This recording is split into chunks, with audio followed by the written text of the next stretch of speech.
I rank where the view is nothing less than phenomenal. For how I express and project from my abdominal. The only view better, both my daddy and my mama know.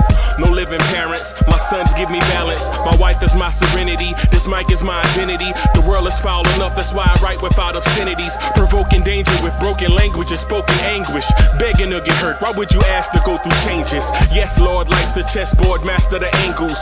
Control the tempo, be the one who holds the info. Acknowledge is just as deadly as machete swings. When spoken, the truth is as potent as that Medellin. While others swear the style is free, I just let it ring. Our time is undervalued, soldiers make us better kings. My fam's on my shoulder, reaching after better things. Today I take the shot, for them I'd rather set the screen. My mama told me follow my dreams. My daddy told me get it by any means. Stand tall, make him bow to a king. But I've evolved, you can see the resolve. Look in my eyes when you speaking to God. Life and for those who we caught up in using what I was scarred with the muse. I guess they call it proving I'm more than an artist. Penciling out my darkest while sizzling out a harvest. And storing what gets me from A to B, just like garages. Instrumental with collages. Envision what I've been drawing. Broadway to give you rhythm like the great Lena Horne. So bent on, found comfort in the storm. Find peace and on when you see them others perform. Organized chaos, I'll cast it like hey ya.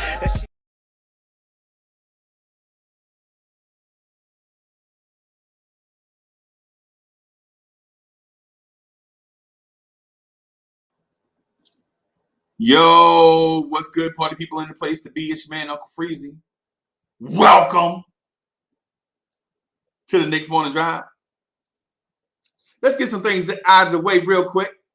Let's do some blue tears, orange tears, Blorange Tears. Let's go. Let's go. How about you throw your hands in the air and wave them like you just don't care? And if you got some loot and a stick of juicy fruit, somebody say, oh yeah. What's good? I'm your man's Uncle Freezy, and welcome to the Knicks Morning Drive. Let's get it. Do we have a lot of stuff to talk about this morning? Karen Fung, I see you. Jerry Fitz, what's good? Eric Suriel, what's good? Hewlett Samuel is in the building. What's good? How y'all this morning? I see y'all out here. Pudge Nice, what's good? Will Salkins in the building. My main man, Anthony D, is in the building. What's good? Rich Boy is in the building. What's good? White Falcon, I see you. New media troll leader, what's good? I see you. I see y'all. Green Goblin, salute. What's good? What's good? Oh, you got something for me? Okay.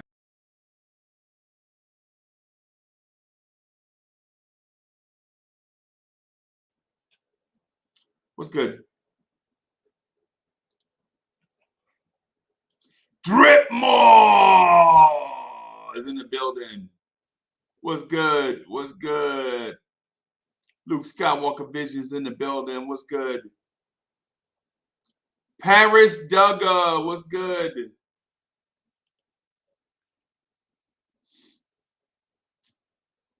So I got something that I want to talk to y'all about, something that I want to kind of chop it up about, man. Listen. Y'all know how I am about saying trade such and such or fire such and such, but I think I may have to crank it up. Yo, D'Angelo was in the building. D'Angelo, thank you for your generous contribution, brother. D'Angelo, you jumping on?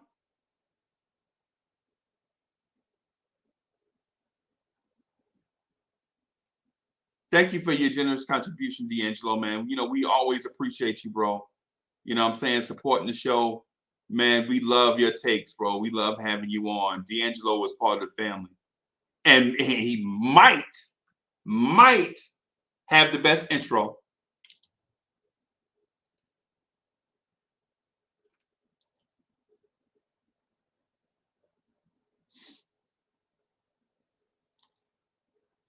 Taryn Mosley was good.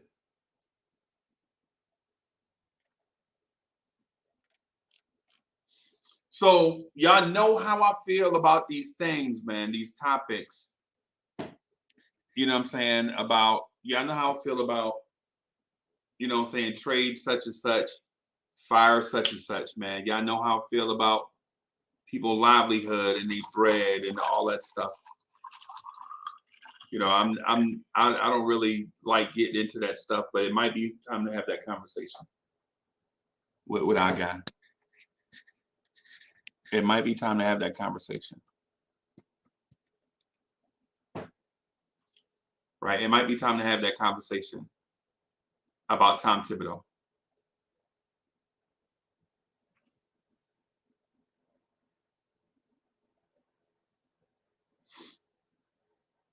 It might be time.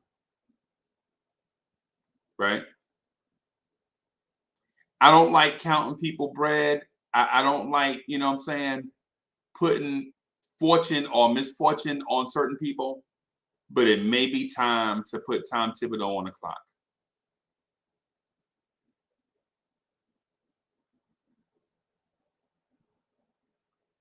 Right? It may be that time.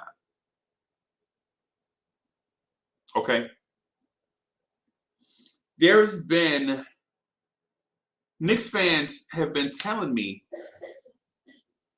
for months now, hey, Uncle Freezy, stop going through the world with Tom Thibodeau shaded glasses on, or however the saying go.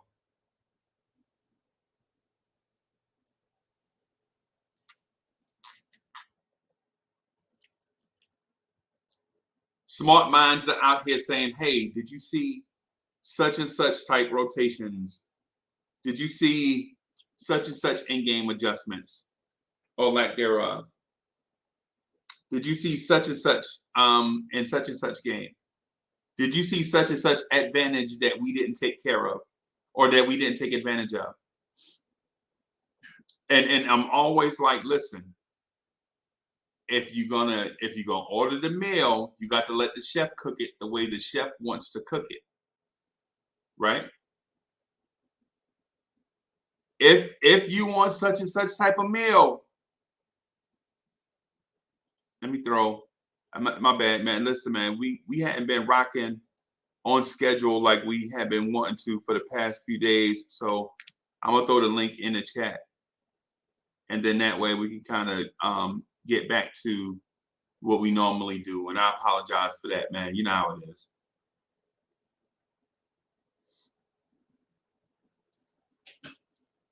So my deal is Tom Thibodeau needs to tighten up.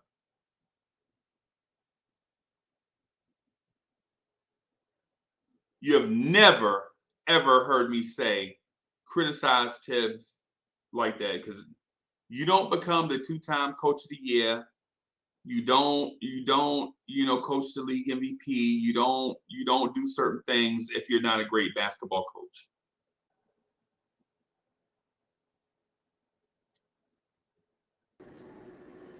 Danny Leonard. Breezy. What's good? How you feeling, buddy? I'm better, man. I gotta drink this. The doctor tells me I have to drink this clear liquid.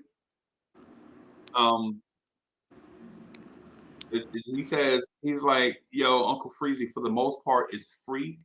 It comes out of taps in your house.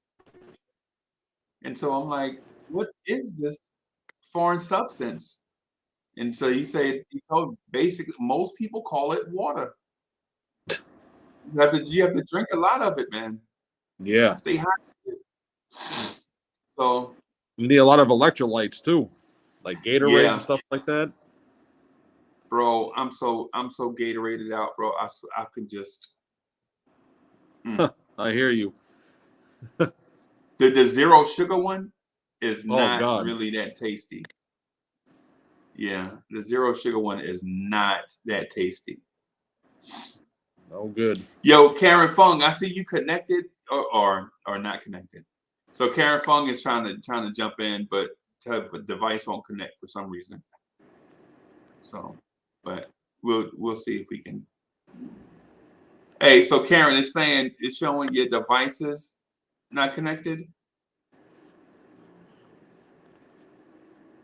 Maybe she needs Wi-Fi, maybe.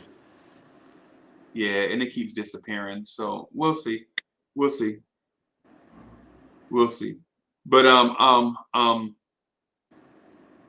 so my deal is this morning is I think Tom Thibodeau needs to make modern NBA adjustments and do that ASAP. Right? Because I hear all these things. I hear all these things in Knicks universe. Right? I hear all these things in Knicks universe, bro. Like,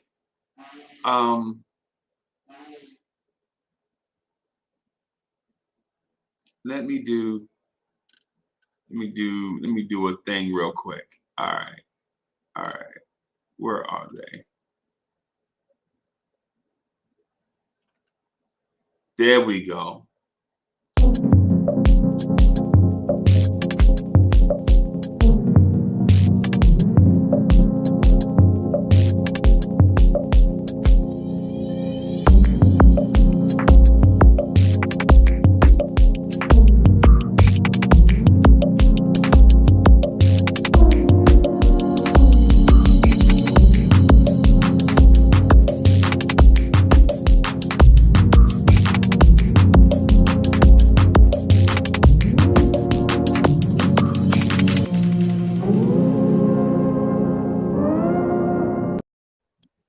AD, what's good?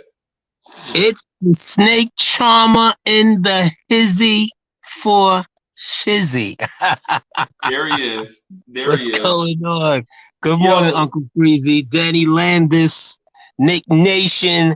You already know what it is.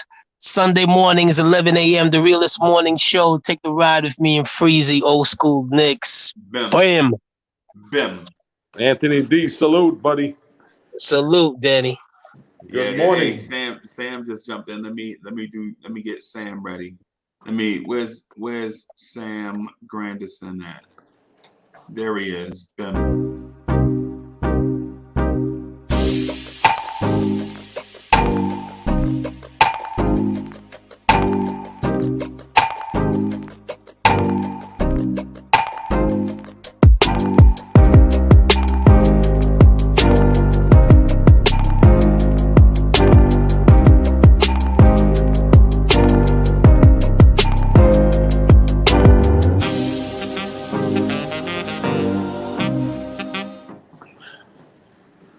Sam, what's good?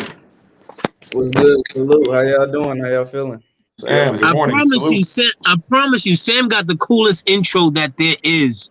Flying in. There is no, I'm so jealous of Sam's intro. Stop playing. Yeah, man.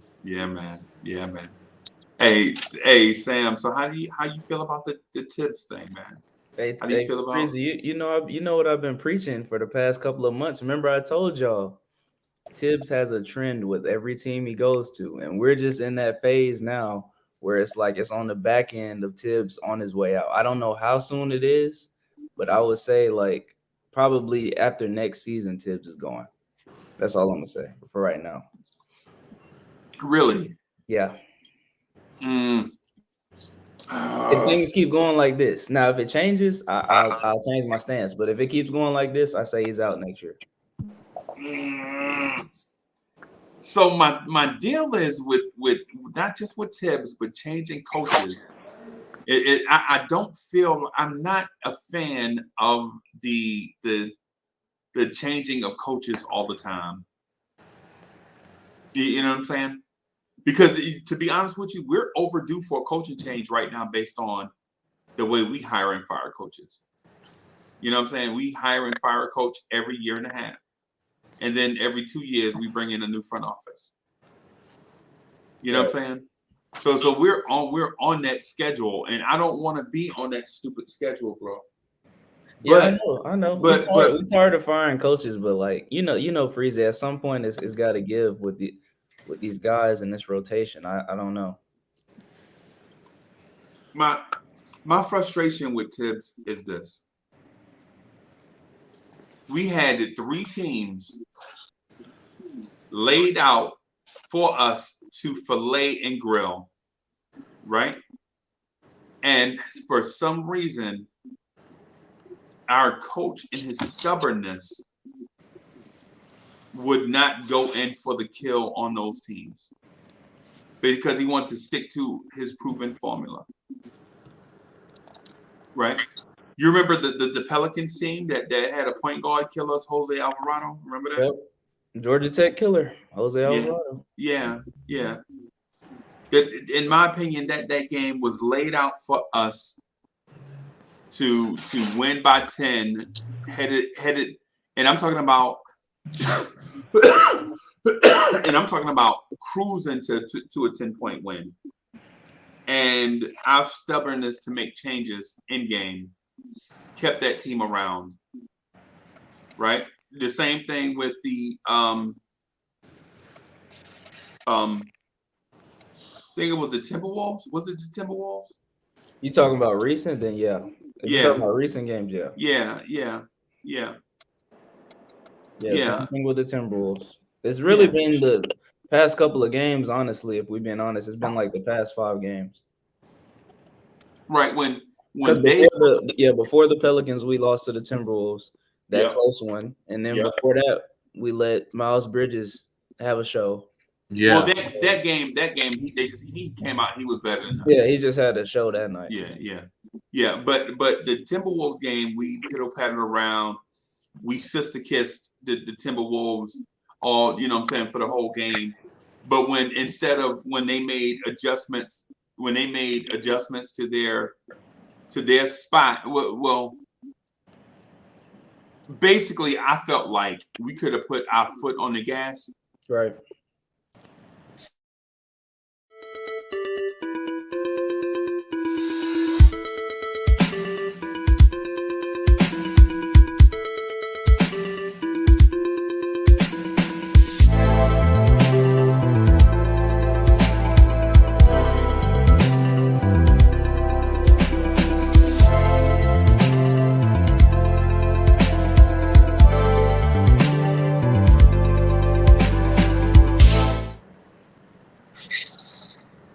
D'Angelo, what's good? Good morning, everyone. Good morning. Yo, good. How you feeling, brother?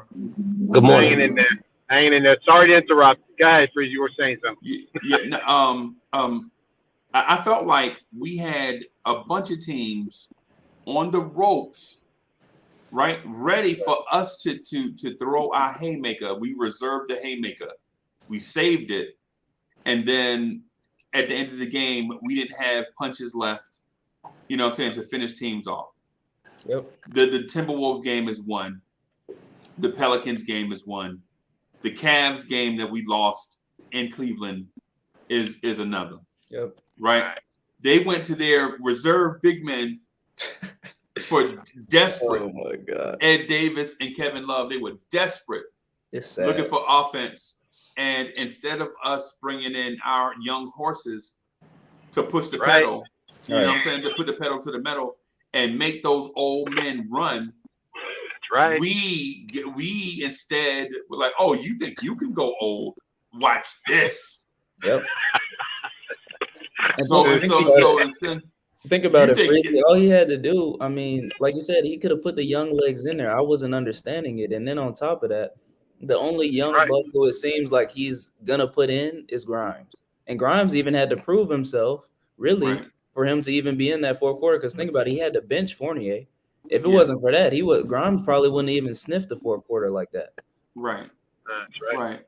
Yep. And so the thing is Tibbs saw Kevin Love and Ed Davis and was like, "Oh, you think y'all got old men on y'all bench? Where's Taj at?" I'm so tired of it. I really am. I'm sick of it, bro. Yeah, and instead of getting those old players out in transition and making them run with a young thoroughbred like Obi Toppin, we were like, nah, we ain't gonna do that. We ain't gonna make them run with a Jericho Sims. You know what I'm saying? We gonna go even older. Right? And so while I do think that was a strategic mistake, right? I'm the Monday morning quarterback. Mm-hmm. So I may be wrong, right? But how can I be wrong if the team lost? Right. That's right. Exactly. And just think about it too, Unc. They literally in that Cavs game, this is what honestly really upset me. More so the fact that I'm not even gonna bash. I'm not going to go Randall this time. I'm gonna go with, why are we letting Kevin Love look like Steph Curry? All of his shots were threes. He didn't take a single shot in the paint and made it. So 12 from the field, all 3-pointers. Why are we letting him look like Steph Curry? Why are we not stepping up on Kevin Love? Right. He gave us the business. Right. Well, we're gonna have to, but the thing is, we're gonna have to put up with this because Tibbs is not realistically. He's not going anywhere. So we're gonna have to put up with his stubbornness. Yep. On how he does these substitutions. Right. We got to deal with what's in Tibbs's brain and just deal with it. With that, we should have been up. I mean, Cam was just sitting on that bench. You could have stuck him in. You could have put him in. And now he's gonna. Knox is getting all play. And D'Angelo, guess what? What makes it even worse is the guy who was in instead of Cam, Burks, gave you a goose egg. He gave you a goose egg. So why keep him out there if he's giving you nothing on the court? That's a role player you're putting in. He's a role player. He's a good role player, Burks. He is a good player. But that's the thing. How come Runner shouldn't have played?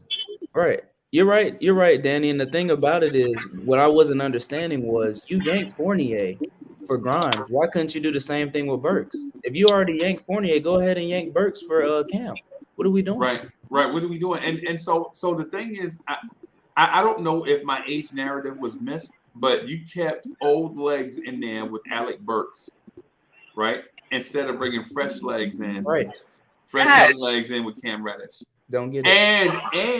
And the kicker of it all was Cleveland still was trying to let us win. Right. But they they beat us to an offensive rebound with young legs. Just sad. And kicked it out to Darius Garland with a 91 lead. Darius Garland hits a 3 in the corner. And he was 0 for 5 before that from 3. Right. And they take a lead 94-91. When if you have young, fresh legs and right. And I hate to harp on this too, Unc, but like this has been a trend for the past 5 games as well. And we would have won that last game. It would not have even been close if the Knicks did not shoot 50% from the free throw line. We missed 10 free throws in that Cavs game. That too. That killed us too. That right there is on the players. That's not on Tibbs. Right. No, yeah, that's what I'm saying. That's on the players. Like, you gotta have a free throw coach because I don't understand how it's this bad. And even Mitch, like his free throw, I don't mean to harp on him solely, but his free throw has gotten consistently worse than last season. I don't know what happened, but like he's barely scraping the front rim on his free throw now. Yeah, they're bad, Sam. We saw him had that air ball the other night. That was bad. Yeah. But this would be an afterthought. No free throws? This would be an afterthought. If Tibbs would get out of his old mindset and his own way that he feels he's got to play to death Taj out there, who's arguing with the refs that we discussed yesterday, arguing with refs more than what he should. You know, I mean, I can't even believe. Listen, Taj is a good player. We know that, but he's too old to be out there right now. He should be just getting little spot minutes. He should be playing maybe 5-6 minutes a game, not playing 18 minutes a game. How do you feel about them taking out Obi Toppin after him actually hitting threes for a guy who's cold? I didn't like it. I was gonna say, how do you feel? Because this is the one game we can actually say Obi Toppin did what he was supposed to do. And I didn't like it. I don't know how people. Yeah, somebody's got a lot of. That's Danny. Yeah, Danny's probably kicking somebody out. Tibbs is going to frustrate the crap out of us the rest of the season. And what were we, Freeze, I don't know if you got the stat. What were we right now at this time last season? What was our record now? Oh, You know? I don't. Don't worry about it. Maybe Sam could look at it. I don't know. I'd have to check, but I'll be honest, it's probably around the same thing. Because I don't think we went on that win streak yet. I don't think we did. I don't, with this, but the thing, there's a big difference. You can't even compare last season to this team because they're two different teams. The chemistry and all that stuff, and I don't listen. It doesn't. I don't see any promising things during these losses. I know we keep. I said it yesterday too. We keep trying to find the light, and there are those young guys. Get them some play. Let's see what we got in McBride outside of Kemba right now. Right. Kemba is on, off. We don't know when he's playing. He was pulled in that game. He got 8 points. He didn't do anything. Every aches and pains. They're now questionable tonight. I'm sure, Sam, you bring that. Questionable tonight is who are you talking about, D? Noel? Yeah, he's questionable, yeah. Yeah, again. I mean, what is this? What the hell is this? The guy's hurt every other day. He's hurt.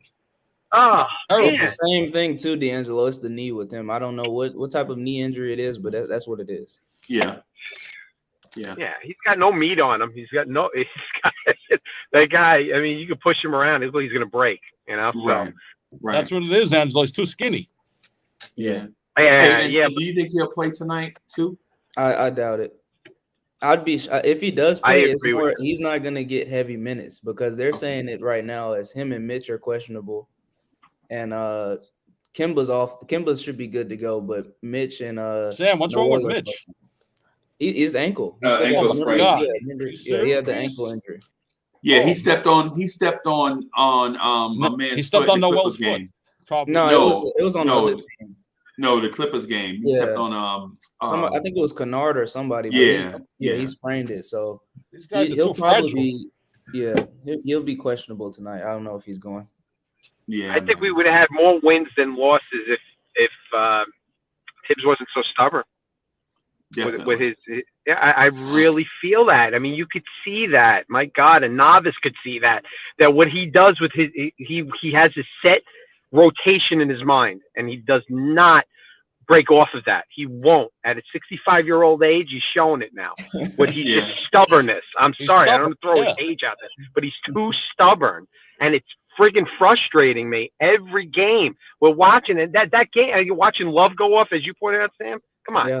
Steph Curry. You know, and you that super chat though, Freezy, before I go. Kevin Love destroyed us too that game. What do you got? 22 points, 11 rebounds. Yeah. Freezy, Kevin Love. He lives in my friend's building when my friend's a doorman. Really? Yeah. And he said Kevin Love is such a nice guy. He says he'd love to come to New York. He tells my friend, but good for him that he's a nice guy. Good for him. He's a good dude. Yeah, man. Hey, so Neville Humphreys, thank you for the generous contribution. Neville says, we all know about Derrick Rose getting hurt under Tibbs, but did you know that Zach LaVine also got hurt under Tibbs? Therefore, I am seriously concerned about Julius Randle. Yeah. Neville's getting at what I've been stating. I'm telling you guys, it's a trend. People don't want to believe me. It's a trend with every team. I hate to do it to him, but that's. You're right, Sam, because it's true with Chicago, Minnesota. All right, it's the same thing. Yeah, and so my deal is with Tibbs is this, Sam. He's afraid of something. Yep. And I don't know what it is that he's afraid of. I'll tell you what it is. But clearly, the thing that drives his fear is enough to drive his decision making. Like when fear drives your decision making, that means you legit have something that's a hindrance for you to perform well. You know what I mean? I'll tell you what it is. He's afraid of, and I retweeted this on Twitter. He's afraid of not being able to play with his same old toys. Being as the veterans, He knows that if he puts a guy like Obi in there or a younger guy like Cam Reddish in there, one of those old toys is going to have to be gone and thrown away in the trash, therefore traded, i.e. Burks, Noel, Taj, who probably will not see the floor again if he actually plays Sims, guys like that. So I think he's just afraid of seeing the young guys take over his old reliable toys that he will then not be able to use. That's what I think it is. He'd rather lose with those guys. Yeah, he'd rather die. He'd rather die. That's nuts. That's crazy. So he'd rather lose with something reliable than taking a chance on winning. That is scary. That's where I want the conversation to go. That's kind of where I want to get to with you guys, because if we have a coach that is afraid to take risks in today's NBA, then we seriously have to consider making a change at coach. As you said, he's on the clock. He's on the clock. Yeah, man. And what I was getting at too also is when those teams, what happens is in my opinion, most NBA teams are not as deep as us. Like most NBA teams won't have an Emmanuel Quickly, Obi Toppin, Alec Burks at their disposal, right? Most teams won't have a Nerlens Noel at their disposal. Exactly. And definitely not all four of those guys, you know what I'm saying, coming off the bench or however, right? But Tibbs, once they go to their eighth man, who's usually some random dude that's barely holding on in the NBA. Right, journeyman. Yeah, our eighth man is probably somebody like Taj Gibson or Obi Toppin. Right. So instead of playing Obi Toppin versus their eighth man, Tibbs won't do that. Nope. You know what I mean? Like think about this. Who's the Miami Heat's backup center? Nobody. It's a Yurt 7, some European guy. Yeah, is he better than Nerlens Noel? No. Of course right. That's my point. My point is we know for a fact that our backup center is going to be better than most people's backup center every night. Right? So why not just play him instead of bringing in Taj Gibson? I don't know, Freezy. I've been saying that I don't know why he thinks playing Taj more than 10 minutes a game is going to win basketball games. It's just not going to do it. Right. Taj is going to give you a solid 10 minutes max. But after that, he gets lackadaisical because he's old. He's done after 10 minutes. Yeah, he's washed after 10 minutes. He'll give you a solid 10 minutes, and that's it. Right, but my point is, why is he even getting 10 minutes? I have no idea. Those 10 minutes should be going to Obi Toppin. Because that's boy. That's what it is. It should be spot minutes between Toppin and Sims because you want them to have more experience. We saw what Obi did last year in the playoffs, and we saw how he blossomed a little bit, right?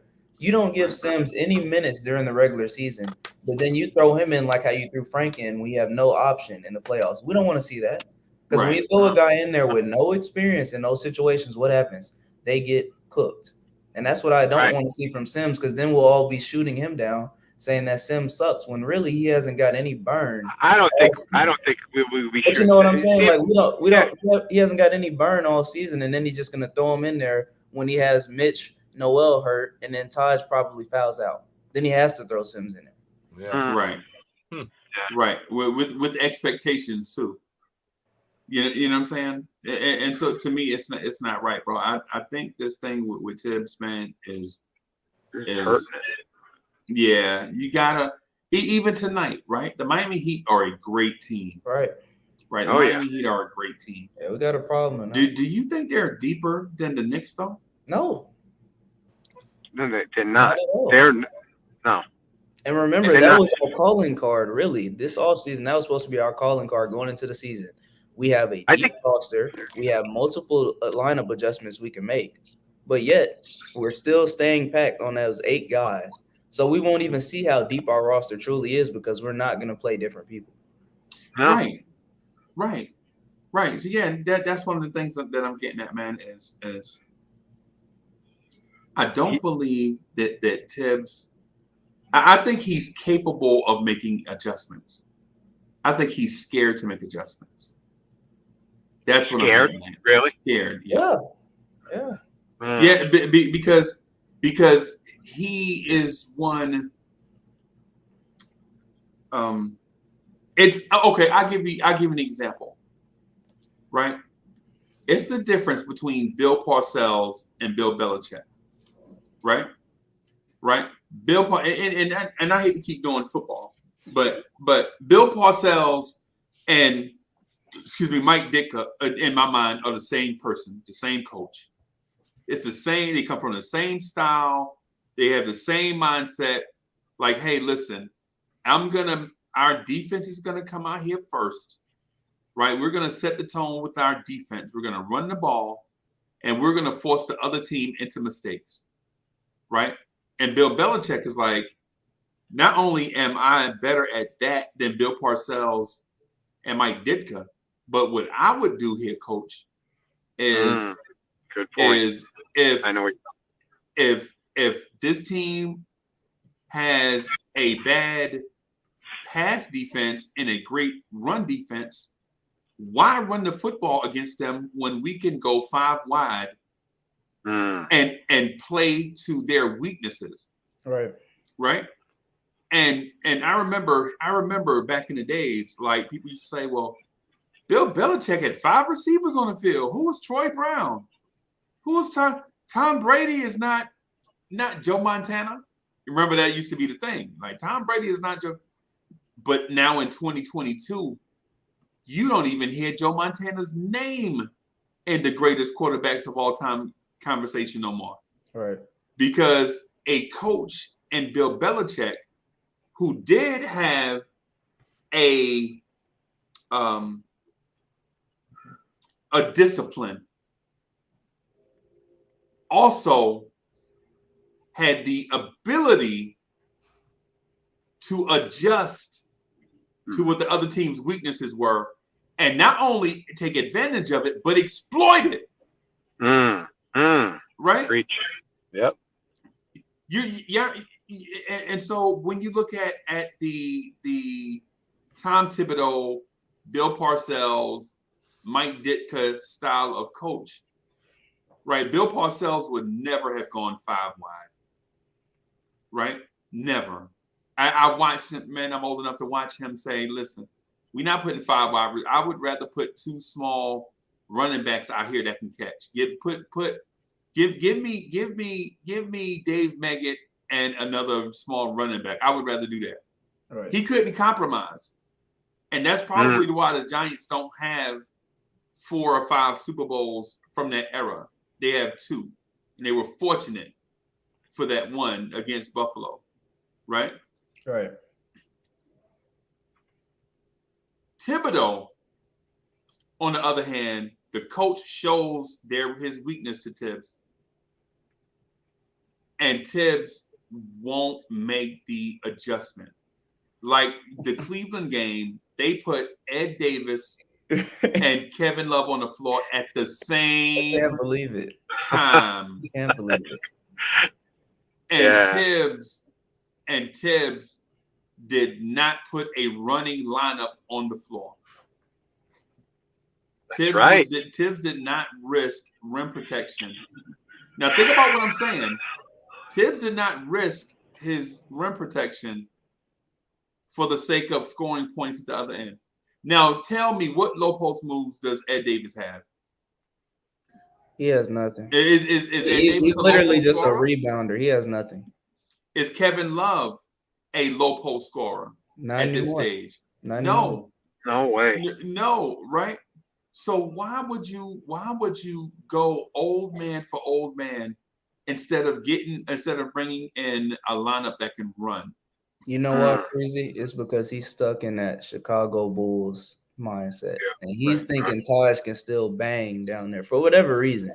And Taj, like I said, Taj will give you about 2 solid plays where he's gonna fight, but after that, his knees are already aching. He can't do much more after that. Right. He's blaming the referees for half of it. Yeah, the whole time he's complaining to the refs.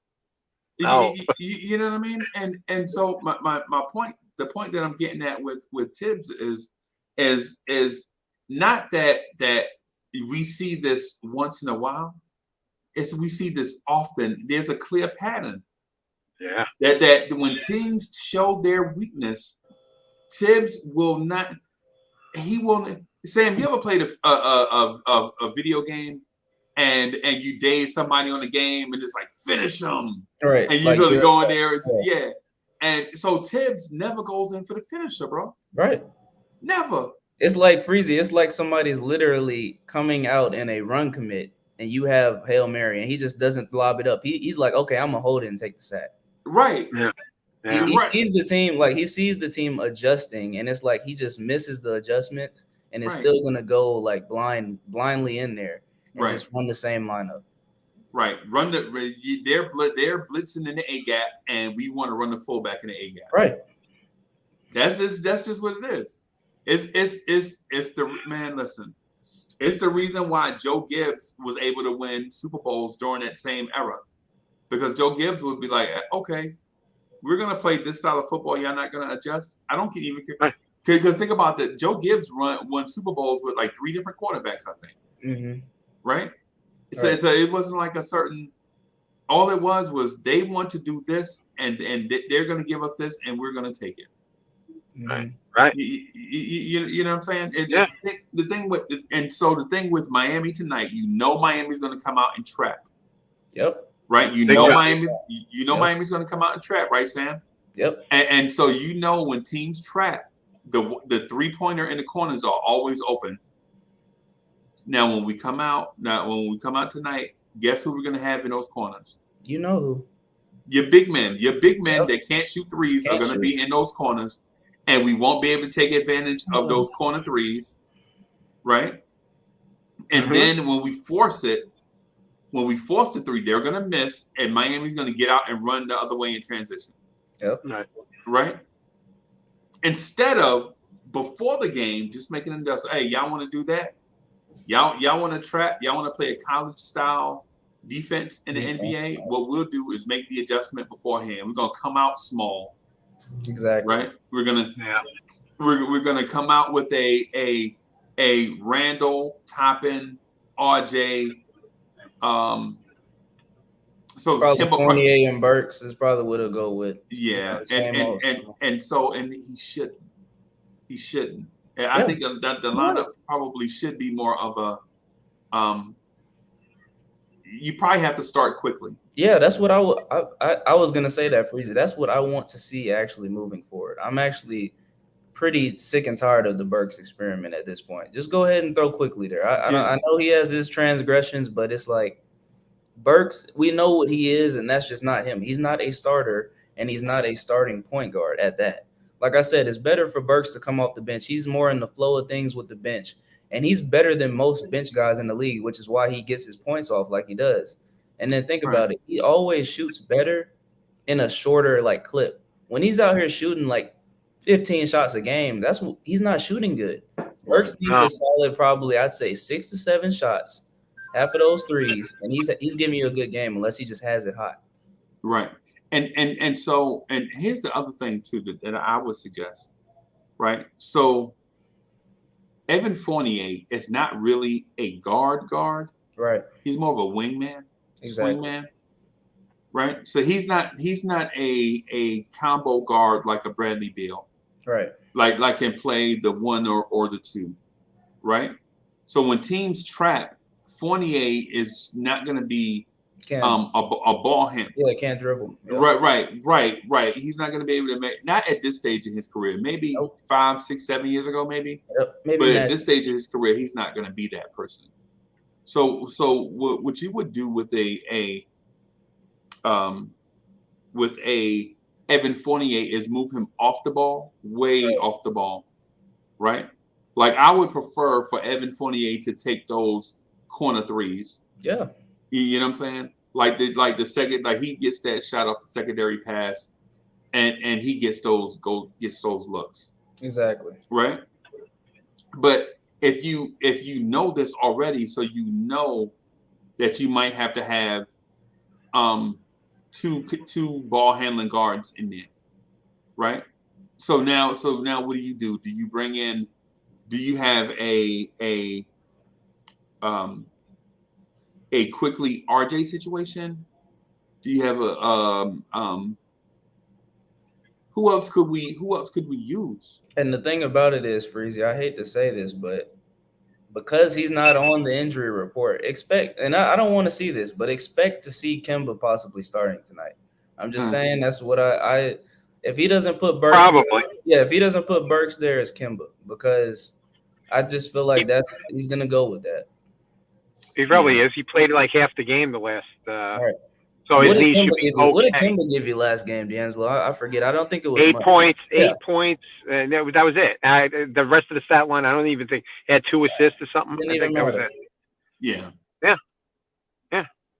But you could see it, Freezy. Sam can see. Everybody can see what needs to be done. He adjusts A, B, C, and D. E, F, G is not going to get done because he won't make. He's got it up here. Tibbs, what he's set on doing, and he'd rather lose than go do that other route and take the other route. Like the GPS goes off, rerouting you. Yeah. You can't go this way. We're going to reroute you. I mean, come on. And this is what our frustration we're going to do for the rest. We're over 40-plus games, and what are we waiting for? What's going on? What are we doing? Our frustrations are here, and we're going to deal with this the rest of the season because he's not going to make these adjustments. And it's only going to get worse. That's what I'm saying. It's only going to get worse if he doesn't give these guys minutes, because when it gets later in the season, when guys actually do get hurt, and we know if you do make the playoffs, that's an elongated season. Guys are going to drop like flies in the playoffs. What do you do then, Tibbs? Because once you lose one of your old dogs, then you have to throw one of these young guys in the fire who hasn't gave you any minutes all season. The best experience is to play. You can't just expect them to come in the playoffs to his expectations too, which we know he has high standards, and achieve those when you don't give them any burn during the regular season. Right. And Tibbs is a known coach who burns out his players during the season. That's why nobody really wants to play for him, because he burns them out. I think Wade back in the days, I wouldn't want to play for Tibbs, because he just, it just burns players out. But Pat Riley, I'm sorry, I was going to that point because Pat Riley was like, he burned his players out. He's like, I couldn't play with him again because he was just too hard with the practices and things like that. But Tibbs is like that. He'll burn guys out regular season. So what? We go on a 15-game winning streak, get into the playoffs, then we fizzle out. We win one game. Right. We don't want that. I don't want that. We don't want that either. Right. Come on now. And to your point, man, it's a great point, right? But with those other coaches would reward you for playing you hard. But like I'll give you an example.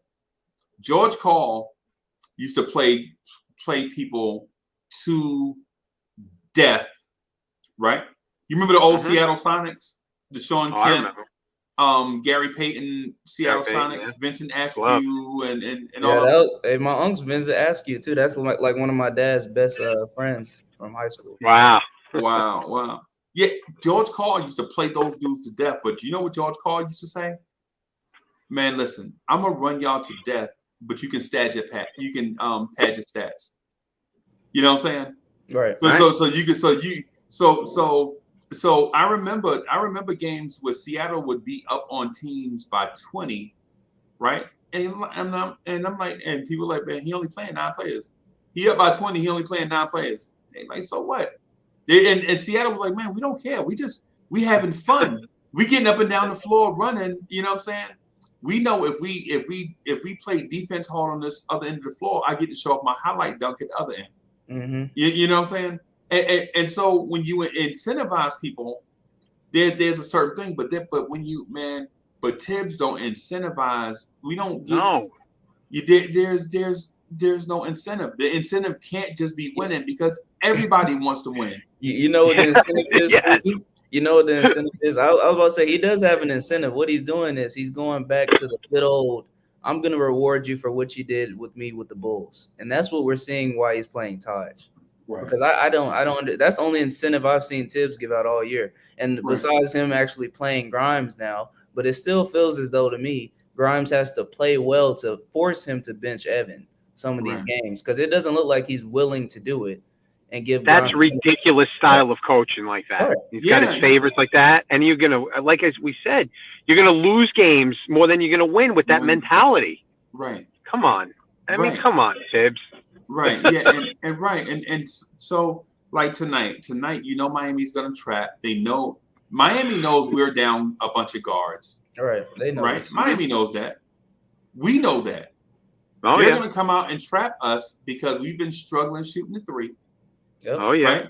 And so Right. instead of us making the adjustment before game, right? Like, hey, listen, we know they're gonna trap us. So if they show us such and such looks, we're just gonna get in this type of offense, you know what I'm saying, from the beginning of the game and force them out of their trap. Right? Mm-hmm. We're not gonna do that. Right? We're gonna try to make small in-game adjustments.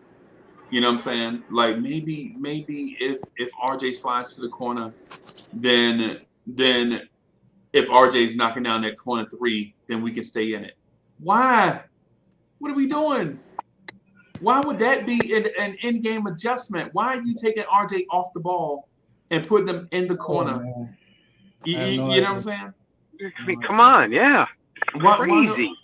Why don't you just, they like the trap. Why don't you just, if you're gonna play a big, and I know Tibbs is gonna play his bigs, I know that. Right. And he's not gonna play small to defeat the trap. He's gonna play big so he can protect the rim. Right? Mm-hmm. So why not screen up higher than you normally do? And beat up the Miami guards through screens and things. Right, which creates open lanes for dribble penetration at the rim, and just keep driving to the basket and foul these guys out of the game. Right, that would be more of an adjustment than to just let them trap us up top, run the shot clock down, and force us into a bad shot because the shot clock ran down. Right, and you know what else they're gonna throw out too. They're going to throw out another defense that we haven't beat all season, which is a zone. So I expect the trap and just a mixture of both because they know what we can't score on. Like you said, they watch film. Spoelstra's a good coach. He knows what to throw out there. He's not going to just come out there all willy-nilly. He's going to throw out the trap first. And then if that doesn't work, then he's throwing out the zone because everybody knows the zone works on us. Yeah. Right. So that's what's coming next. And everybody gets up, go up a few octaves higher playing when they play against the Knicks. Of course. Ways that you can see. I'm just holding my breath for the trade that I think we all need to see. I don't know what trade. What trade, Sam? I don't know who. That's the thing, Danny. I don't at this point. I don't know. I don't know. I mean, we all know the dream trade would be Dejounte Murray, but we don't think that's going to happen, right? So if that doesn't happen, I don't know. Well, we didn't think Cam was going to happen. So yeah, you're right. But it's just the fact that Atlanta was willing to give him up, though. I don't think the Spurs are going to be willing to do what the Hawks were. So I don't know how easy that would even be. Right. But we need a trade for sure, though. This is not going to cut it. We need somebody. Not a finished product. Yeah.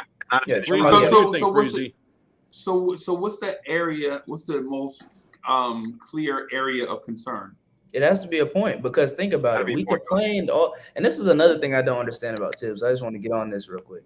You asked Freeze. Remember Freeze what you said? What he asked for during the draft, the summer league. He asked for it. You got one, and you don't play him. Right. You asked for a wing, and you got one. 6'9" with 7 foot wingspan. Right. Cam Reddish 6'8", 7'1" wingspan. Yeah. With handles, can shoot. Right. What you asked for, and you don't play him.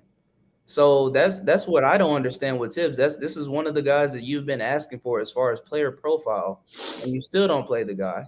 And now you need a point guard, obviously. Derrick Rose is coming back. I know people are like excited about it, but my thing is I don't think he will be as effective early unless he's just ready to go. Because he's coming off the surgery. You want to ease him in. You don't want to just throw him back into the fire. So we still need a starting point guard. Right.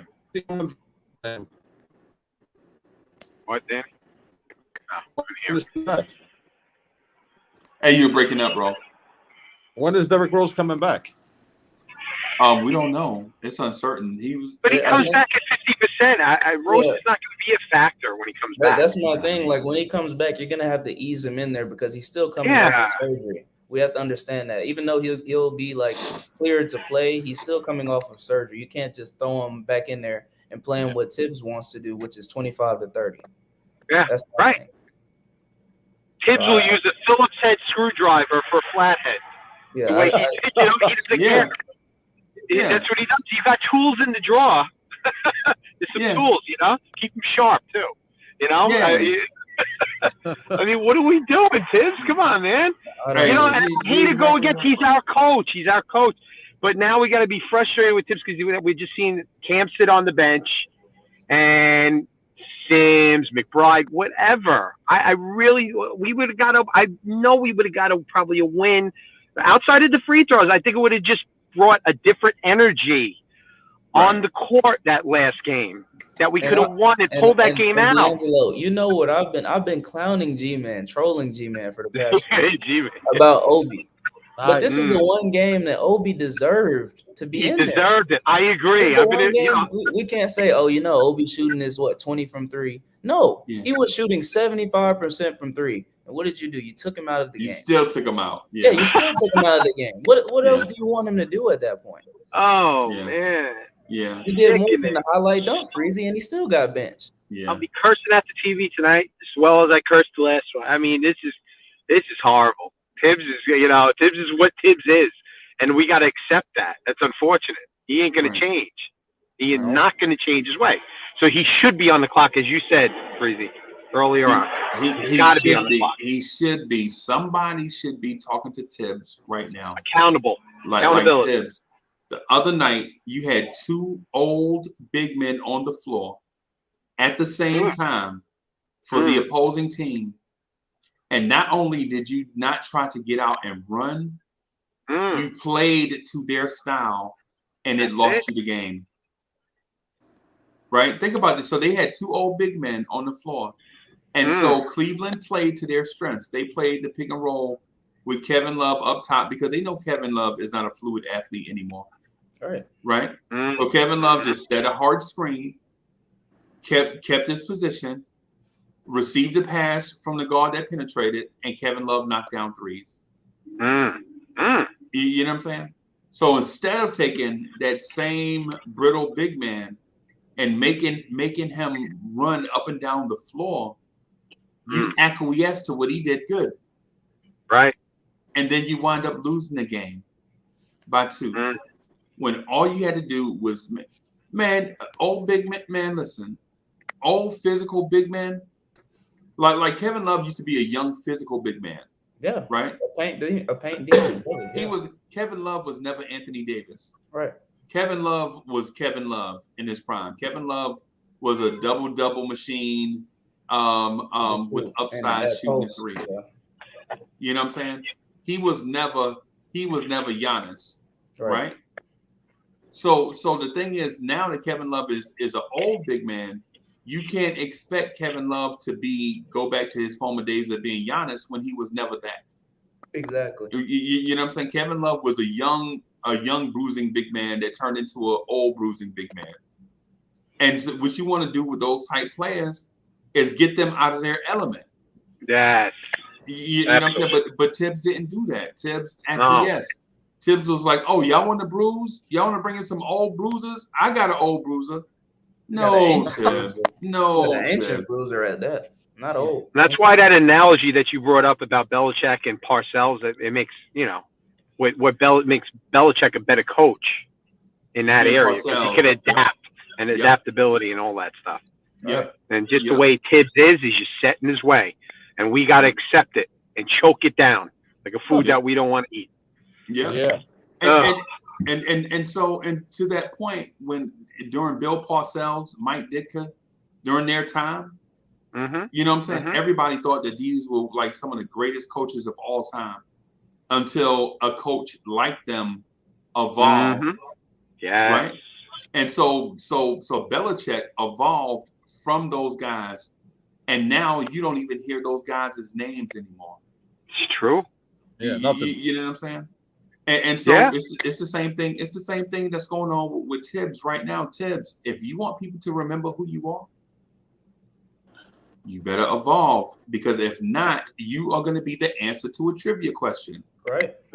You know what I'm saying? Yeah. And that's not who you want to be. Who you want to be is a championship level coach. But if you can't adapt, if you won't adapt, if you won't press the right buttons, and you are gonna be the answer to. Here's a trivia question for everybody. Who was the head coach of the New York Knicks prior to Johnny Bryant taking over? And people are gonna be like, "Oh, I know that answer. It was Tom Thibodeau." I got it. Yeah.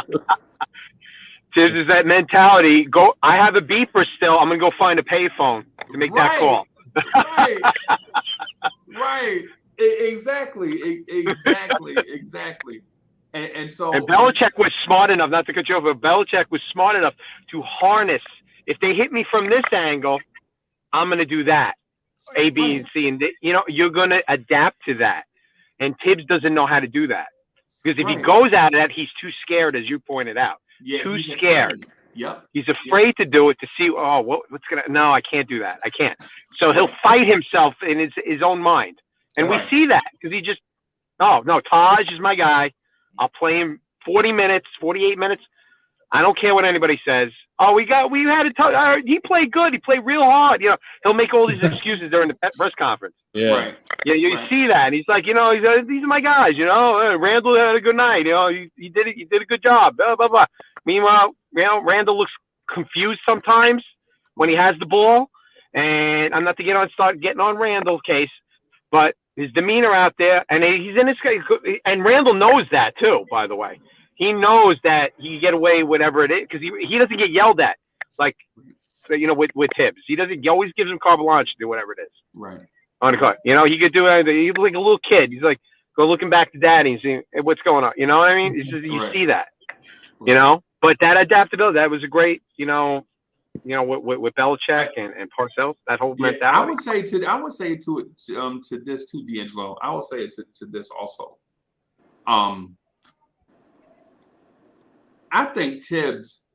Hey, and salute to Todd Barbie. Todd Barbie's in the chat. Well, hey, Todd Barbie, what's good? I would say to Randall and RJ and others too. I think Tibbs is a hindrance to them also. Yes. Right? Because young men see the game through a young man's eyes, right? And so they don't know old school basketball.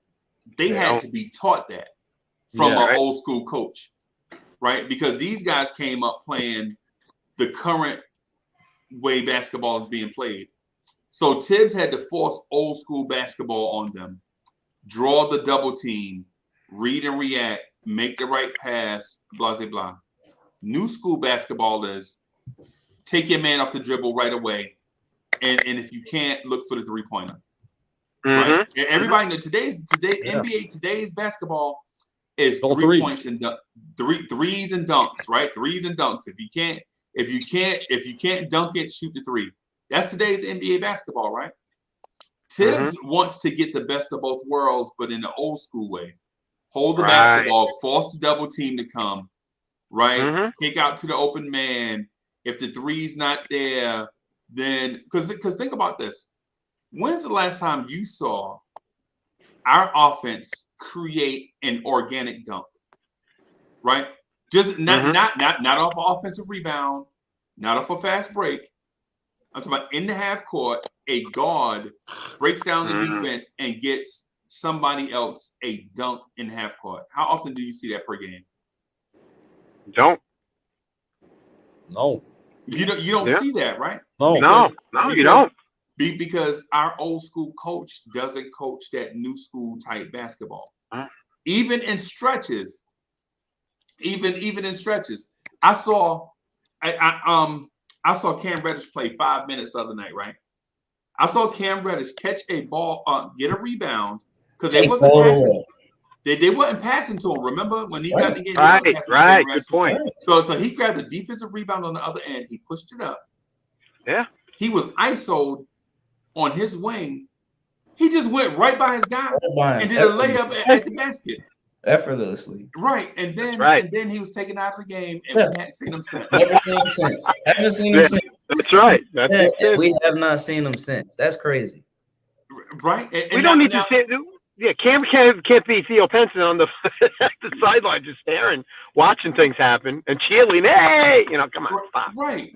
And so when I saw Cam come out of the game, I was like, I know Cam is not coming out of the game right now. All he did was he ran up and down the court 7 or 8 times, and that's it. Breezy, maybe his ankle is still messed up. Maybe. No, it's not. No, it's not. He's good to go. No, this is Thibodeau. No, he's good to go, Danny. That's the problem. He's good to go. I think Tibbs is adverse to a certain style of play. I think Tibbs is adverse to the up and down, free flowing style of play because he doesn't get to set his defenses. You know what I'm saying? So when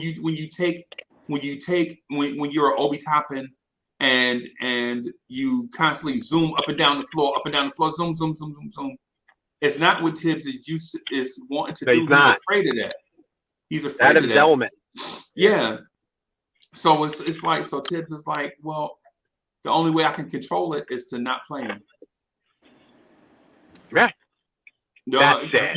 That's crazy. But that's his mentality. Yeah, that's the way he is as a coach.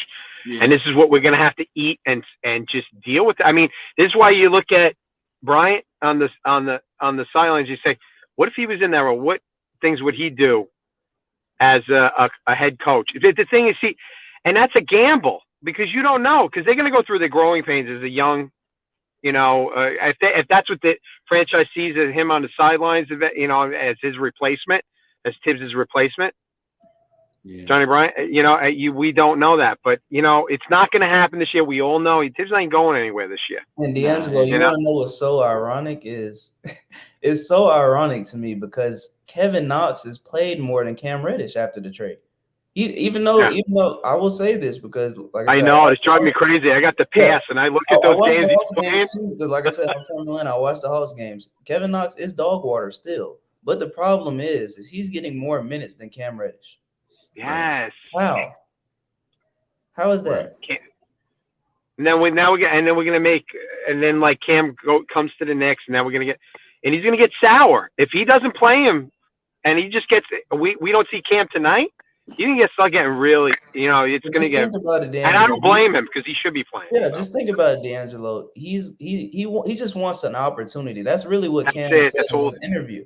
He said, "I want an opportunity to show what I have." He said, "I haven't been able to do that in Atlanta." So that's why he came here. He felt like he could beat out some of the guys.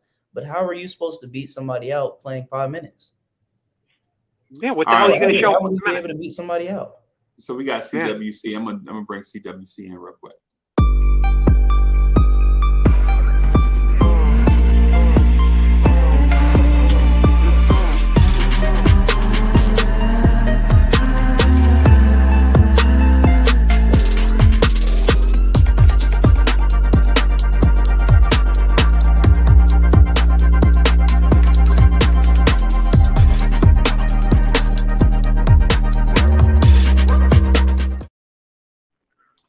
Yo, y'all intros be fire, bro. I'm so jealous, man. CWC was good. What's up? Salute to the panel in chat. Sam. Hey, yeah, I know what you want to say, CWC. Breezy, I'll be right back. I just gotta go. Say what you always say, CWC, to start off. What Tibbs need? What need to happen to Tibbs? Man, you need to get out of here. Fire. Let's go. I'm out of here. Yeah, man. I got a question for you, Freezy and Sam and CWC. And Angelo, if Tibbs is gone, who is your choice to coach this team? He's already here. Yeah. James Bryant? Yeah, that's what he got. I like Atkinson. He's on the coaching staff, though. That's my thing with Atkinson is he's not going to leave Golden State to come here. He's not going to. You never know if he get a head coach. He's getting the free trip to the conference finals minimum with the Golden State. Yeah. But you never know. You pick up that phone. Hey, this is Dolan, man. What's up, man? Just go ahead and put Johnny Bryant in the driver's seat. Yeah. Well, I don't want to be honest with you, man. I don't want to see Tibbs leave. Me neither. Right? In a perfect scenario, Tibbs would adjust because I think defensively and structurally, what he does to a team in the organization is pitch perfect for what we need at the moment. Offensively and in game adjustment wise, Tibbs needs a recalibration. Right? Like how in the world, CWC, how in the world are you gonna allow a young coach to bring two old as hell bigs off the bench and you not at least try to get out and run? You know what I'm saying? You saw when we ran, bro, we saw Nerlens Noel outrun them to the basket. Remember Ed Davis fouled Nerlens Noel hard at the basket? You remember that? Bro, Nerlens Noel outran their team back. Come on. You know what I'm saying? This is the game. This is the game tonight that you play Sim versus Miami Heat. It makes sense, right? CWC, it makes sense. Yeah, because the dude's strong for Miami. The Miami center, I forgot his name. Adebayo? Yeah. And Sim, he's strong himself too. So you ain't gonna push him down to the hole like that. And Bayou, he can't shoot. And then to your point, CWC, you put Sims in there, not even the starter, at least on the bench.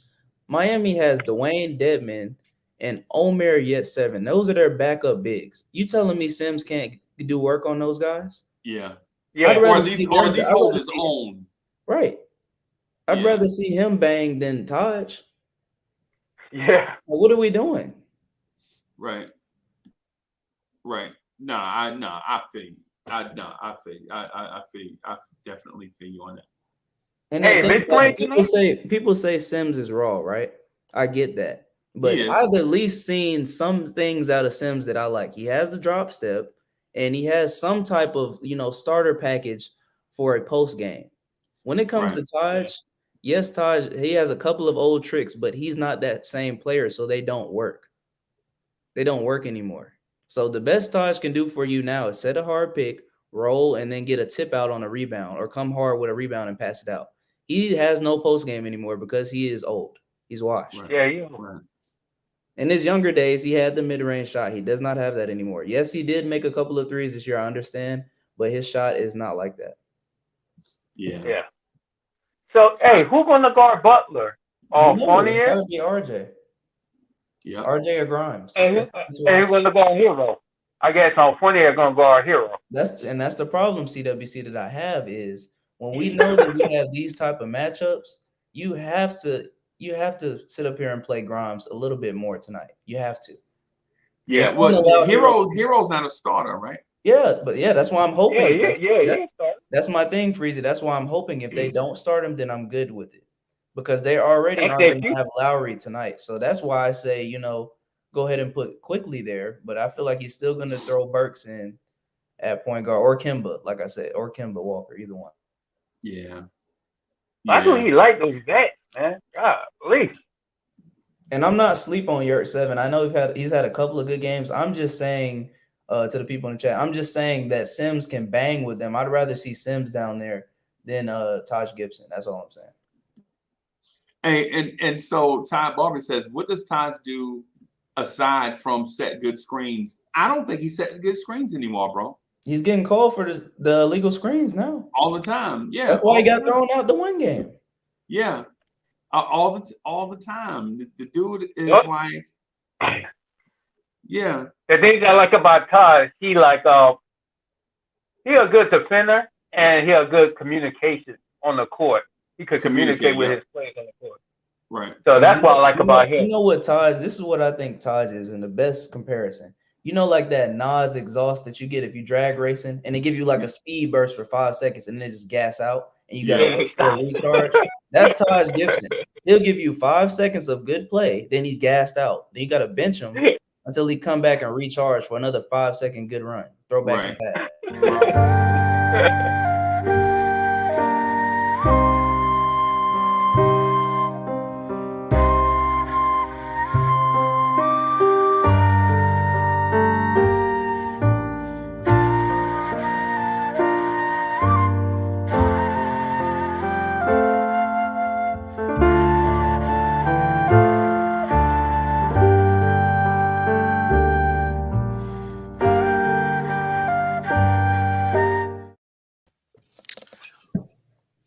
What's good?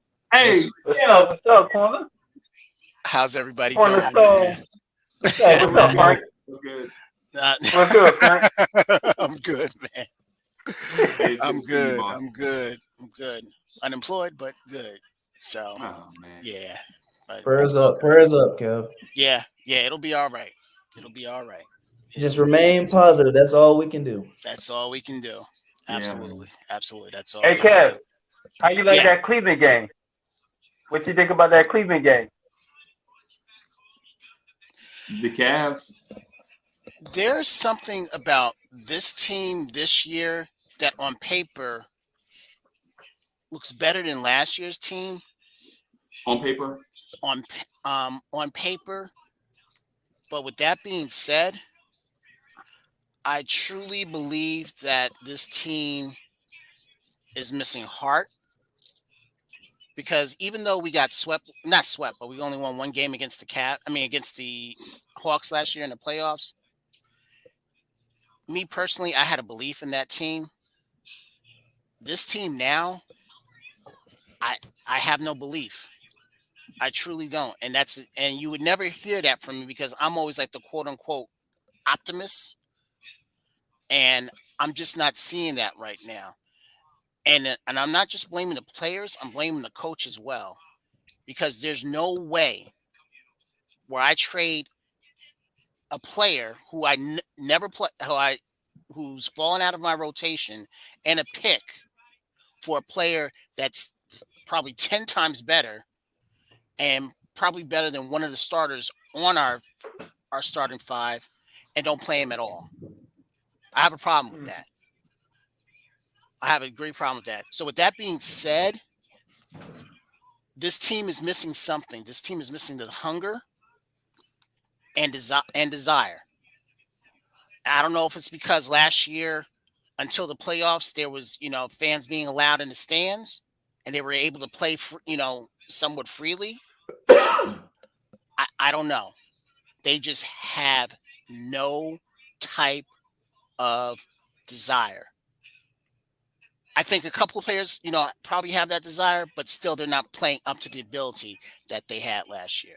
Right. So with regards to that Cleveland game, that's another game that we should have won. Yep. That's another game we should have won. Think about it, Kev. That's a game like you're saying. Those are games that you have to win, because now you're going on to back-to-back games. They might not be back-to-back days, but you're going back-to-back games. You're playing two teams who are basically top heavy in the East right now. You're playing Miami, then you got the Bucks. So now you're playing two tough games back-to-back, and you've had previous games of which you should have already got those key wins, because at the end of the season, those are when those wins are going to come in handy. Oh, Sam, I'm going to give you a better one. I mentioned before that no matter where this team ends at the end of the season, what would you what are the games that you're going to look back on? I'm looking back at the two Orlando games. We lost them at home, not on the road, at home. The first one, okay, I'll probably give a mulligan to. The second one, no. And then just think about it, Cornerstone, when they lie down, that's what I'm saying. When they lie down to these teams who they're close in the standings with, like a Charlotte, and you lie down and get already down 2 games in the season series to these teams, when the tiebreaker and stuff comes around, you won't be winning those. Exactly. So at the end of the day, if it's a close, in the standings, if it's a tie, you're going to have the lower seeding because of that. Right. And again, I can't put my finger on it, because on paper, we should be 10 times, I won't say 10 times, but we should be better than what we were last year on paper. And unfortunately, we are just not that. And even take the 3 losses that we had last week at home. We had to win those because of the schedule that's coming up right now. Like I didn't plan us to win against the Clippers. I didn't plan that. Or Dallas. Or Dallas. Right now, our schedule is heavy. about to get rough. It's about to get real. Well, it's already real. And tonight, honestly,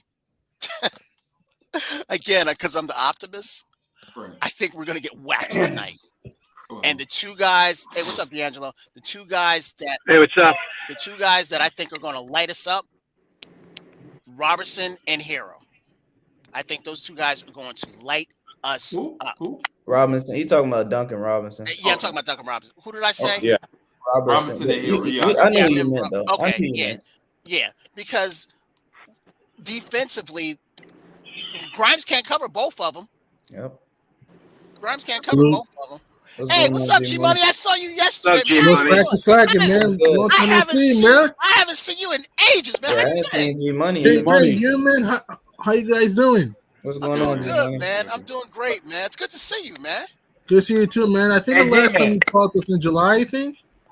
Yeah, at the draft. Yeah. Oh yeah, that was the day after the Suns went to the NBA Finals. I remember. Yeah. Yeah, exactly. They look primed again, man. They look primed again. Yeah. They look primed again. But G Money, what I was saying, I don't know if you were you listening to what I was saying? Oh yeah, you were talking about that the guys you think will kill us will be Tyler Hero and Duncan Robinson. Right. But before that, I was saying about because they were asking me about the Cleveland game. I was saying how last year's team, where you had a belief because they showed the heart and effort. You're not seeing that this year. Right. So, and I can't believe that because Alfred Payton and Bullock aren't here. That's the reason why we're suffering. I'm talking about two guys that actually played. Because on paper, G Money, I said that we were better than last year on paper. Right. But they're not showing that, and that's the problem that I have. Yeah, but Kev, go ahead. Oh, I'm sorry. Yeah, no, I was just going to say, I think we have enough players that are sitting on that bench that Tibbs won't play to get more wins and beat more teams, and he won't play them. And that's another reason. And that's another reason why when I look at the schedule, I don't see much of a silver lining. I mean, you got Miami tonight. I mean, it's easy to play. It's easy to play the we will see game, but for me, I'm not gonna keep waiting and seeing. For me, I'm not, because the whole we will see thing is pointless to me, because it's like I totally agree. It's the same story. Sometimes you have to predict the future sometimes and look at reality. Miami, they've been banged up all year, but they're still winning because they're deep. But when Miami is healthier, they're gonna get better. You have Milwaukee. Don't forget, I know we beat them in Milwaukee, but let's be fair. One, that was with Derrick Rose, and two, they didn't have Chris Middleton.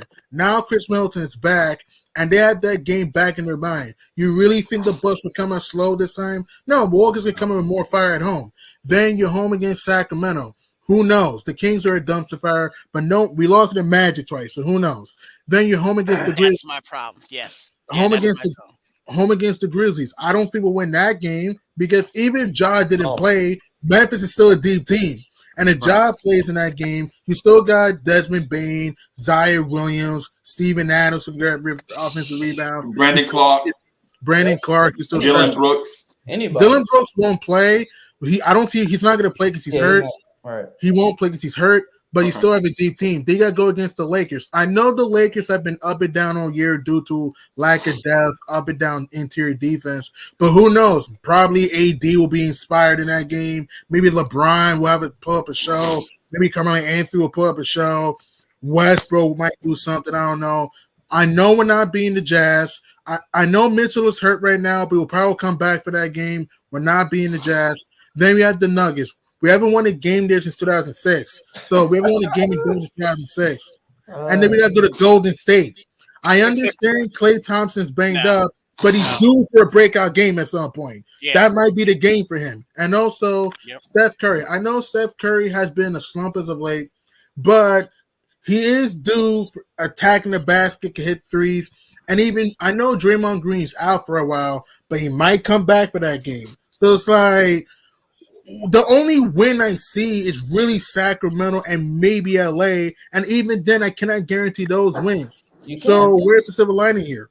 And that's There is G-Money, that. that's the Whereas thing. last year, What? G Money, when we went up against these teams, you had a belief that you probably could win one. That you probably could, win these games. Like when we Right. went up against, Last year I had more confidence. right. Yeah. I have zero. Nope. And even those Last year was teams a are different hurt, those feeling. teams This aren't year deep is enough. different. Exactly. Even those teams are hurt, those teams are still deep enough to beat us. We have lost to injured teams. And When then we're hurt, we struggle. Think about it too, G Money. It's all just like Kev was saying, and I wanted to expound on that. This is why I agree actually that Duncan Robinson probably will kill us tonight. Is the simple fact of this. Every time the Knicks play a team, and I've been saying this ever since the Zeke Naji game, it's always the guy who's not supposed to drop us off who drops us off.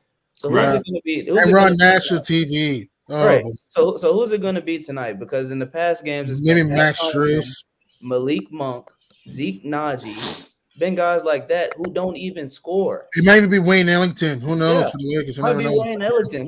Who knows? We might see Luau Deng come out of retirement and drop 40 on us. Who knows? Listen. Here's the thing. Yo, he's funny, bro. When you see a guy, the game that we played against the Pelicans, when you see a guy from the Bronx, Jose Alvarado. Yes, when you see a guy like that come in and punk Emmanuel. It was hilarious. It was ridiculous. Yeah, and then talk smack towards Celebrity Row. I got a problem with that. And Kev, you want to know why I was really upset with that? It was more so the fact I watched him, and like I said, I'm from Atlanta, right? So I watched him at Georgia Tech. I knew he was good, but I didn't even think he was in the NBA. So when I saw his name on the stat line, right? So when I seen his name on the stat line, I'm like, okay. Don't sleep on Caleb Martin. Martin tonight too from the He Might Kill Us. Right. Don't sleep on him. Knowing the Knicks, man. If it was last year, I'm sorry for interrupting. I apologize. If it was last year's team, look, last year's team had flaws, but last year's team had pride. They had no egos, and they were willing to, and they were not scared to fail. So what changed? There's reasons. Kemba doesn't fit. Fournier doesn't fit. All right. Also, Thibodeau's not using his lineups right. Randall's be more egotistical. RJ's improving. I love RJ's improvement. Yeah, he's improving. Yes, he needs to work on his free throws and certain things, but he's improving. Quinn Grimes can shoot the free, can play defense. But my problem with this year's roster, that the lineups don't work. There's no ball movement. We don't have a go-to guy that can take us home. And also, we're not a good free throw shooting team. And we just are not having fun out there. We're not having fun at all. They're not having fun. And G Money, honestly, I wasn't saying that the first 2 games of the season. I wasn't saying that because I went to the game when we won in I think it was Boston. Yeah, Boston. I went to that game. We barely won that. And then we went down to Orlando and beat the hell out of the Magic. 24 So okay, and that was a home at home. So right. I was like, okay, what are we gonna do? We dropped the game against Orlando at home. So I said, okay, fine, we'll pick it up and everything. Mm-hmm. And then weeks later, they come back and do the same thing. I'm like, we're up by 6 in the fourth, lost to the Magic again. I'm like, what the hell? Magic again? Come on. That's why I'm saying I have no faith in this year's season. People keep saying, "Oh, we'll just make a trade. We'll fix this." What trade is going to fix this? Yep. I think about that. Can other teams make it better? Can other teams get better too? Well, here's the thing: we made a trade, and Tibbs isn't even using them. Yep. Hey, so let's do. How about we do this one at a time? Because G Money just said a lot, man, and Kev did also. No. I think we just glossed over a couple of things. So for one, G Money said that Tibbs doesn't make adjustments. Nope. Right. And so I agree with you, G Money. And so but here's the thing about Tibbs not making adjustments. Okay. Right. Right. The basic adjustments, I think Tibbs does make adjustments too. Like if teams stop hunting the three and start trying to get to the basket, I think Tibbs adjusts his defense accordingly, right? Mm-hmm. But then if teams want to get out and run and attack the basket, I think Tibbs gets scared, like he's all of a sudden like, I'm not gonna match them in transition. I'm just gonna go bigger on the inside. And if I go going bigger on the inside, what that does is limits their transition because we gets them we give them fewer opportunities by getting the defensive rebounds. Right. But when teams go small against us, Tibbs does not go small. Nope. He won't take out Mitchell Robinson and Nerlens Noel and sub in Obi Toppin. He won't sacrifice rim protection, even if teams are racing up and down the floor. He'd rather have his bigs race up and down the floor also, as opposed to bringing in Obi, have Obi, Randall, a smaller lineup. Right. And so I agree with you there. I just wanted to expound a little bit on what you said because there's a gist there that I think saying the casual viewer should understand. Like when G Money says Tibbs doesn't make adjustments, it's not the small adjustments. Every NBA coach makes the small adjustments, right? Like he'll say, for instance, if teams are hunting for the three, Tibbs will say something like, "Hey man, glue your man, get closer to your man." That's a small in-game adjustment, right? But when teams go small to hunt for the three, right? Tibbs won't make that adjustment. He's not going to make a personnel decision to adjust it to what teams are doing. Yep. Right. And to me, that's to our detriment. Right. The other thing that G Money said about the schedule and the trades and stuff, he was spot on there too. So G Money was like, he said, you can't just trade for a such and such because other teams can make trades. Like Washington, there could be a story that out there. Oh, Sabonis goes to Washington, they get better. Or there could be a story that Turner goes to Boston or whatever. Like we can't just assume that we'll make a trade, we'll get better because it may not matter with the schedule though. And even people want to go hypothetical that if we play teams will get hurt, we can get hurt too. Like we have lost to injured teams all year. So what are we saying? Freeze. When you're finished, I want to ask you a question. All right, and Kev, the thing I want to point out to the thing that you said too, about randoms beating us all the time. The ironic thing about the random beating us this time is a tiny small guard, a tiny point guard from the Bronx killed us the other night. Right, coming off the bench. Right. And his name wasn't Kemba Walker. Nope. His name was Jose Alvarado. What's Jose Alvarado? Jose Alvarado. It was. If you look, I never heard of him. Yeah, he is smaller than Kemba Walker, bro. That's a problem. You would never know who he was if you don't watch Georgia Tech basketball or saw him in high school. You would have never known who Jose Alvarado was. Yeah, man. What time is it? I would like to introduce. That's Steph. We need a key.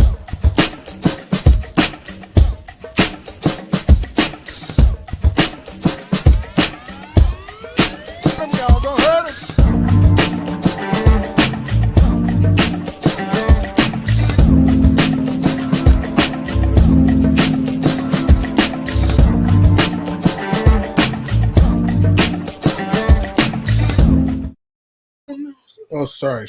Stubbornness, my man. Blessings to the chat, blessings to the panel. What's up, Uncle Freeze? Yeah. Hey, Freeze, I want to ask you a question. And everybody else can answer as well, but Freeze, I want to direct it to you. So, would you say that Tibbs has changed or has not changed since he was let go by Minnesota? Do you think he's changed his ways, or do you think he's still the same dude? All right, pause right there.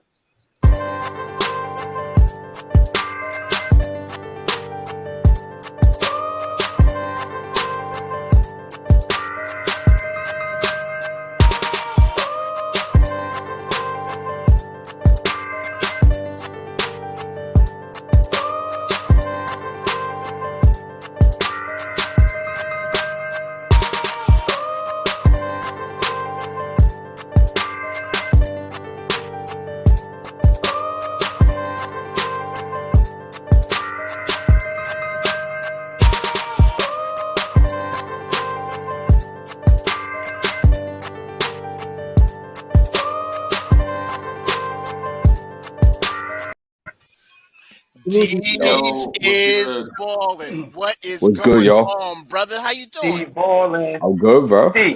What's up with y'all? Yeah, man. Hey, so just real quick, piece to D Poetic was good. What's up? What's good, please? So to answer Kev's question, just real quick, right? So I just has Tibbs changed? Yes. Is he a modern NBA coach? No. Did the changes that he made to his coaching style and personality make him a better NBA coach today versus back then? Yes. Is Tibbs a perfect NBA coach for today's NBA? No. Right. And so the changing part is does Tibbs give you the offensive flexibility and on carte blanche to do what you want on offense? Yes. Is he stubborn in making in-game adjustments based on obvious things that any coach at any level of basketball sees? No.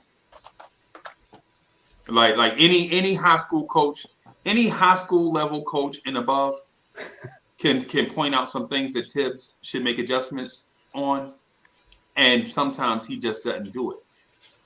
It's just as simple. It's as simple as that, right? Like the other night when Cleveland put two old as hell bigs on the floor at the same time, and instead of us using our youth and athleticism to run those bigs off the floor, we took our young big off the floor and brought in a big that was older than both of those dudes. That's a problem. That's a problem. Yeah. Well, why would you do that there? Right? You got Kevin Love, an old arcade big that doesn't want to run. Ed Davis, an old arcade big that doesn't want to run. Obi Toppin just hit a three. You take Obi off the floor and bring in Taj Gibson. Oh boy. And end up playing him more than Obi throughout the whole night. Right. That was ridiculous. Right. And the thing that we don't speak to in that point was Obi used the 3-point ball to give us a clear offensive advantage, right? And instead of us using that as a jump off point to run up and down the floor, we allowed Kevin Love to knock down threes to He lit a Minnesota Kevin Steph out there. He looked like T-Wolf Kevin like Love. Steph Curry, G-Money. Yeah. And so we allowed Kevin Love to erase what Obi Toppin did from three, right? And then it's like what Obi contributed was just wasted. Mm-hmm. He also gave you 6 rebounds too. Yeah. Obi played hard. And if you notice something about Obi, and we were mentioning this on Haduka's show, shout out to Haduka, was that he has to utilize himself in Dayton for 4 years. He was working inside, outside. And that's why his jump shot mid-range, that's why his 3-point shot in Dayton in a small sample size looked good, because he was basically operating out of the PNR and he was getting deep post position. That's where he'll get a lot of his points. So you bring him to the NBA now, and they're not utilizing him that way at all. He's floating on the perimeter. He's on the wing. He's on the bend. He's on the corner.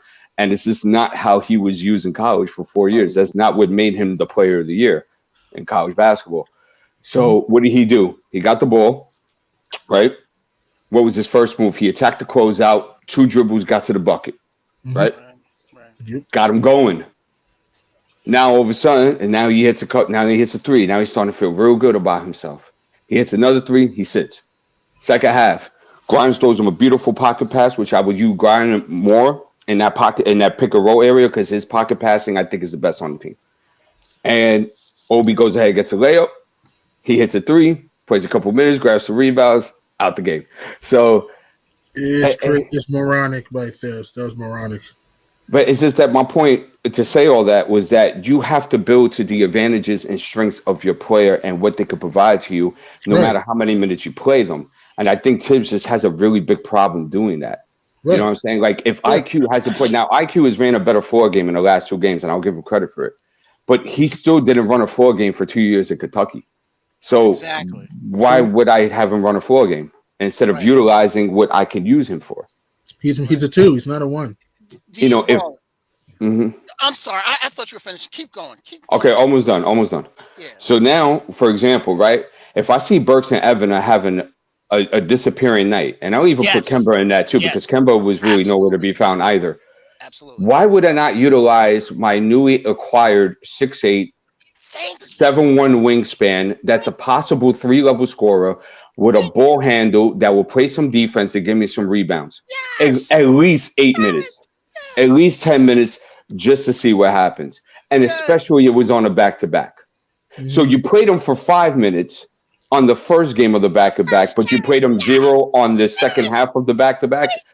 These are the type of things that make no sense. No sense is completely stupid. D Ballin. What you just said about Obi. Yeah. If he was on another team, do you think his minutes would be would go up and he'd be probably used the right way? Yeah. Yeah. See, that's and Uncle Freeze. That's why I asked you the question about Tibbs. If you thought he changed from last year to not last year, not stretch that, from when he was exiled from Minnesota to to now, as to giving other people, other players than the ones that we know of, a la your Taj Gibsons, Well, Kev, I would say, in fairness to Tibbs and any coach that has coached in Minnesota, I always scratch the Minnesota years from their coaching record. Okay. Because Minnesota is an abstract disaster, right? They're like they've actually been decent this year, but they're decent now. They're decent now. Nah. But what you have to do is look at things as a whole, right? Okay. Because you can't just say, you can't just say like in a perfect situation, like look at them today. I mean, they're okay today, but you got to look at them in years and stretches, because there was a stretch in Minnesota when they were okay with Tibbs too. You know what I'm saying? Yeah. And then all of a sudden, Minnesota remembered who they were and got back to who they were. Right? They are a disaster. Period. It's the reason why they get the number 1 pick often. It's the reason why they you know what I'm saying, they stay with top 5 picks all the time. It's because as a franchise, they're atrocious, right? So I scratched the Minnesota years off of Tibbs' record, and I know it's not fair, but he did some good things there and some bad things, and I scratched all of it from his record there, right? All right. And the reason being is because Minnesota always has stuff going on behind the scenes to make them the bad franchise that they are. Don't forget, they had the best executive they had there in years, the Rojas person, right? Uh-huh. And they fired him. Yeah. You know why they fired him? Nobody does. Right? Because he made smart moves. Basically is what it felt like to me. They were trending in the right direction. They got uncomfortable with the way he was doing it, and they fired him. It is weird. But to your Tibbs question though. Yeah. To your Tibbs question, Kev, we understand who Tibbs is. Tibbs has a fear, an abstract fear of a certain thing, right? His fear is that he can't control all 248 minutes of a game at every position. True. He's a control freak, right? He wants to control all 248 minutes of a game at every position, as opposed to letting the game be free-flowing some. Because if you notice, Tom Thibodeau is one of the only coaches that stands up and yells the whole game. Yeah. When you watch your team play, watch the other coach. Watch what the other coach does. Oh yeah, absolutely. Tibbs is yelling, like the shot that quickly jacked that wild ass 3 from 28 feet against Cleveland. Tibbs screamed at him to shoot that 3 right there, and quickly missed that shot by a foot. Remember the one, it went over the backboard. Remember he was on the wing. It shot over the rim and then hit off the opposite side backboard. Tibbs screamed at him to shoot that thing right there, right? As opposed to letting these cats play, and so he's a control freak, in my opinion. That his fear is that he'll lose control of the game. Will that be a detriment to him going forward? It's a detriment. It's a detriment. It's detriment right now. Yeah, right. Yeah, it's a detriment right now, and And it's I the mean, question. will it But be it's yeah, go ahead. but Go ahead. Kev, it's the question that I asked y'all the other day. Remember when No, I asked y'all? I didn't hear it. I apologize. I didn't No, hear it. no, Kev. I asked you specifically. Me and you talked about this. I asked you, would you prefer to have Tibbs overcoach guys or give them a long leash like Randall? Right? Okay. You remember this question? And the reason why I asked is because I feel like he overcoaches quickly RJ and Obi, right? And then he gives a super long leash to Taj and Julius Randle and some others, to D Rose, Alex Burks, and yeah. Yeah. And what happens is like I don't think he overcoaches. I think he gives Evan Fournier a super long leash, and Evan Fournier will disappear for such a long stretch that you even forget that he's on your team. Yeah. You know what I'm saying? And so what that does is it creates a situation where some players play like they're walking on eggshells, and the other ones, they play like, like it's a disco. Like there's no responsibility. Like they don't have a responsibility to anything. Like I think he overcoaches Mitch. Like I think he's constantly. Mitch can't even run up the floor without Tibbs being in his ear, overcoaching the whole game. Same thing he'll do to Obi. And if you're not a strong person, it'll ruin your confidence. Mm-hmm. You know what I'm saying? Well, it's not even that. When you're trying to get minutes and trying to make a name for yourself for this league and to get a bag, and you're running to a coach like this, it's like, wow, is this fair and equitable? Like, why is Evan go ahead and get this long leash and this boy don't play a look at defense, but I'm here busting my hump and I gotta hear your damn mouth the whole damn day. Right. And D Poetic, you know what? That's exactly right, because what happens is Tibbs says one message. If you want to be on the floor, you got to play hard. You got to play defense. Right. You got to do such and such. And then you watch Evan Fournier and Kemba Walker. You're like, these dudes don't play hard. Exactly. These dudes don't play defense. Exactly. But they stay on the floor. And they don't even do what they're supposed to do, Freezy. They don't even do that. Exactly. Right. And also, another reason why we've underachieved, another thing, we're missing free throws. Like, what's the point getting calls if you're not going to connect at the foul line? Yeah. Do you know how many games we have lost at the charity stripe? The last one, RJ said that we lost by 2, but if I hit my 10, we win the game. Right. You missed 5. I mean, yeah. You know what I think it is too? I'm thinking that teams are starting to foul us more on purpose because they know that we're not making free throws. Right. If you notice in some situations, teams are fouling the Knicks just because of the simple fact that they know we're not going to knock down both of them. Oh, right. That's a good point. Especially if the game is close, because if the game is close, who do you trust at the foul line if the game is close? Right. You don't trust any of them. That's the answer. Probably the only one that I would trust is probably Grimes. Grimes, but he's barely going to play late in close games. Barely. And he doesnn't get to the foul line, Kev. He doesn't just shoot it. That's what he is. That's the other thing. I mean, it was quickly, but then he was even Quigley's made some free throws as a late, and Quigley's a good free throw shooter. So let's analyze this real quick, right? So I'm sorry, our free throw percentage for the team, right? Mm-hmm. We're 25th in the league. That's horrible. At 75.2. And wasn't it at one point we were like in the top 10? At one point we were in the top 10 games ago. I'm talking about D-ball and games ago. Probably earlier in the season, sure. Yeah. But this is where we reside at the moment. Yeah, and it can be costly against better free throw shooting teams like Miami. Milwaukee's a pretty good free throw shooting team. Golden State's a pretty good. Golden State's bad at the line, but may not matter. LA is a bad free throw shooting team, but you get my point. But what I'm trying to say is that If we want to win games, you guys take advantage of the line. We gotta start complaining to the referees. I understand the officiating could be bad sometimes, which I am not gonna lie, it's bad, but Officiating is horrible. It's Officiating is horrible. But it's horrible for both sides.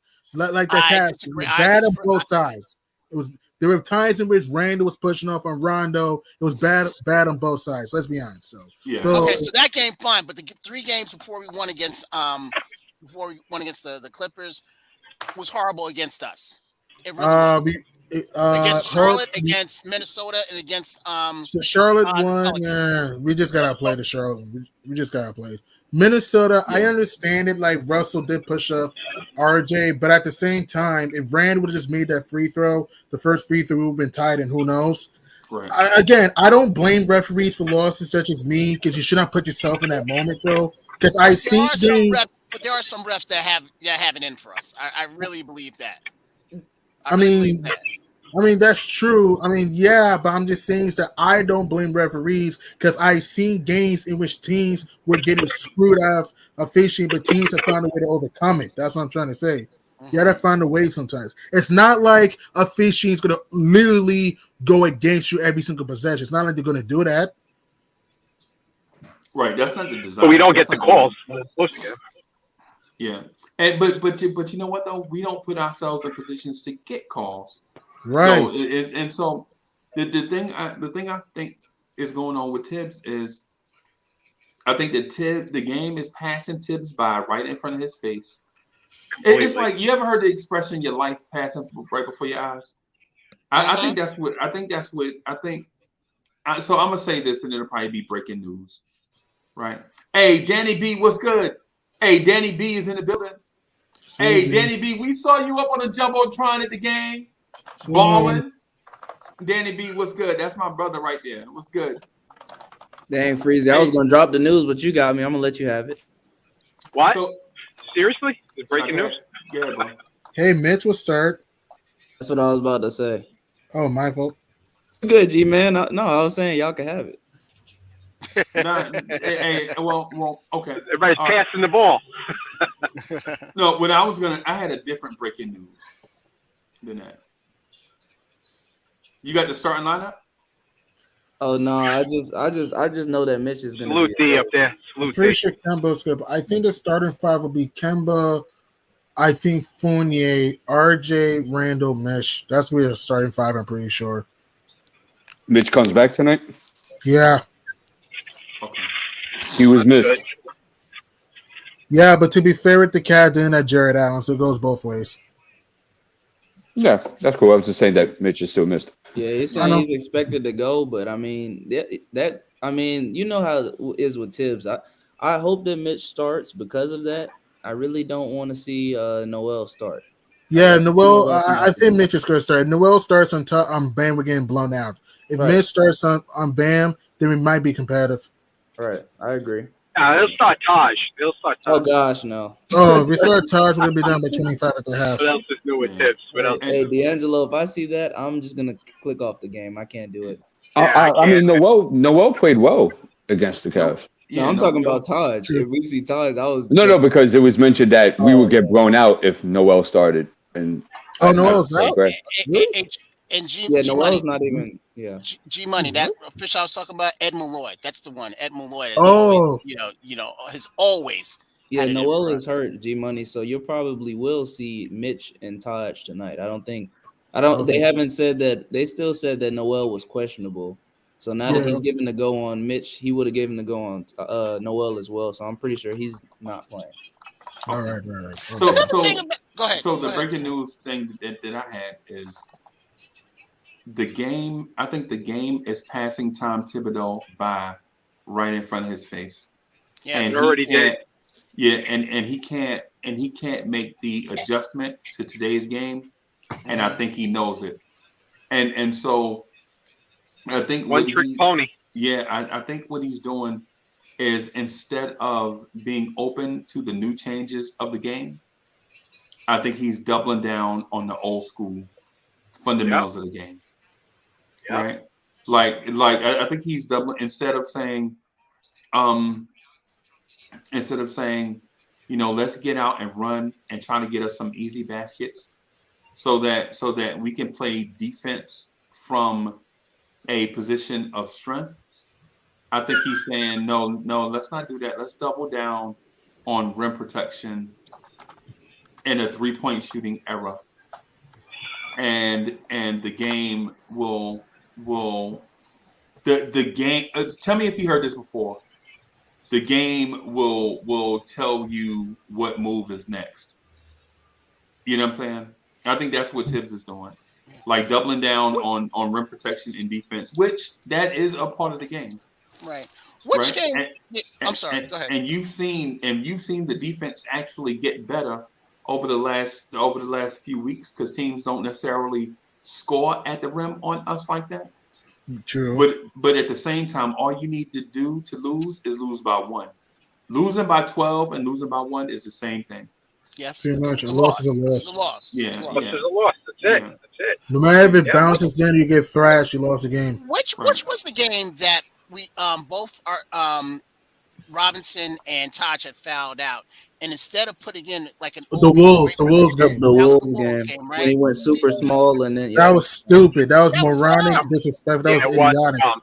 Why It was put a mess. Burks in the game when he was struggling instead of Sims? It's Yes, just- listen, Randall, again, here's the thing that Phipps needed to realize. Randall cannot guard Towns. I'm not saying Towns is Shaq. He's not. But Towns will just blow past Randall to the paint. Why not put Sims as a bigger body that can be physical with Towns? Why is Burks in the game? Who's Because he doesn't trust him. Yeah, he doesn't trust him. That's where it Yeah, comes from. he plays his favorites. He plays who he has comfortable. Yeah, He's G Money. comfortable with. It's He just plays like G favorites. Money. We understand is like guys like Sims, you know, Cam Reddish. It seems now, McBride, guys like that.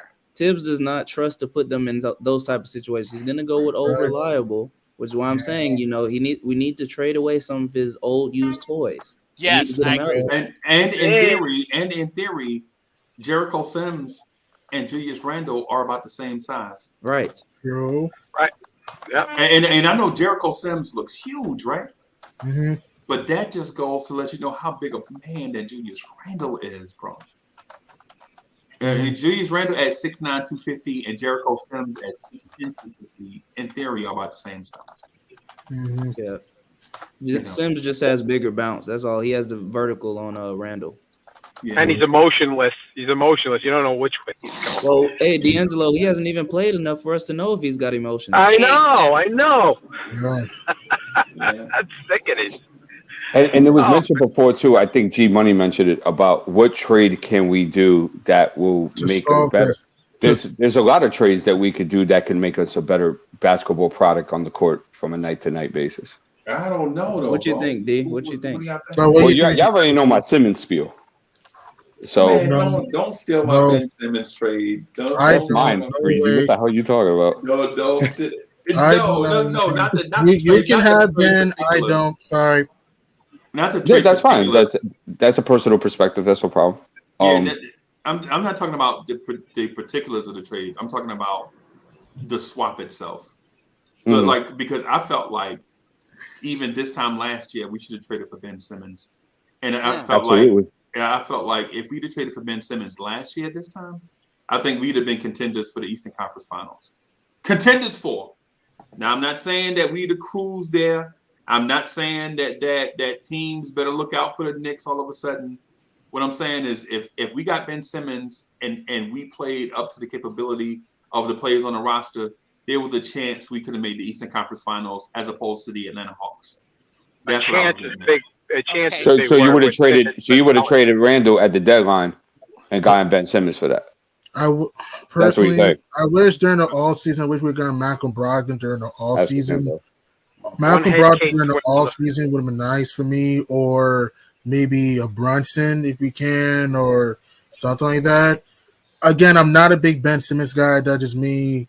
You know my reasoning with Ben Simmons, but for me, I wish Malcolm. What? Yeah, what I was gonna say was if he can't crack what he does in Philadelphia, how the heck is he gonna crack? That's my point. I don't care about his passing. Whoa! Hold on. Let me dispel this. Let me dispel this. I don't care. He did all that in Philly. I don't care about him playing all 5 positions. I don't care about all of that. Yeah, who cares about that? All Right? that talent. He had all that time with Embiid. He had all that time with Harris. All that time with Butler couldn't win. I don't care about all of that. Like, yeah, he's a good defender. I'm not denying his talent. No, he's an elite defender. Yeah, he's an elite. He's not just a good defender. He's an elite defender, but the same dude got torched like Kevin Herter in Game 7. So he was guarding Trae Young. What are you talking about? And Kevin Herter at times in Game 7. Because you say start 5 positions. No. He was guarding Trae Young exclusively for 3 games, and Trae Young did nothing for 30 and 10 on his ass. Was dropping no, he wasn't. That's a false. Yes, he was 30 and 10 in the average in the series. Check. That's false. I will check. How's that I think you should check too. 29 and 10. What are you saying? No, man. My man, no. Wow. My man was finished 5 for 22. And he went 3 for 6 in the fourth quarter. It doesn't matter. He went 3 for 6 in the fourth for 11 points. Earned his contract from that series. You know that, right? Yeah, my man finished 5 for 22. I don't care. He went 3 for 6 in the fourth quarter and had 11 points. Okay. So my man was nothing. So you don't give any credence to my man finishing the game 5 for 22, but at one point he was 2 for 18. And what about the fourth quarter? Does the fourth quarter matter? 3 for 6 in the fourth, 11 points in the fourth, had a dagger 3. There's 4 quarters in the game, not just 3. There's 4 quarters in the game. That's why I can go 9 for 30. Example, I can go 9 for 30, but if I go 7 for, let's say, 10 in the fourth, 7 to 10 in the fourth means something, right? Yeah, I'm not denying Ben Simmons' talent. I'm not saying he's trash. I just don't think he'll work for us. That's just me. I'm sorry.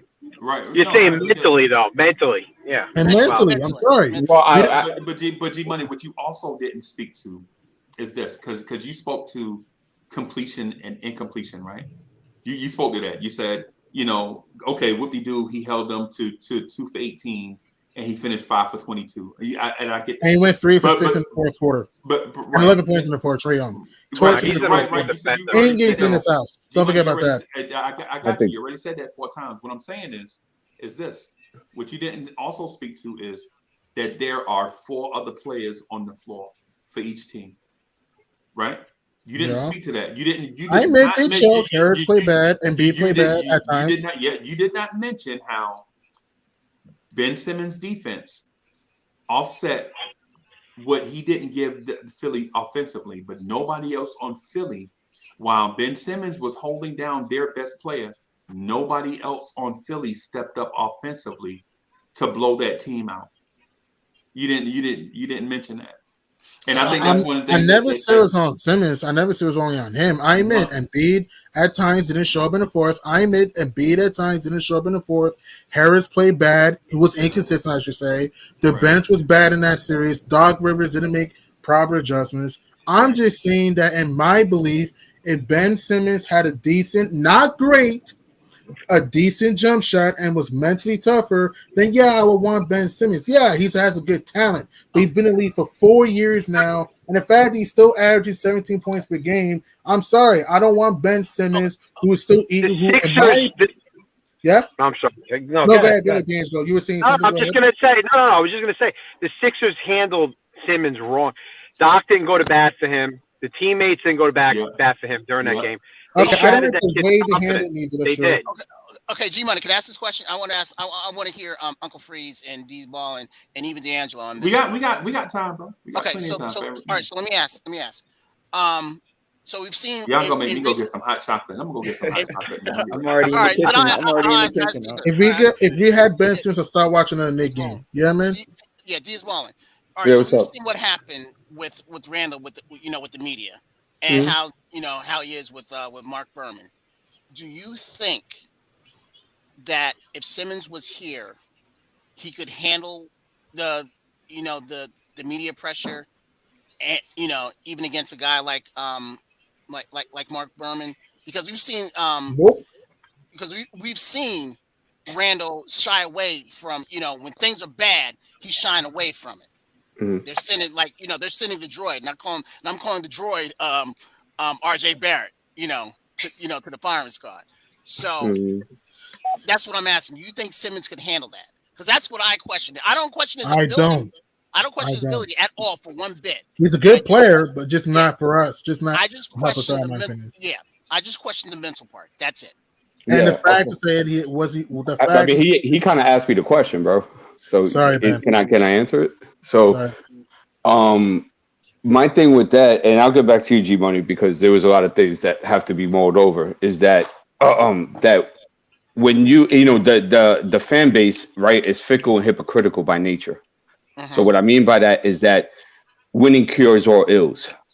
Okay. So if I put on a team, right, let's just say, for example, right, my starting lineup, if he comes, looks like Ben Simmons, RJ Barrett, Cam Reddish, Obi Toppin, and Mitchell Robinson. I easily have a top 10 defense in the league, bro. Yes. Yeah. With that lineup. So, yep. and I'm also have a guy that's a walking triple double. I don't care if he can't shoot. I don't need him to shoot. Right. I just need him to hit free throws. He can facilitate my offense, right? We're getting mad possessions. So, I mean, I think he'll be fine. Okay. As long as that structure stays that way. You got to understand something about Simmons and Embiid. We've been known for 3 years that Simmons and Embiid do not fit on the basketball court together. I agree. We've been known this already. Okay, so now if I go ahead and look at his advanced stats, right? At times when Joel Embiid was only playing half a season, they are elite. His advanced stats. Okay, so the year 2017, 2018, when Embiid was out for the second half of the season and he came back for the playoffs, right? Philadelphia was the #1 seed in the East that year. Okay, and that's when they had JJ Redick. They had a whole bunch of shooters around him. I remember that. Yep. Right. Yep. His value over replacement player was 4.5. His box BPM was 4.5. His defensive box BPM was 2.5. His offensive box BPM was 2.0. His win share per 48 was 162. His win share was 9.2, which is elite. Defensive win share was 5.0, which is elite. And offensive win share 4.2, which is elite. And then he mirrored pretty much the same advanced stats in the first half of the next season when Embiid wasn't there. Right. So it's not hard to tell that if I go ahead and give Ben Simmons the keys to an offense and I say, go ahead and do your thing and have a great time and don't worry about that shooting. We'll get free throw coaches here for you, Mitchell Robinson, RJ Barrett, right? For all these guys, and we'll take care of those things. I think Ben will be just fine.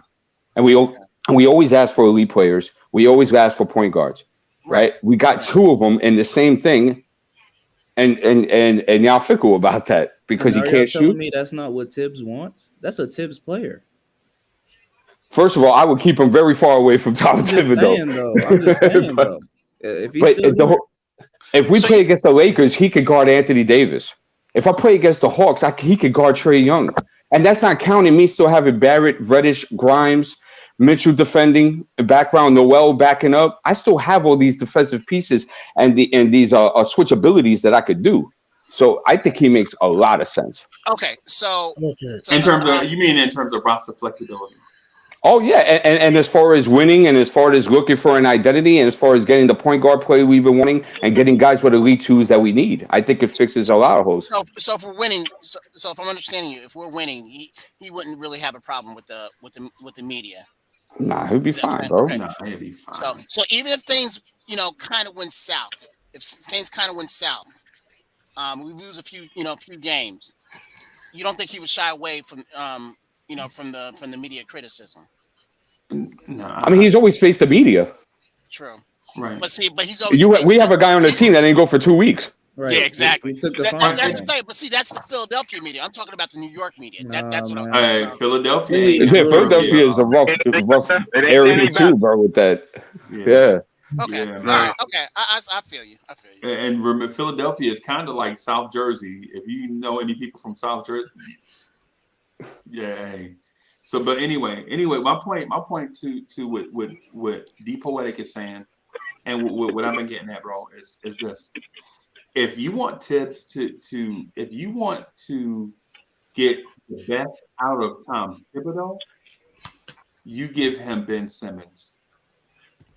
And now you take an old school coach's wet dream, so to speak, at point guard, a 6'10" guy that is not elite. He's not elite. He is the best perimeter defender statistically over the last 3 years that he played. Right? Over the last 3 years he is the best perimeter defender and I'm talking about including your Paul Georges, your Kawhi Leonards, Mhm. your Lou Dorts, all of those. You take Kawhi Leonard and Lou Dort and put them together, and you still don't have Ben Simmons, right? You take that and then an unselfish point guard, right? An unselfish point guard that would prefer to get others involved as opposed to shooting. Combine all these things together and put it into a body of a person 6'10" and maybe a top 10 athlete in the NBA.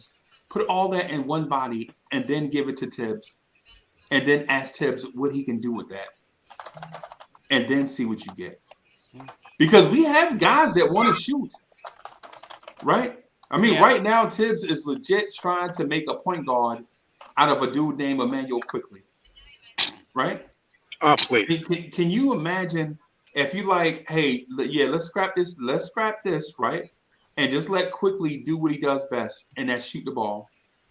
Shoot the ball, not let him be a point guard. We like, yo, Quickly, what we'll do is put you and Ben Simmons on the court at the same time, right? And now you have think about your defensive point guard rotation of Miles McBride, Emmanuel Quickly, and Ben Simmons.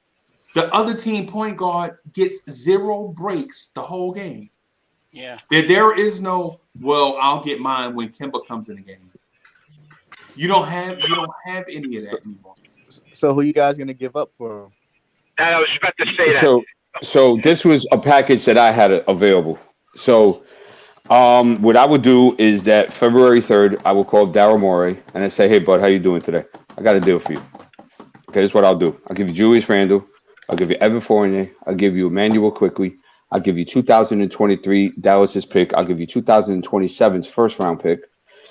And you give me Ben Simmons. And I'll help you move Tobias Harris to any location where you feel might fit for you in return. So if you want to go to Utah. So that'll be a three. Yeah. I need a 13 for this. Yeah. So if I go to Utah, I'll try to get him Bogdanovich. And I'll give him and I'll help him by giving him 2 second round picks or 3 second round picks. Right. Yeah, or however many, right? Thinking, man. You was thinking Now, if I go to Washington, for example, they have a little logjam between Kyle Kuzma and Hachimura. So I might want to work something like that with them. I could still work, or Vija, right? Or I could go to Indiana. I could talk about LeVert. You see that there's many options that I could help Philly with that would make this lucrative for them. So we get what we want, right? And then also Philly would have Embiid, Randall, possibly a Bogdanovich, a Karis LeVert type of player, right? With Evan, and they still have Tyrese Maxey. They still got a team that can compete this year. Right. Oh yeah. So nice day. Yeah. But would that move the needle? And the reason why I'm asking this is because, of course, teams want to make sure that Kev, you're not getting more. No. What's your question, Kev? Yeah, the question is, do you think that would move the needle for Philly to be to go to either the Eastern Conference Finals or the NBA Finals? Why not? They got the most improved player, second All NBA, in Julius Randle. Isn't that what we said? They're already 16. Take his demeanor over there. And I think him and Embiid will actually work very well together. Probably would. And then so say for example they pick up like a Bogdanovich or Kyle Kuzma. You don't think that helps them? I think so. I do. And they still got Maxey, and you got Evan, and you still got Emmanuel Quickly coming off your bench. Yeah. And you also got a future because you got 2 first-round picks for 2023, and just in case stuff doesn't work out, you still got 2 more picks in 2027. And so I just helped you now, and I helped you later. And what makes what Deep Poetic saying even better is that Julius Randle's contract, unlike Tobias Harris, Julius Randle's contract is movable. You don't need to move heaven and earth in case Randle and Embiid don't work out, right? Amen. And Evan Fournier's contract is movable just in case Evan Fournier doesn't work out. Whereas as You got one big contract in Tobias Harris. You have two smaller contracts in Randall and Fournier. Right. Whereas if you need to go get a quick fix, you can do a quick fix trade. You know what I'm saying? Yeah. The rumor in Philly is they've been wanting a power forward, and I think they've been hitting at Randall, right? But the thing about it is now you give Daryl Morey, who is a mad scientist of a team president anyway, Yep. the flexibility to make a major move. My only concern is I think that they are more poised to try to trade for James Harden with the Nets than That's they what I was are gonna get at. Which is possible. Yeah, Right. yeah. Yeah. That's my only concern. Yeah, that's amazing, man. Why James want to leave? You know that situation. Man. No, this is why he wants to leave. It's because he was sold a pipe dream, right? He was sold the analogy that it would be a 3-team monster of him, KD, and Kyrie. Right. What he was given was a first season of no Kyrie, basically due to injury, and now where Kyrie can only play part-time. And KD is hurt. And yeah, now KD's down. You're not getting KD until after the All-Star break. Right. So now it's the Houston Rockets 2.0 with James Harden basically being a triple-double machine and him only getting Kyrie certain games. So what James Harden is saying, he's like, you know what, man, I was expected these things out of me. I've been relatively healthy my whole time pretty much in Brooklyn besides the injury he had. I think it was a leg injury he had beforehand. He's saying, you know, I've done my job. I performed. Let me go ahead and just test free agency. It doesn't necessarily mean he wants out of Brooklyn, but he wants to test free agency. I don't believe that James Harden's ever been a free agent his whole career. Mm-hmm. But that would be my points as to why he would want out. That's a great point. I wouldn't mind James Harden on the Knicks. I don't think that's going to happen, but I would not mind James Harden on the Knicks. I would not mind him. I would. You would? Really? Yeah. Bro, he can shoot, he can penetrate, he can help us. But he and still unlike can't Baby Ben, he will help stretch the floor to take pressure off What RJ. can he do, Kev? But see, you mentioned Ben Simmons. At least I know what he can do defensively and get everybody involved. We need to All get James Harden space the can do is floor. score. What? He can also pass too. He can also pass and get rebound. Am I wrong, Diaz Bowling? Yeah, the He triple can also pass and rebound. Yes. Harden can pass and rebound. So you're telling me that you would take James Harden over Ben Simmons? Is that what? Yes. Definitely. You have to realize what James Harden's doing this year, Kev. Or what he's been doing his whole career. All right. Well, you put Harden with Embiid. If you put Harden last year with Embiid, you think the Hawks beat the Sixers? Definitely. Here's my thing about Harden. First of all, I think Harden is a fantastic talent, of course. And I mean, look, I think he leads the league in assists this year, by the way. Right. So I mean, the guy is fantastic, but he has always been defensively suspect, and he is turning 33 this year. Right.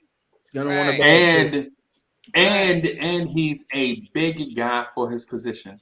Yep. So you don't know when the health is gonna go. Yep. Yeah. That's why I said I mentioned Freezy. That's why I mentioned, you know, he's been pretty much healthy in years past, but you never know. Like he did have that hamstring injury with Brooklyn. I mean, not with Brooklyn, Houston. Yeah, with Houston. Yeah, so they carried that's over what I'm into saying. He's been Brooklyn, relatively healthy as of late, but you never know when that could sneak up. I just think he's gonna want to get paid regardless. And I mean, think about. Oh, go ahead. Go ahead, D. No, go ahead. Okay. I was just saying I don't think the Knicks will be in the running for him. I think he'll want to go to another, you know, where he's in championship mode. Mm-hmm. And think about this too. I mean, if it's true, if the rumors are true about Harden wanting to leave, right? He's wanting to leave a situation with Kevin Durant and Kyrie Irving and a part-time Kyrie Irving. Yeah. Why the hell would he want to come here? Right. Exactly. That's what I'm getting at. Yeah. Why would he leave that situation for this? And So- why would you want him? And think about what D said. Now, you want to leave a situation. Wait a minute. I thought you just said. Wait a minute. I thought you just said that you would take a Harden. You didn't say that. What he's saying is, why would you want him here? Ben Simmons, No. What Freezy's saying is, why would you want him here if he doesn't even want to play in that situation? I think that's more what he's First of all, just for clarity, I am pro Ben Simmons. Okay. I'm not pro Harden. Okay. Right. Let me clarify. I stated that earlier. But I just want to just clarify. I'm pro Ben Simmons. I'm not pro Harden. If we get Harden, I'm not opposed to having Harden. Okay. Right. Okay. Right. Okay. Right. But when I'm and to also clarify is it would make me nervous to see a dude leave New York when he's got Kevin Durant and Kyrie, and we are Knicks fans. Can you imagine what happens if he comes here? If we trade everything to get him, and then we do one thing to make him upset, and then now we got to trade him. Yeah. You know what I'm saying? So it's a lot that goes into a James Harden. So it's like if the Knicks were to trade for LeBron James. You know what I'm saying? Not that James Harden is LeBron James, but I'm talking about managing the ego that comes along with the player. Yep. Yeah. That's what I'm talking. That's what I'm getting Okay. at. I get it. Okay. I think there's easier routes for us to get better. Ben Simmons. That's one. You've mentioned De'Aaron Fox before. I would not mind De'Aaron Fox. I would not mind him. I just not the best fan of him, but you know, I was talking with Foxy not so long ago about it, and he brought some very good points about it. Is that he's elite in certain areas that we don't have at that position. So even if we say we give him Julius Randle, right? Because Kings have expressed interest in Julius Randle. If we go ahead and ship in there and say we get Fox back in return, right? Our starting lineup would be Fox, R.J. Barrett, hopefully, thankfully, Cam Reddish, Obi Toppin, and Mitchell Robinson, which is, I think, is a definitive upgrade than what we have now. True. Especially on the athleticism front. Right. When does the front office step in and ask or tell Tibbs that you got to play Cam Reddish? I don't think they're in a position to do that right now. Nah, I don't think so. Yeah, they want Fournier and Kemba to play. Okay. All right. And even so, you can't tell Tibbs to force his hand on a player who they just acquired for Kevin Knox.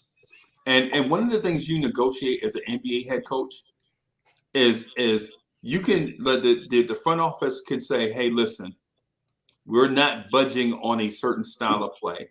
The front office is built to acquiesce to a certain style of play, right? It's the reason why they search for a certain type of head coach. But when it comes to rotations and minutes as an NBA head coach, you're not telling me who to play and for how long. That's one of the things I'm not going to negotiate, because if I'm the chef, I am the one with the recipes and making the menu. You're not going to make me cook, a certain thing the way you want it to taste. I'm the chef, right? It's just one of those things that you just don't bend on. Yeah. Right. It's like a lot of y'all have things that you do in your profession. Your boss is that when you negotiate, you know what I'm saying? You're not going to say, I've been this person for 40, 50 years. And your new boss is like, I understand that, but today I want you to be such and such. And then tomorrow I might want you to be such and such also. Nah, that's not how this thing works. I have had success doing it this way for such and such amount of time. And you need somebody successful to do this. Right. And if you were successful, you wouldn't be in the search for my position. Right. And I know that's like a convoluted way of saying I'm doing it my way. But I'm doing it my way. Mm-hmm. And that might be the fall. Sometimes that's the rise, and sometimes that's the fall. You gotta take your chances. Because you have to be adaptable to what is going on, and you got to feel the temperature of the room. You know what I'm saying? Okay, and I think Tibbs has a hard time doing that. What about this? Stuck in his rotation, he's stuck at his minutes, and it's like, dude, you're not seeing what's going on in the game right now, bro. Okay, so let me ask you this then: why would Cam Reddish, agree to a trade like this if he knew that it was going to be tough breaking that rotation? You know what, Kev? Because he's not a GM. Yeah, that and on the but doesn't the GM come to the guy and say like, hey, listen, we're thinking about trading you, to this place? Yeah, but they don't wait for Cam Reddish's green light to do it, don't they? Yeah. Right. They say, okay, Cam, you want to move? Here we go. We got somewhere for you to go. Matter of fact, out of respect, they did this out of respect for Cam. Right. They like, hey, young player, you ain't did nothing in the league. You're a nobody. You're a top 10 pick. with no resume or no nothing. You ain't nobody. You don't call no shots. You are not James Harden, right? So I guess that's I guess that's what the Pelicans are going to do with Zion Williamson when he wants out, because right? those are two different. But let's stay on Cam. Let's stay on Cam. All right. Let's stay on Cam. Let's not do Zion. Let's stay on Cam.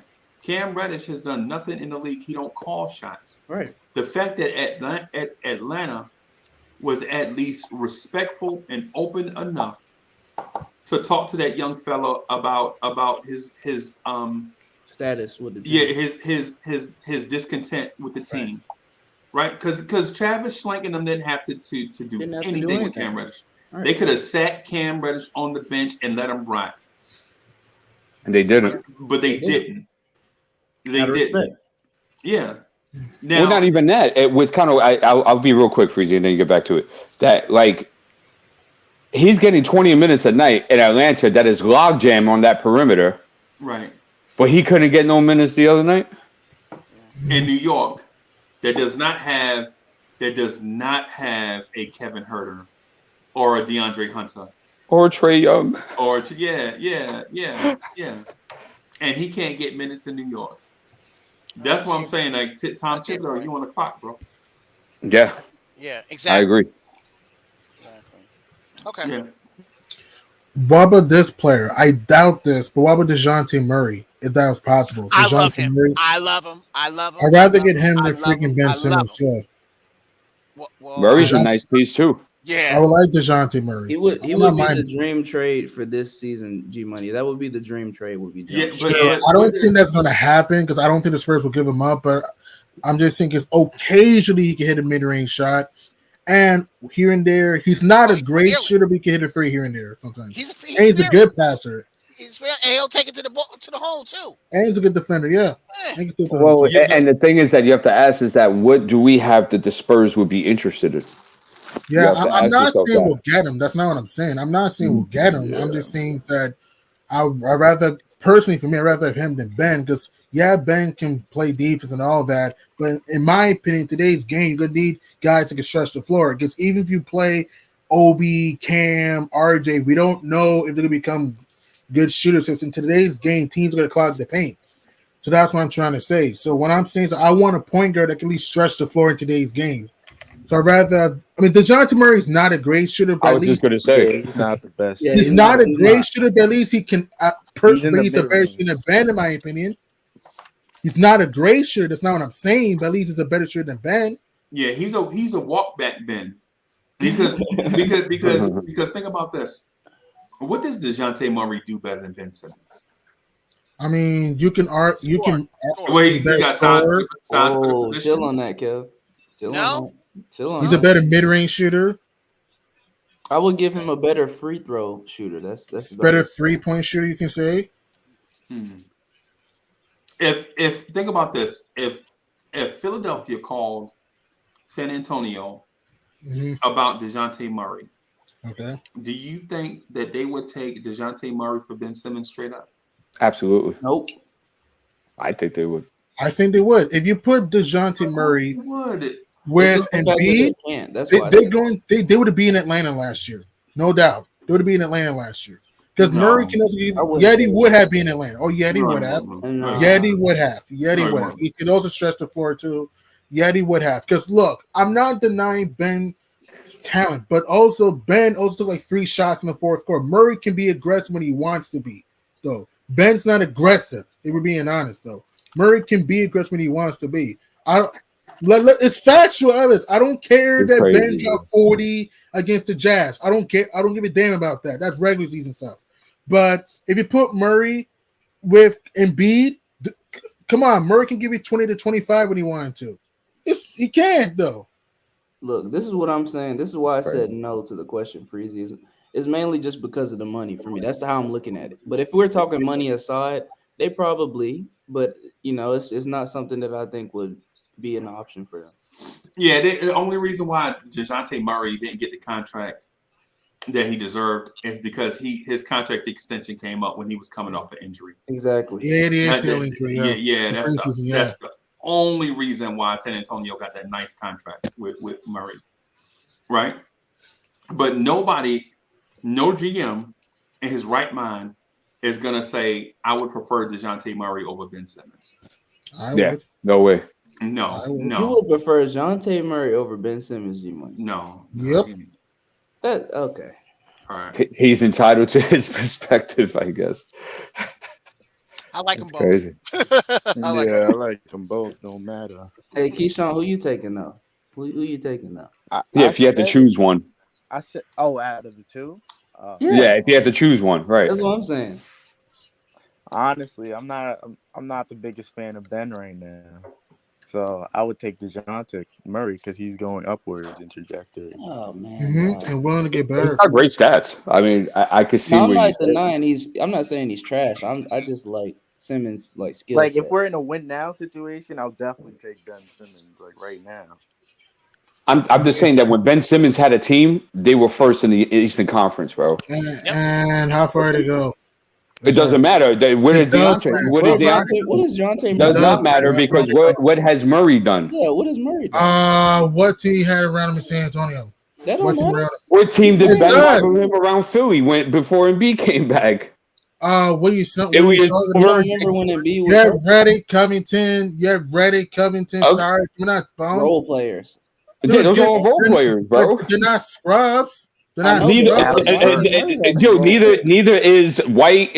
You know I'm what I'm not saying? saying White, Like, but so- you talk about the Western Conference. What are you saying? I'm not saying they're scrubs Oh, neither. God. We talk about White, Walker, they're good, but let's not act that they're all stars.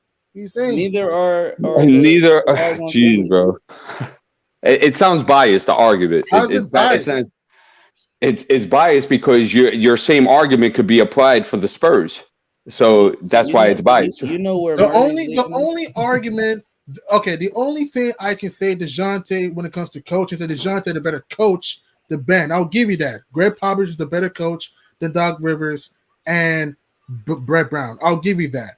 But if I'm honest, Ben Simmons had a better team than DeJounte Murray. I'm just being honest. You remember when Embiid was hurt though? He didn't have the better team that year.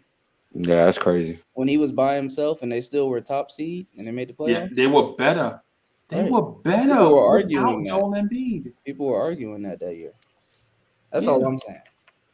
Well, they beat us last year with that Embiid.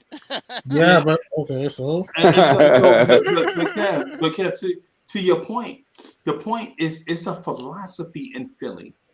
It's the only reason why it's either Ben or JoJo is it's a philosophy, right?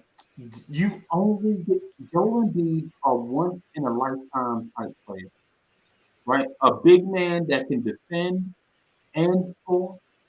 But you can put Joel Embiid. The mic's acted up a little bit, Freezy. You're like in and out for some reason. Oh, my bad. Yeah, My yeah. bad. But the only thing with you can put Joel Embiid in an argument with the Patrick Ewings of the world, right?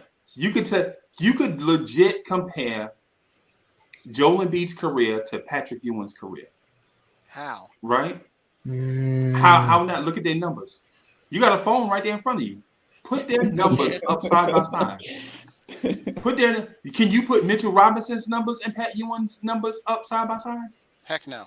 No, right? Heck no. What about Robert Williams?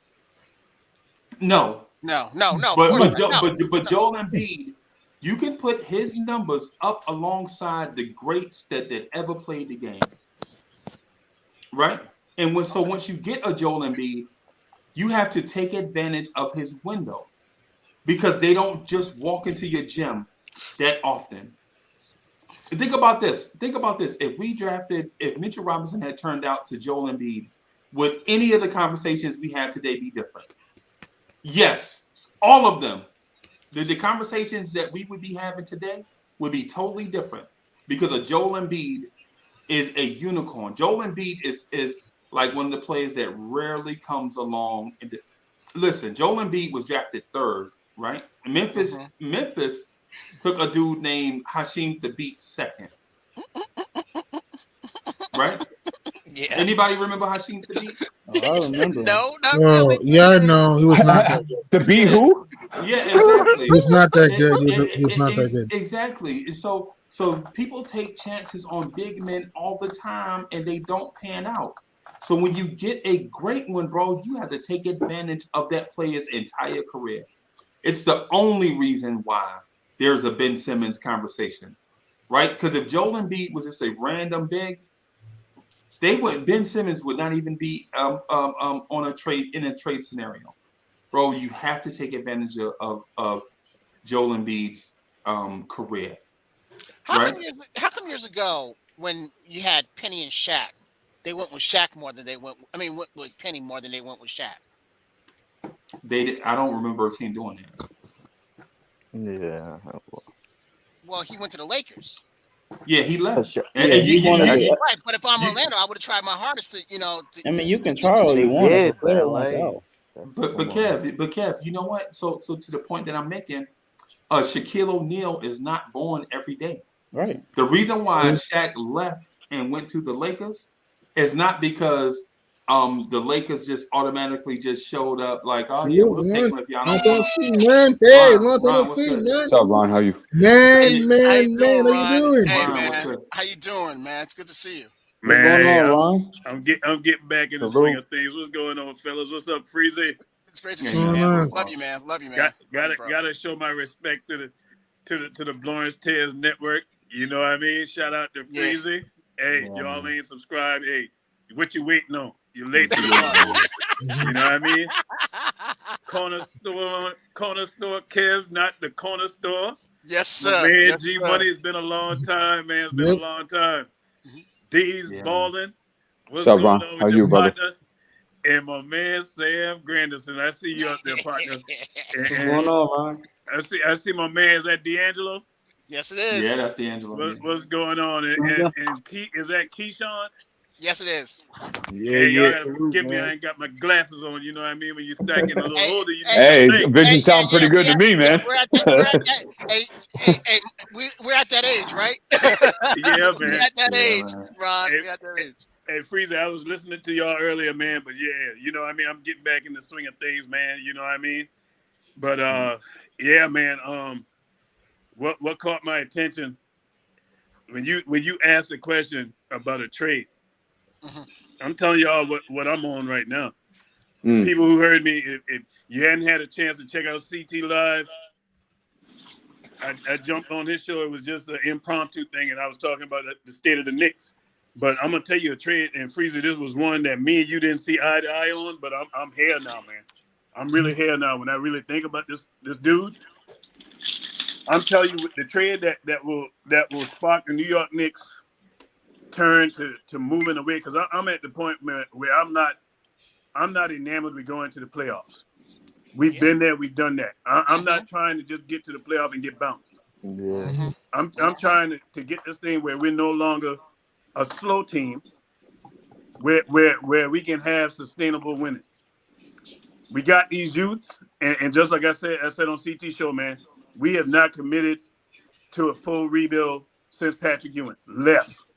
And that's a crying shame.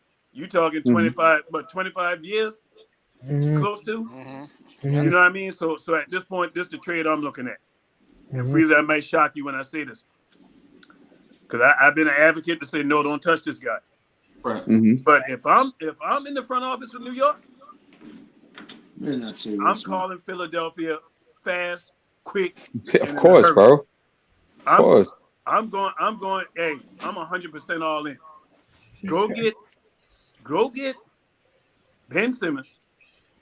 Go get Ben Simmons and Tobias Harris both, and you ship out Julius Randle and Evan Fournier.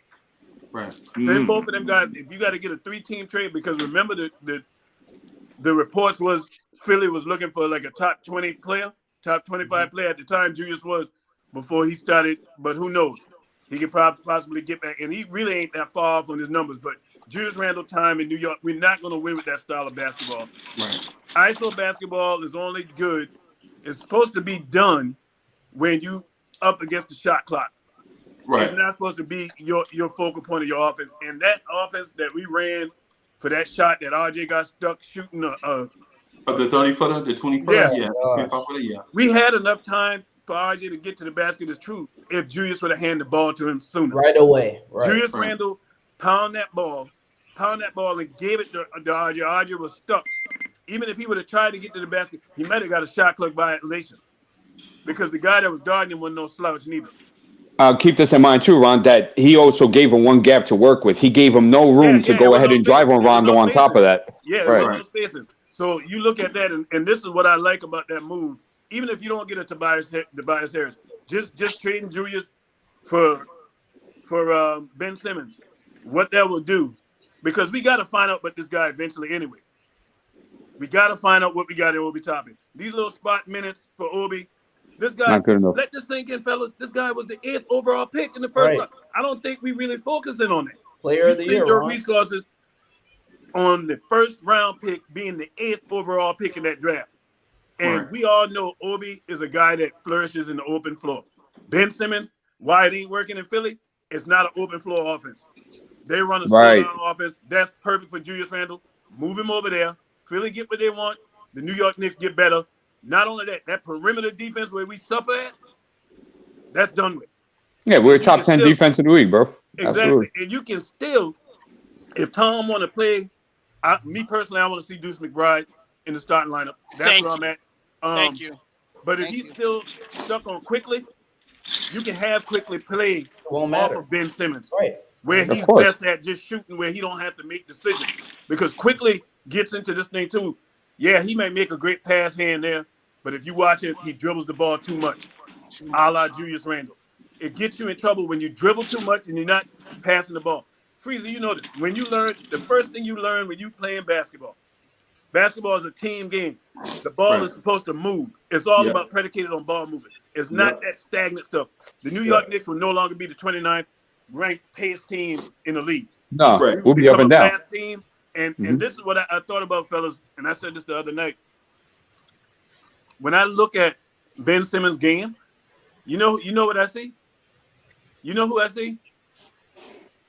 I see Giannis Antetokounmpo.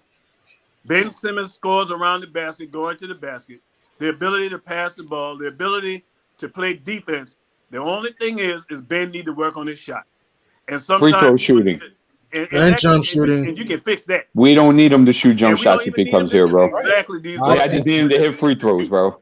You let him do what he do best. Make the team better. The New York Knicks, I'm telling you right now, and what you do too, who knows? With the way the East is, if you make that trade, the New York Knicks could flip everything on its head because now you don't know what the New York Knicks is going to do with having a Ben Simmons in that lineup. You talking Ben Simmons, R.J. Barrett, Mitchell Robinson, and then now what that does too is by moving Julius Randle, you get the slide Cam Reddish. Thank you. Oh my God, please. Well, we're not totally firm on that yet and that's a great question to bring up. If we do get a caliber like that as Ben Simmons, right? Is Tom Thibodeau still the coach of this team? And I think the fan base might be divided in that. By the way, but go ahead. Yeah, that's right. First thing that's right. All right. See you later. Yeah, and Cam Reddish get on the floor too. So that's another plus. So you get to know what you got in Cam Reddish too. Cam Reddish, RJ, Ben Simmons, Mitchell Robinson, and any combination of McBride or IQ as the starting point guard. And get them old guys up out of here. Get them up out of here. But they're gonna want more than Randall because Philly being greedy. Greedy. What they want. We know that already. That's so hypothetical. You get a 3-team trade, and the Knicks got assets, so that don't even want the basis for that deal is Randall and Ben Simmons, and you can make it work. You can make it two first round pick, and Randall. So Ron, I asked. Gotta give him more than that. Yeah. Hey Ron, I asked Deez Ballin and Uncle Freezy this question.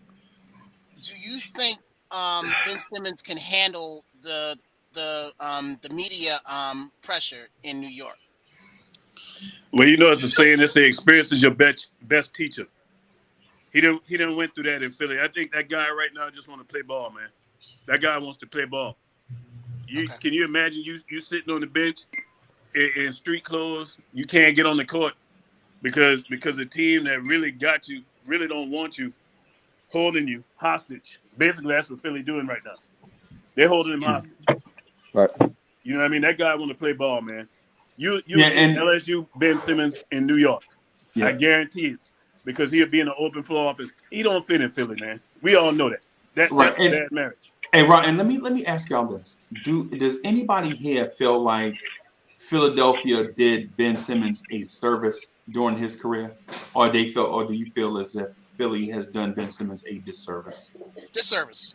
I say They did disservice. him wrong the last season. They did him wrong. Once that playoff ended, forget it. Doc Yeah. Rivers didn't have his back. The players, Embiid, talked bad about him. It was a mess.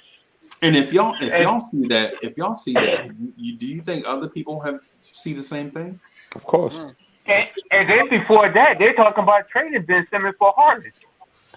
Yeah, Before all of that went down, he heard about that. yeah, yeah. But What's you up, mean man? but before he got traded to Brooklyn? What's going on, Charlie Ward cousin, aka the Mask? Chilling. Yeah, man, but that's what I was thinking of when you said that trade thing, man. I thought about that because the New York Knicks would no longer be a slow team, and we would no longer be a team that's playing like we're ready for retirement. And if you look at the league, all these teams that have come back and playing real good, you look at Cleveland, you look at these teams is playing their young players, man. Yep. They ain't trying to trot out fossils out there. We playing Taj like Taj 25. No knock to Taj, but Taj time is up. Thank you. Derrick Rose, we need to move on from Derrick Rose too. Yeah, and Uncle Freeze, that's why I was saying before weeks ago when you were saying don't let the kids, play like a McBride or a Sims because you don't want them to fail and everything. But they got to get experience out there. No, that's not the no. Okay, That's so not what what were I you said. saying? What were you saying? What were you saying? No, Kev, hear me out on it. Okay. I said Tibbs is gonna be a polarizing coach, right? For some players, he is gonna overcoach them, Right. and then for other players, Yeah. he's gonna give them a long leash. That's what I keep saying. Like for Obi Toppin, he overcoaches Obi Toppin. Every time Obi is on the floor, Tibbs is in Obi's ear the entire time. Overcoaching. No Obi, Obi here, Obi there, Obi. He overcoaching. Oh, you can't even play a natural game because the coach is overcoaching you. Right? And then at the same time, you have an Evan Fournier who is being undercoached. Obi Toppin is being overcoached. Evan Fournier is being undercoached. And now you have the two polarizing things. Like on one side, Emmanuel quickly can't even dribble the ball up the floor without Tibbs yelling instructions at him the whole time. Right? And you know what I'm saying? And then at the same time, Julius Randle is being undercoached by Tibbs. You know what I'm saying? He just give him the instructions and let him do his thing. Right? And it's the same thing with RJ Barrett. Like with Tibbs is legit overcoaching certain guys and undercoaching others. And what I'm saying with the young players is if you're a fragile young player just getting into the league trying to find your way and the coach is always on your back, that breaks certain young players. You know what I'm saying? And Obi Toppin is one of them. You know what I'm Obi's saying? fragile, you think? Oh yeah, he's fragile. I'm gonna tell y'all like this, man. What I see in Tibbs, and I agree with everything you said, Freezy. Tibbs has to go for this simple fact, man. This roster is not made for him to win now. It's not. Right. And anybody thinking that, they're delusional. This roster, the Knicks need to go ahead and just move him on out of the way and put Johnny Bryant in that spot. Let Johnny Bryant be the coach.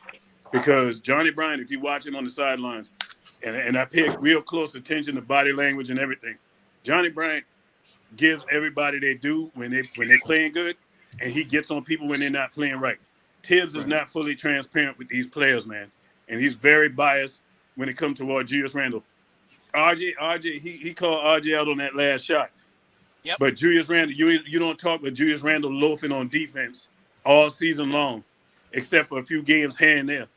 I'm sick of that dude, man. I'm telling y'all right now. Right. I don't know how y'all feel about Tom Thibodeau, but for me, he is finished in my eyes with the New York Knicks. Put it this way, Ron. I'm out of here. Put it this way, Ron. I didn't like the hire. The first thing smoking. I didn't like the hire. How about that? JFK, I don't care if you send him on the ship. He Okay, needs to Ron. get out of New York. Oh, okay, Ron. ASAP. Okay, Ron. So now here's So- the argument. Here's one thing, D-Bug. You mentioned Johnny Bryant. The argument's going to come to you is, well, what has Johnny Bryant done? Well, here's the whole thing. You see, Kev, you have to be a smart organization, right? And you have to play things smart. Right. What I would do is that I'm not saying Johnny Bryant is the answer, and he's been the coach we've been looking for that's going to lead us to a dynasty. It's not what I'm saying. What I'm saying is that, but I do give him a half a year with a young squad, right? So I got a young coach with a young squad, which seems to be a very good pedigree that's been working in the last 10 or 15 years, right? Ron, you kicked out.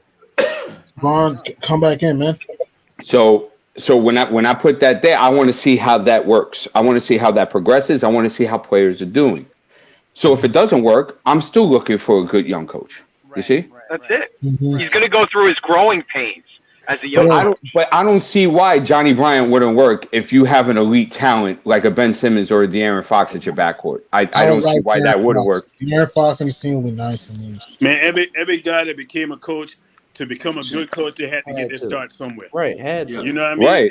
And there's enough of us trying to reinvent the wheel, keep going, digging in people's trash can, bringing people that have been fired 2 or 3 stops and bringing them here thinking they're going to Kurt Rambis. Man, Randall was bad. Jeff Hornacek was bad. Fisher was trash. I'm just really His with deal was the youth garbage. movement with the New York Knicks, man. And I tell you one thing we all can agree with, the whole Knicks fan base. When it comes to youth and young players, you never have to question effort. You will never have to question whether or not they're playing hard. That will never happen with youthful players.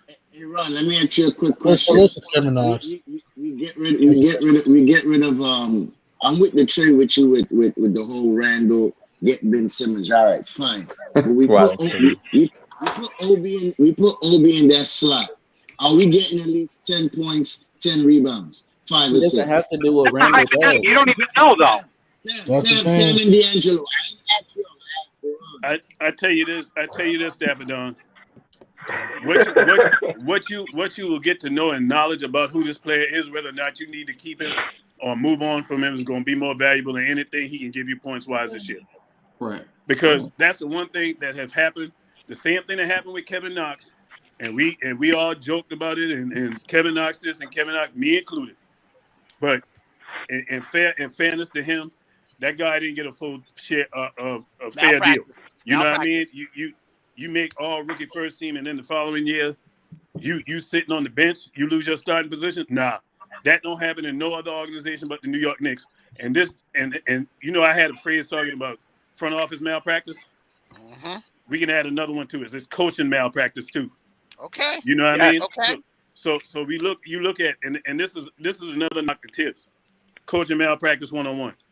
Tell me what franchise where you have a young point guard, where you struggling at the point guard position all season, do it, whatever the reasons, and you have a guy that have a game where they have 9 assists, 0 turnovers, 4 steals, and about 16, 17 points. And that guy don't see the floor again really for the rest of the season. Tell me what franchise does that? Yeah. That don't try to make this guy, to invest in this guy being that point guard, giving him a shot.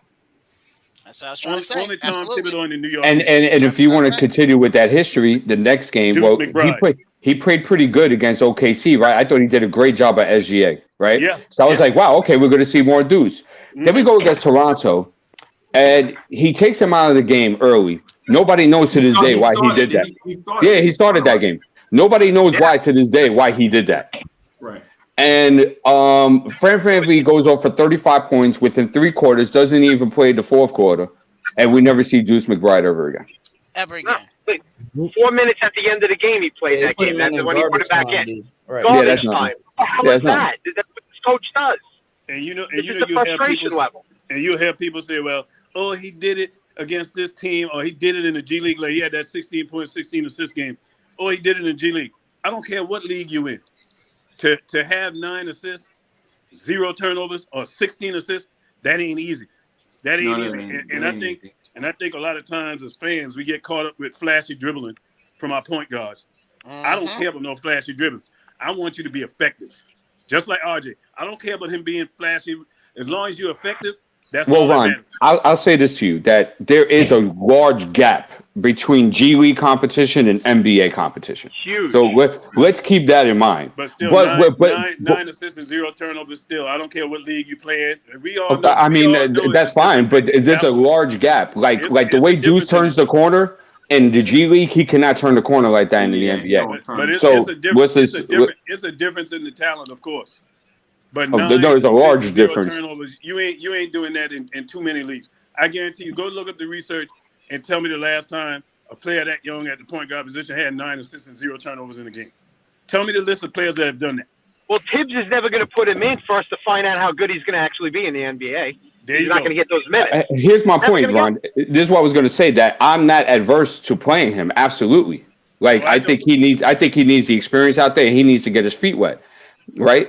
But let's not expect 16 assists and 0 turnovers, or not. Like that's not going to be realistic. Okay, that's what I'm saying. All I was doing was making a point that you have a point guard that did that. Now that 9 assists and 0 turnovers was in the NBA. That wasn't in the G League. You see what I'm saying?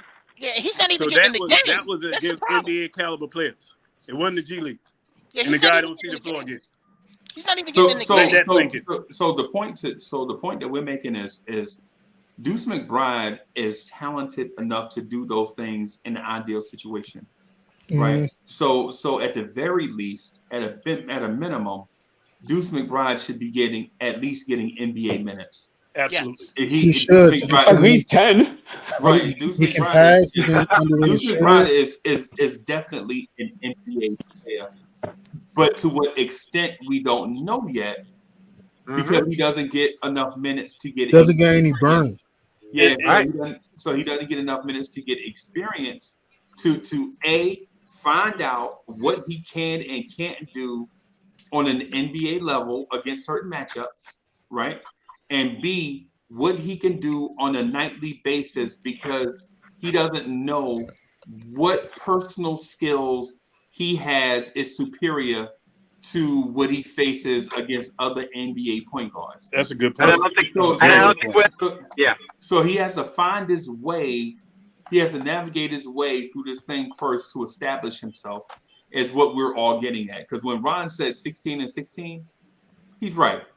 But what D'Angelo, not D'Angelo, I'm sorry, what D Poetic is saying though is nah. You know what I'm saying? That was the G League. This is not the NBA. I can think of a trade but that 9 assist game was definitely in the NBA against NBA level talent. Yeah, that wasn't the G League. No. I mean, I could make the argument, Ron, that Houston was depleted that game. Would you agree? Well, yeah, but they're still okay. NBA players. But so now it's different. So now it's different, right? If he go ahead and does that against a first or starting unit caliber team, and then it's like, okay, wow, Deuce could really run this point. I'm not saying he's not capable of doing it. I'm just saying that he hasn't shown me enough evidence to jump out the window and say he should be a starting PG. That's because it's Tibbs. We keep saying the coach need to go. Right. Keep drafting these players and not playing I them. can think of a trade that can. I can think of a trade that we can do. Would you mind getting Jalen Brunson and Mike Muscala from the Thunder? I don't want Jalen Brunson, man. I want, if we're gonna go get a point guard, Jalen Brunson and Mike Muscala. Would you mind? What's obsession with Jalen Brunson? I'm not saying he's great. I'm not saying that. But how much money he wants? He wants a ton of money. I'm not going to give him that contract that he's asking for. I don't want Jalen Brunson even without the contract. I don't want. I'm sick of these guys that was a backup point guard and stuff like this on other teams, and we bring them here. Man, if we gonna go, we need a point guard, and we've been needing one since we drafted Mark Jackson and Rod Strickland. We haven't had a. Well, actually, Starberry. We hadn't had a. And we gave him up after a cup of coffee. He is starting for them. He's not a bench player. Man, we need a difference maker, man. Let's stop getting these guys digging in Dallas trash can. Why are we always going to Dallas? I hear you. I like that. But he's not a bench player. I like Bronson.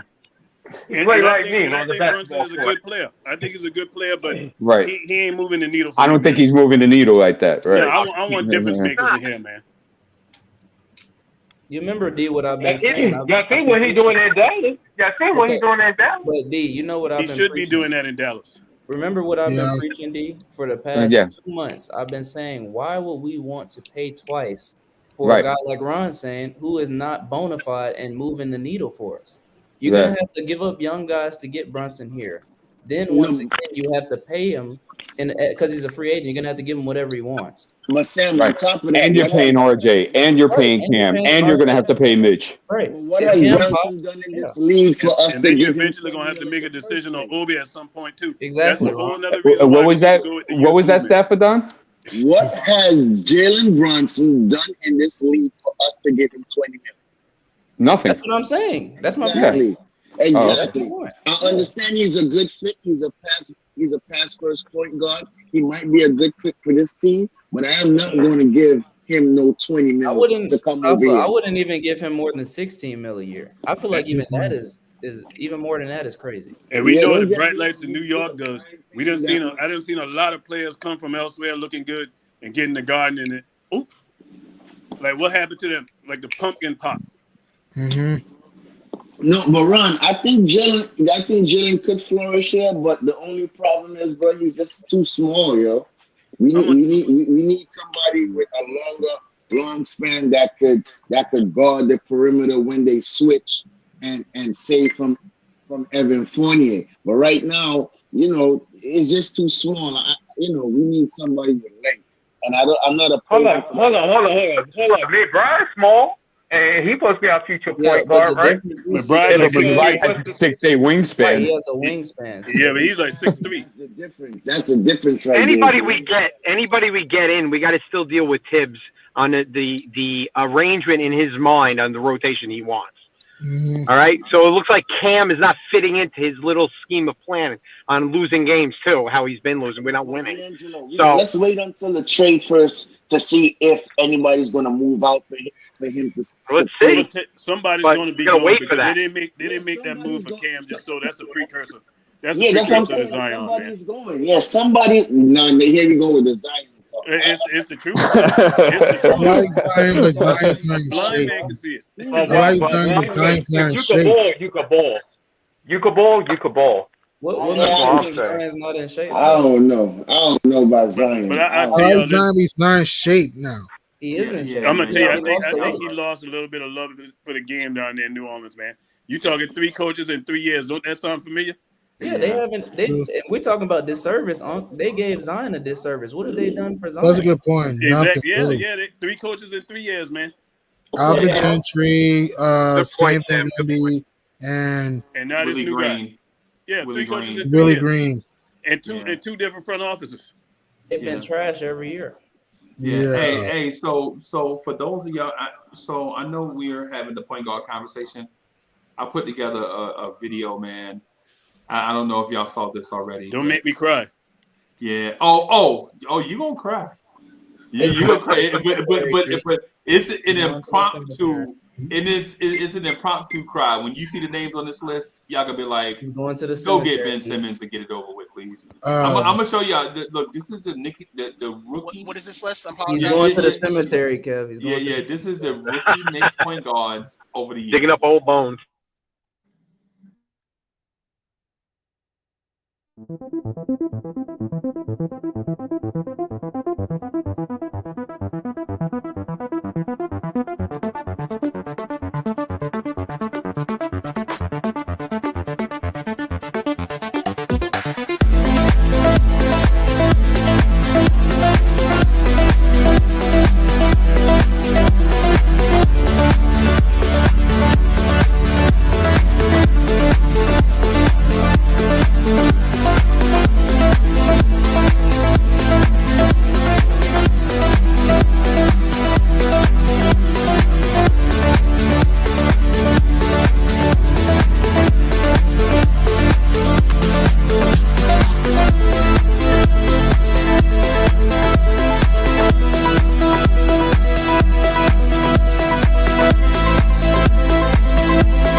When I saw that list, you know what I thought about? The first thing came in my mind? Throwing up.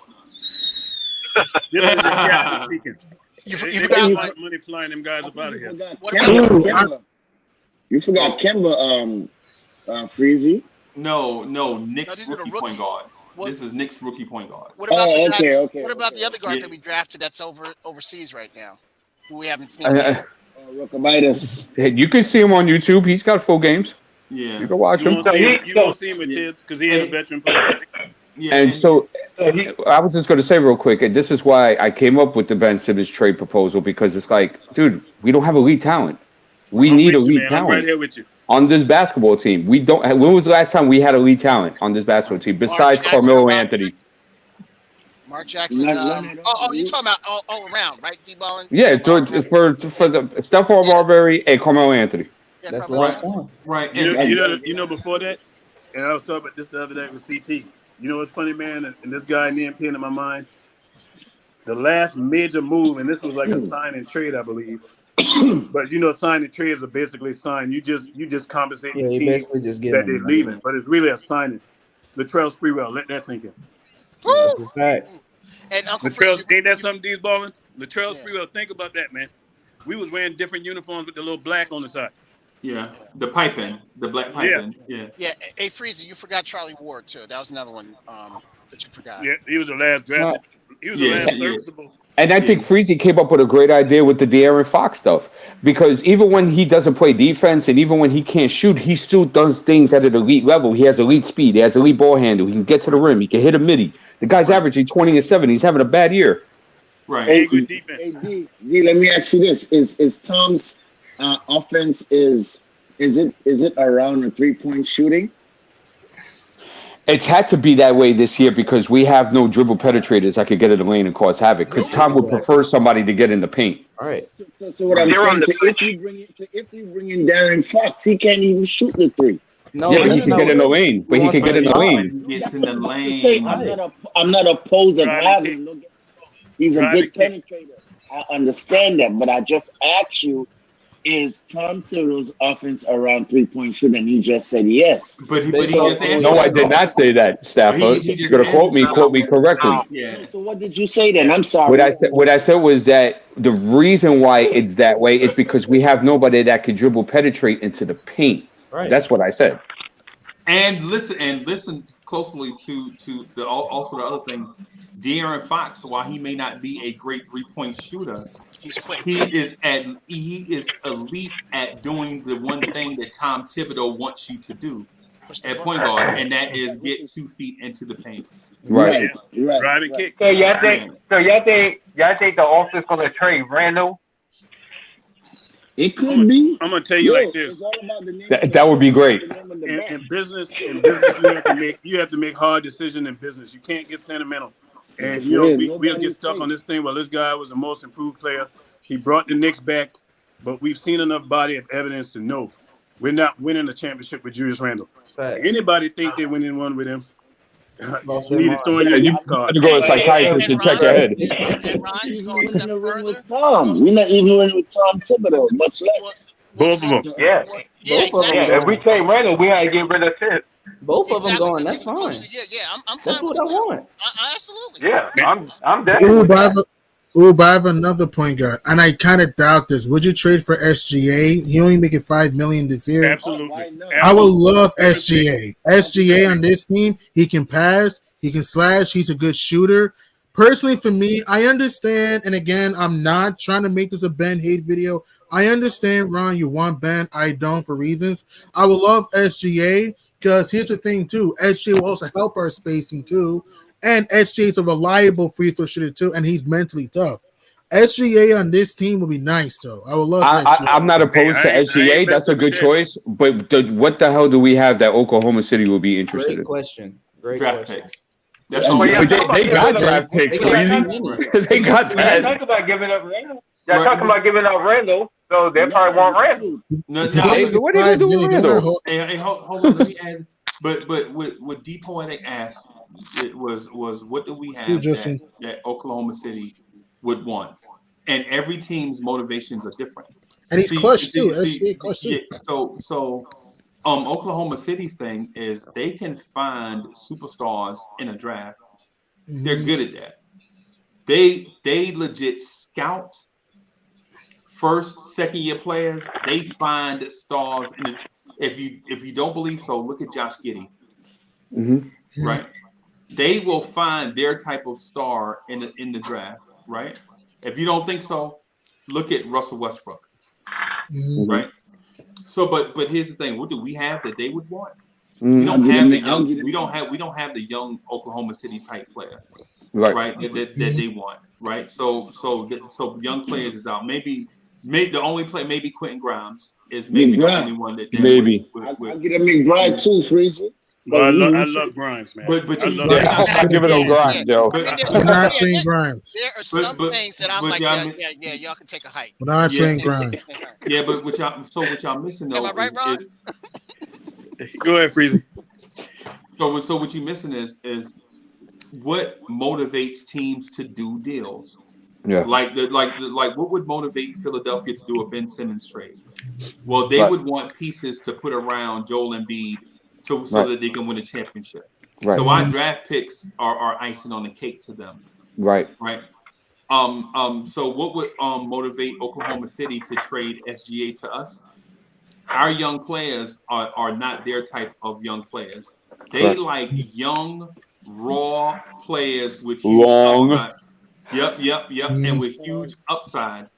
And so a Quentin Grimes does not fit what they're looking for, because as soon as you trade, Quentin Grimes is already older than most of the players that they would want anyway. For real. Right? You know what I'm saying? And he does. Was that Freeze? No, I was going to ask him if he wouldn't put McBride in that trade. No. Bro, you missing the point what I just said, man. Oklahoma City wants young players with huge superstar potential. To put around Josh Giddey, and so that's the complete opposite of what Miles McBride is. Okay. Miles McBride is not a young player with huge upside. I got you. You know something else I thought about, Freezy? Is when we talk, you hear people say this a lot, man. Talk about we need to take the small market approach. They need to get that statement up out of here so far, because you know what that approach is that they do. I'll be back. They build their team the right way. They build their team through the draft. You're never supposed to try to build your team through a bunch of free agents. Free agents are supposed to be sprinkled into your foundation of what you built yourself. Exactly. And that's why those teams, look at Cleveland, how they playing this year. Surprising. 10 games above 500. You look at Golden State, all their players is homegrown. Yep. You look at all these teams, man, and the teams that are struggling to try to do that quick fix, those are teams that sit in the lottery. Right. That's the teams that are going to sit in the lottery, and that's where we headed at. But Ron, let me the question that I'm trying to get to ask y'all, and because what happens is we all think there's a standard one size fits all here, and it's not. Like what I just mentioned is what would Philly want? Philly wants to build around a championship piece. Yeah, they have a championship piece in Embiid. So they want to get talent to go around him to win a championship. Oklahoma City doesn't have a Joel Embiid, right? What they want to do is build through the draft with high upside draft picks, right? But what are the Knicks? Somebody tell me what the Knicks are. Don't tell me what. Don't compare them to nobody else. Who are the Knicks? What are the Knicks right now? Incomplete. And mediocre team. We're incomplete. No. I mean, I understand mediocre because I mean, Oklahoma City is bad, and Philly is good. I understand that, but what I'm saying is when it comes to building a team, what direction are the Knicks going in their team building? We don't know. We're lost. We don't know. We're totally lost. We're borderline. We're like right in between. And because they don't know. They don't know. Yeah, because we got a mixture of young and old, so it's hard to really pinpoint which direction we going. Because it looks we don't have no clarity on this roster, man. There's totally no clarity. Look at this team. We're a total inconsistent team. It looks like a win now team because you got Tom Thibodeau and he plays the veterans like that, but at the same but you're not winning. Exactly. You look at the roster. He's kidding himself. The roster's flawed. Yeah, the roster is not built with a bunch of players that's built to win now. It's right. not. Right, because if you're in win now mode as a baseline, you have veterans that can have your team be competitive every night. Right, but we don't have veterans that can keep us competitive every night. That's why we have a lot of role players too. That's why for me, I was looking Freezy at it. I was like, I've got enough evidence now looking at this team. One thing I know is that this is not a playoff roster. This is not a championship roster. No. And that's what our ultimate goal is, to win the championship.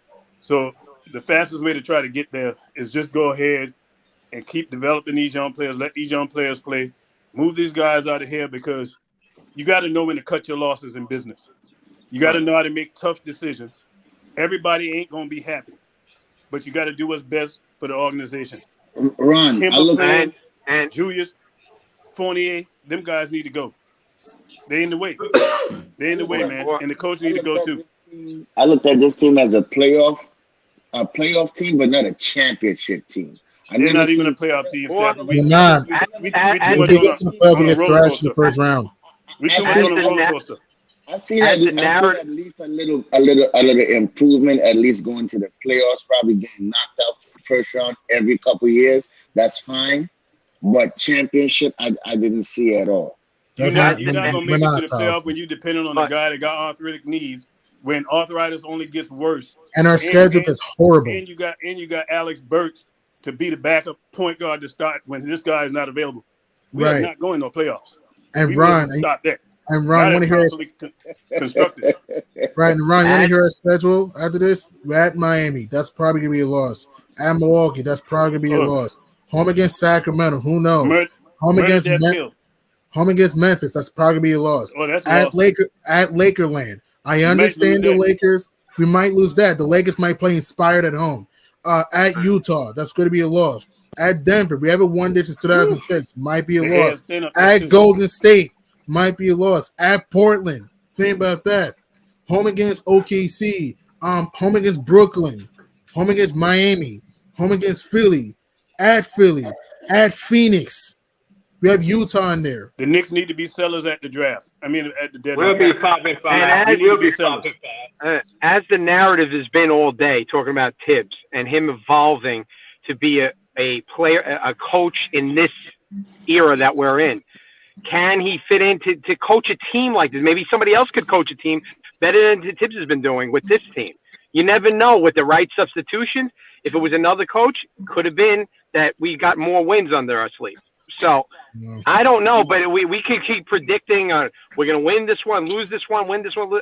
I mean, Tibbs is a factor here where he's so stuck in his own way, and we can't evolve. He's not evolved. He's set in that old school mentality as with the narrative. Agree. And it's sickening, and I'm tired of it as a Knicks fan watching these games. We're going to win tonight. We're going to lose that way. Like we get 2 good wins, we lose 3. I mean, I'm sick of having the same narrative every day. I'm sick of it. Groundhog Day. Same kind of thing that we keep going through.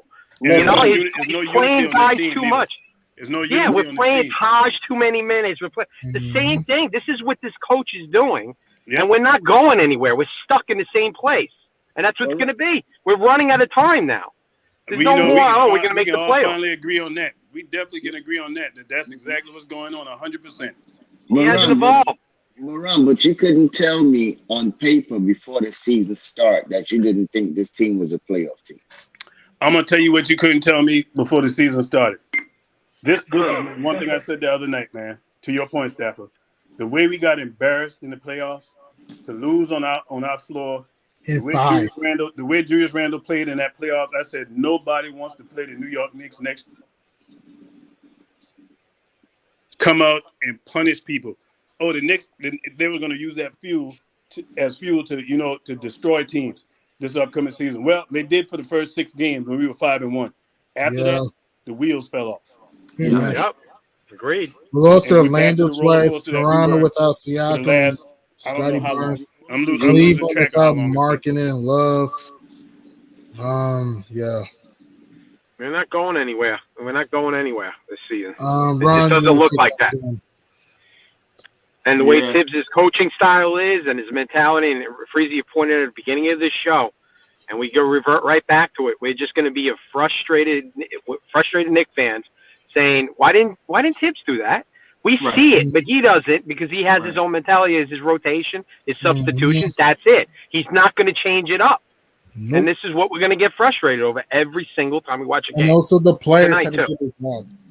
And I agree with you, D'Angelo and Thibs. It's also the players have to execute too. They do. So But he has to put them in the right spots, and Right. he can't. I mean, he has his favorites. You know, I mean, Randall is his favorite. He'll play him. He'll put him in the game. Like he'll pull Toppin out where he was heating up the last game. He hit a three, boom. He pulls him out. Toppin's looking with a smile on his face, with a smirk on his face. He goes back to the bench, and he puts Randall in, and then boom. You know, I'm not to put everything on Randall, but again, you know, he's had a rough 2 weeks. Let's put it that way. So nobody. If Toppin do good today, if Toppin do good tonight, and Tibbs take him out, what I would do if I was him, I would throw the chair on the court. PwC. On national TV. National Best move that we can make to get this thing back on track. So let me ask you a question. At the end of the season, whether we go to the playoffs or in the lottery or whatever, if the team moves on from Tibbs, would anyone have a problem with it? No. So here's the thing, Kev, with that. Because I understand how you trying to incite the riot, right? Like, get rid of Tibbs. No, Get rid of Tibbs. I'm not trying. But yeah, you are. So but if it did happen, then we would receive the backlash from the media saying how we, you know, how the fans are irrational. Yeah. And didn't allow Tom Thibodeau to rebuild this abstract disaster back up from nothing. And change the culture. He was supposed to come in and change the culture, you know? And here's the thing. Here's the thing. While I'm not ready to get Tibbs out of here, I'm frustrated with him. Yeah. Right? But you can't just keep changing coaches for the sake of changing coaches. No, you're right. Because at some point, the problem is not the coach, it's the people. Mm-hmm. Right? Because Kev, I know you listen. I know you love Derek Fisher. I know Cornerstone Kev is a Derek Fisher fan. And I know you want to bring Derek Fisher back. No. And listen, and I know you love. I love the way he's dressed. You love the way he's dressed. Right? I know you love Kurt Rambis. I know you love Kurt Rambis. If there's only one person I would love to come back, there's only one person. The fish was pulled out of the water when Derek Fisher was coaching him. The fish was pulled out of the water. You can't. At some point, you have to allow you click that again. Yeah, at some point, you have to allow a coach, whether you're frustrated with him or not, with the way he's doing things, you have to allow a coach to set the culture. You have to give people time. Precedent. Yep. You have to give people time to achieve their goal. And I know CWC is like, well, his year and a half is up. We fire people every year and a half. His year and a half up. It's time to move on. Nah, bro. At some point, when you keep doing the same thing every year and a half, it's not the coaches that you can't build a foundation like that. It's you. They should never hire this coach. Nah, it's Charlie Ward's cousin fault. Yeah. All right. Uncle Freezy, you want him to go too. Uncle Freezy, No. I want him to change. Yeah, that's what I want. That's the problem. He's not going to change. He had opportunities. To change. Well, CWC. He may not have a choice anymore. He's at 65 years old. No, he's going to take after this Knicks job. If I think he'll be doing color commentating. This is it. Yeah, I think this is it. I agree. So he's going to be in the call. The thing is I know CWC love David Fisdale. No, you know what I'm saying? But you can't change coaches every year and a half. No, you're right, Freezy. You're right. It's ridiculous. It's ridiculous. So what do you change? Uncle Freezy's wrong. Uncle Freezy's wrong on this. Well, First of all, you get Todd playing 25 minutes, like you said, and then take Obi out the But gate. he agrees with your CWC. He agrees with that. He wants him to change his ways of coaching. He's not going to change. He's No, not going to change. I know, but CWC, that's the not what reason he's why saying. we Yeah, say that's not what Freezy's saying. So that's I the reason understand. why we're all saying that we're frustrated. Because we all see the same thing and we need for it to change. And Tibbs won't change it. That's why we're all frustrated. That's why he got to go. He ain't going to change. That's why he got to go. That very well may happen, though. They could happen if it doesn't change. If he sticks to his guns the way he's been doing it, and we lose out the rest of the way, and you know, then okay, then that's a fireable offense probably because he just won't change his ways. Right. He don't got no family. He's not married. He don't got none of that.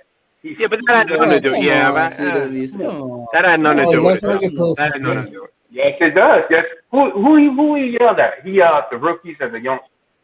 He don't yell at the men.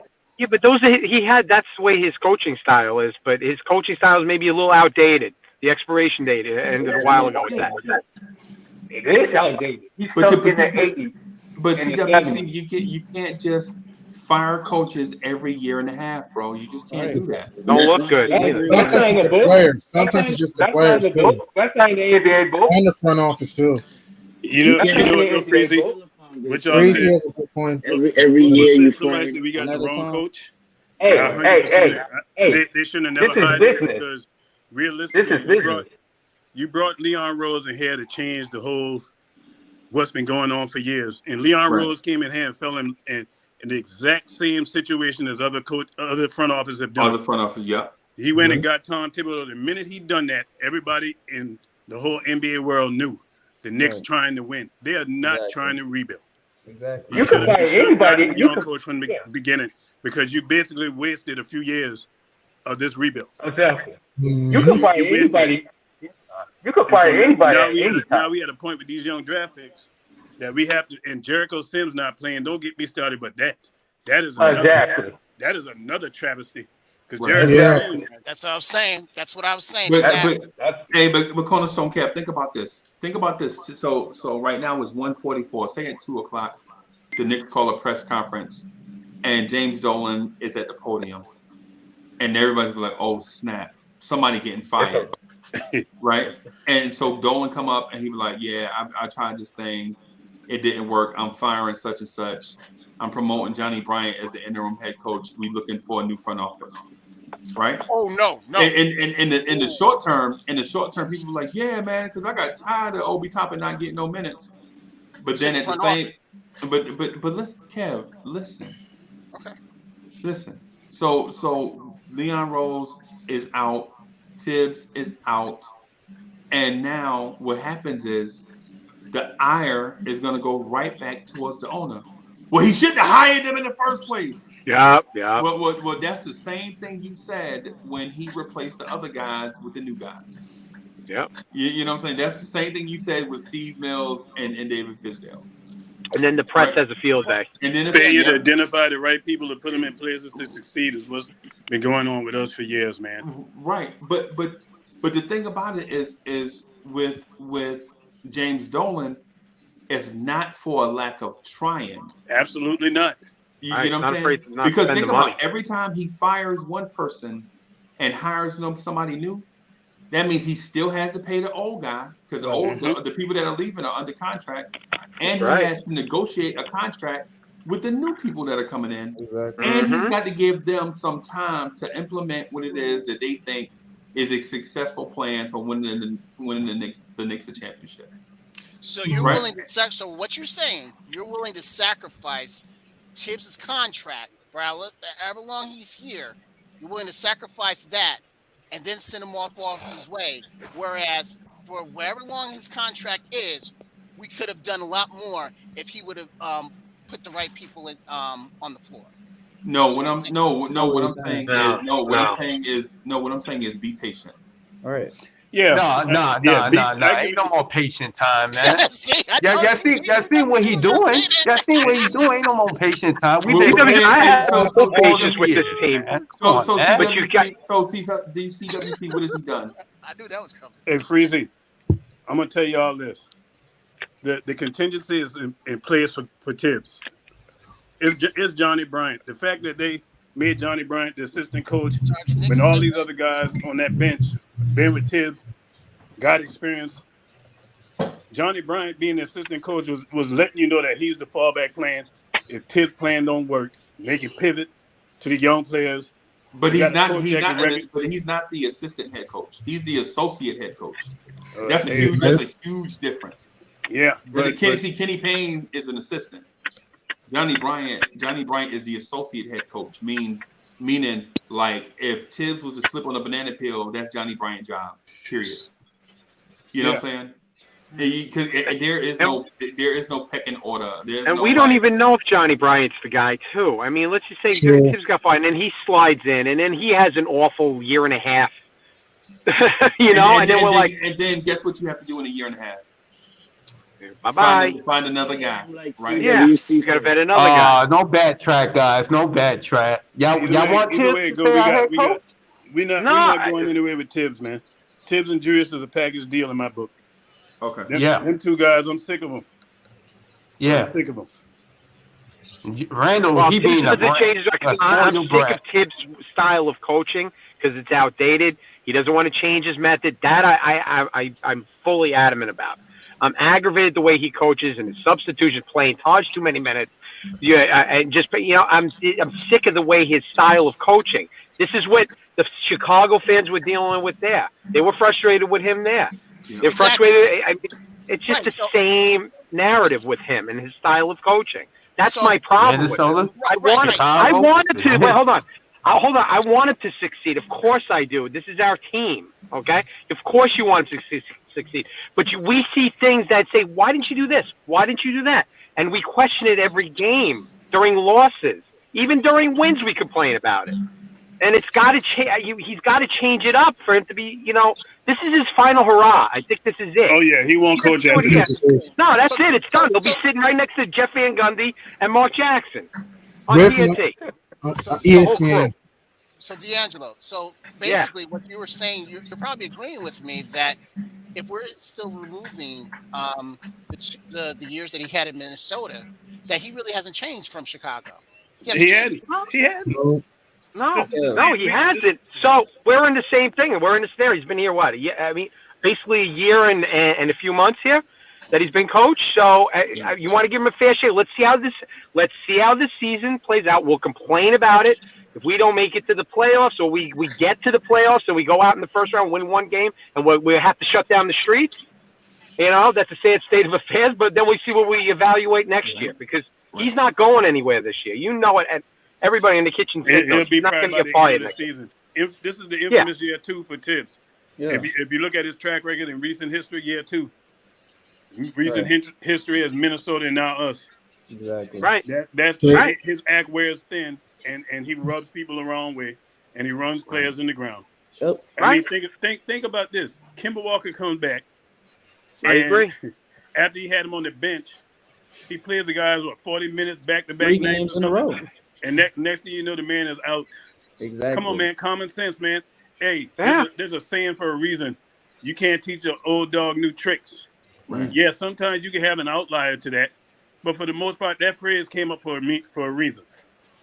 And guys like Tibbs, at this point in his career, he is who he is. I just want to make this. We got to teach an old dog new tricks. I just want to make these 2 points, and I'm going to let y'all rock. Remember, this is what I was saying months ago. I said that before that game even happened with the Pistons, I said, you know what? Kemba Walker just played 40 minutes 2 games in a row. You're going to have him play 40 minutes again 3 games in a row, and you know he has a bad knee.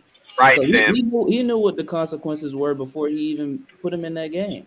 And he's still with it because, like you're saying, Uncle Ron, he's in his same mode of where I can just go ahead and go with what's working. It don't matter how many minutes.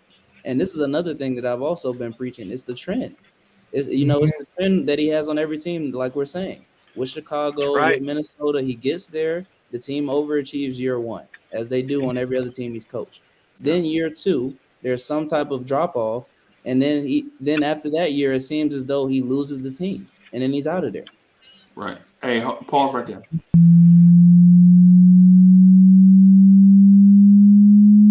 Let's get it.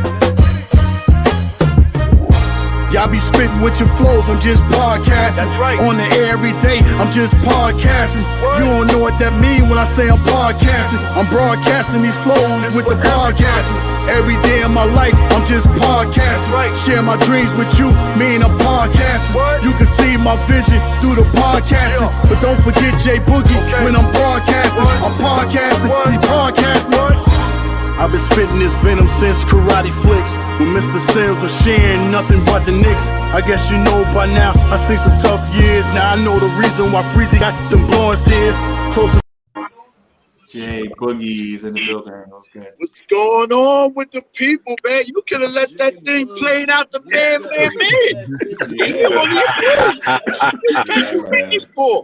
Yeah. What's up, What's Jay going Boogie? on, How Boogie? you feeling, Jay Boogie? Good to see you, boy. Good to see you smiling, boy. Man, it's good to see y'all, man. Shout out to y'all, man. I've been, having a 3-day job, so I just wrapped it up. I've been listening to y'all this morning, early this afternoon, man.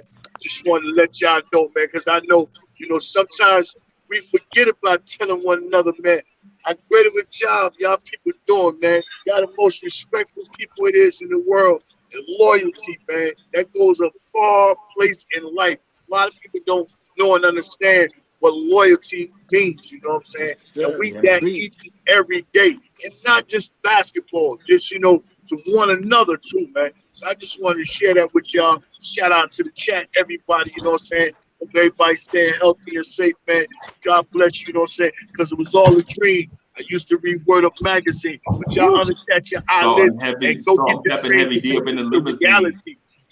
Make them into reality, man. You know what I'm saying? Do what y'all gotta do, man. Hey, yo, Cornerstone Knuckles. Hey, Knucklestone Corner. Hey, yo, you need to call my phone, man. Knock the stuff off. Still kick Cornerstone off the show. Cornerstone Knuckles. That's his new name, y'all. Cornerstone Knuckles. Hey, might as well now. Might as well now. I'm unemployed, so there you go. So I hear you. Y'all been good. What's up, G buddy? What's shaking? What's going on, man? How you doing? Yeah, man. Boogie. Yeah, man. Boogie freeze. Boy, Boogie it's good to froze. see your face, boy. So Homie- Jay homie- Boogie, are you? Is he froze? Yeah, it looks like he's froze. Yeah, he froze. He's in the Matrix right now. Matrix. Hey, and why? Hey, So who's gonna win tonight? New York or Miami? Who's gonna win tonight? Hey, hold on. Let me ask. Why can't get the Carolina fellas together to eat some fish or something? Eat some fish. Yeah. One word for you from me. COVID. Hey, Ron, that's facts. That's facts, Ron. Come on, man. You know, I just got over the Omicron, and so I'm just, yeah, That's a beast right there. that's why my Freezer, I'm glad you're here, partner. That's a beast. Yeah. We don't know how that thing gonna affect people, man. Just talking about that. Yeah. Two young kids just passed away here in Carolina. One in the 9th grade. One was 9-year-old, and another one was a 15-year-old. You know what I mean? So it's still nothing to play with, man. Yeah, that thing like a sprained ankle. It just won't go away, man. Like, yeah. Man. But Freezy, when you was talking about to go get some fish though. I don't know. We gotta get the Carolina crew together at what some kind of point. fish you eating, Freezy? What kind of fish you eating? Hot. Fresh out the grease. You go fresh out the grease. Yeah. What kind of fish you think I'm talking about? Steam fish. You know what I mean? Hey, I like that flounder, man. Or give me that spot bass or some catfish nuggets. Oh yeah. Hey, Freezy, I'm not too far away. If y'all need me to make that drive, I can go ahead and do that. Yeah. Sam, where you at, Sam? Well, I'm in Alabama for school right now, but I stay in Alabama. I stay in Atlanta though. Yeah, man. We gotta do something, man. But maybe I can't travel for 3 months since I had the joint, so I gotta. Yeah, I don't you know what I'm blame you. saying? Yeah. So in the next 3 months, I gotta make sure that I stay safe and keep other people safe. But after that, though, and the beat goes on. Yeah, man. Summertime go with that. What you do with that? Yeah, man. Whispers. Some whispers. Yeah. Whispers. But I'm gonna get him, Ron. I'm gonna get him. Who wrote the song for them? Who wrote that song for them? LA and Babyface. Come on, man. No. Yes, they did. Yes, they did. No. Yes, they did. No. Yes, they did. They didn't. No, they didn't. Who wrote that? Leon Silvers. See, he didn't write. No, he didn't write that one, Kev. Yes, Boogie is back in the building, ladies and gentlemen. Hey, Jay Boogie, what's good? Hey, My bad, man. I ran through something, man. I was in the Bear Mountain. He was in the woods, Boogie, huh? He was in the woods. Hey, Jay Boogie, serious question. Are you done with Tibbs? Oh Lord, that's the wrong question. I'm not done with him to the end of the year. You know, they put Tibbs in this position, man. They didn't go get what he's supposed to have had. And I agree with that too. Being that they going a whole different route, and Tibbs, that's not Tibbs' style to, you know what I'm saying, bring up young guys.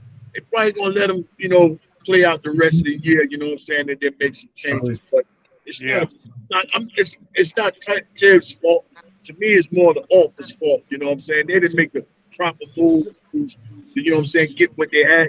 And if there wasn't no proper moves, you could have just stayed with what we had last year and let Tibbs keep, you know, rocking with them dudes instead of bringing up all these guys that ain't ready for this right here. You know what I'm saying? They weren't ready for it. You know, Evan ain't ready for it. Kimball wasn't ready for it. You know what I'm saying? So right now, we just going through what we going through, man. Me personally, man, I don't even want to trade nobody. Just keep the roster just like it is right now and trade off next year. That's when, like, you could get rid of Evans' contract more easier because he got a team option. You know what I'm saying? No easy to get rid of Julius next year. You know what I'm saying? Keep what we got and just make moves for that 93 draft because they just came out with the McDonald's All-Star game. I'm telling you, that 23 draft. Sorry, I said 93. Woo! Good God, y'all ain't catch that. Was a good year, boy. That was a good year, boy.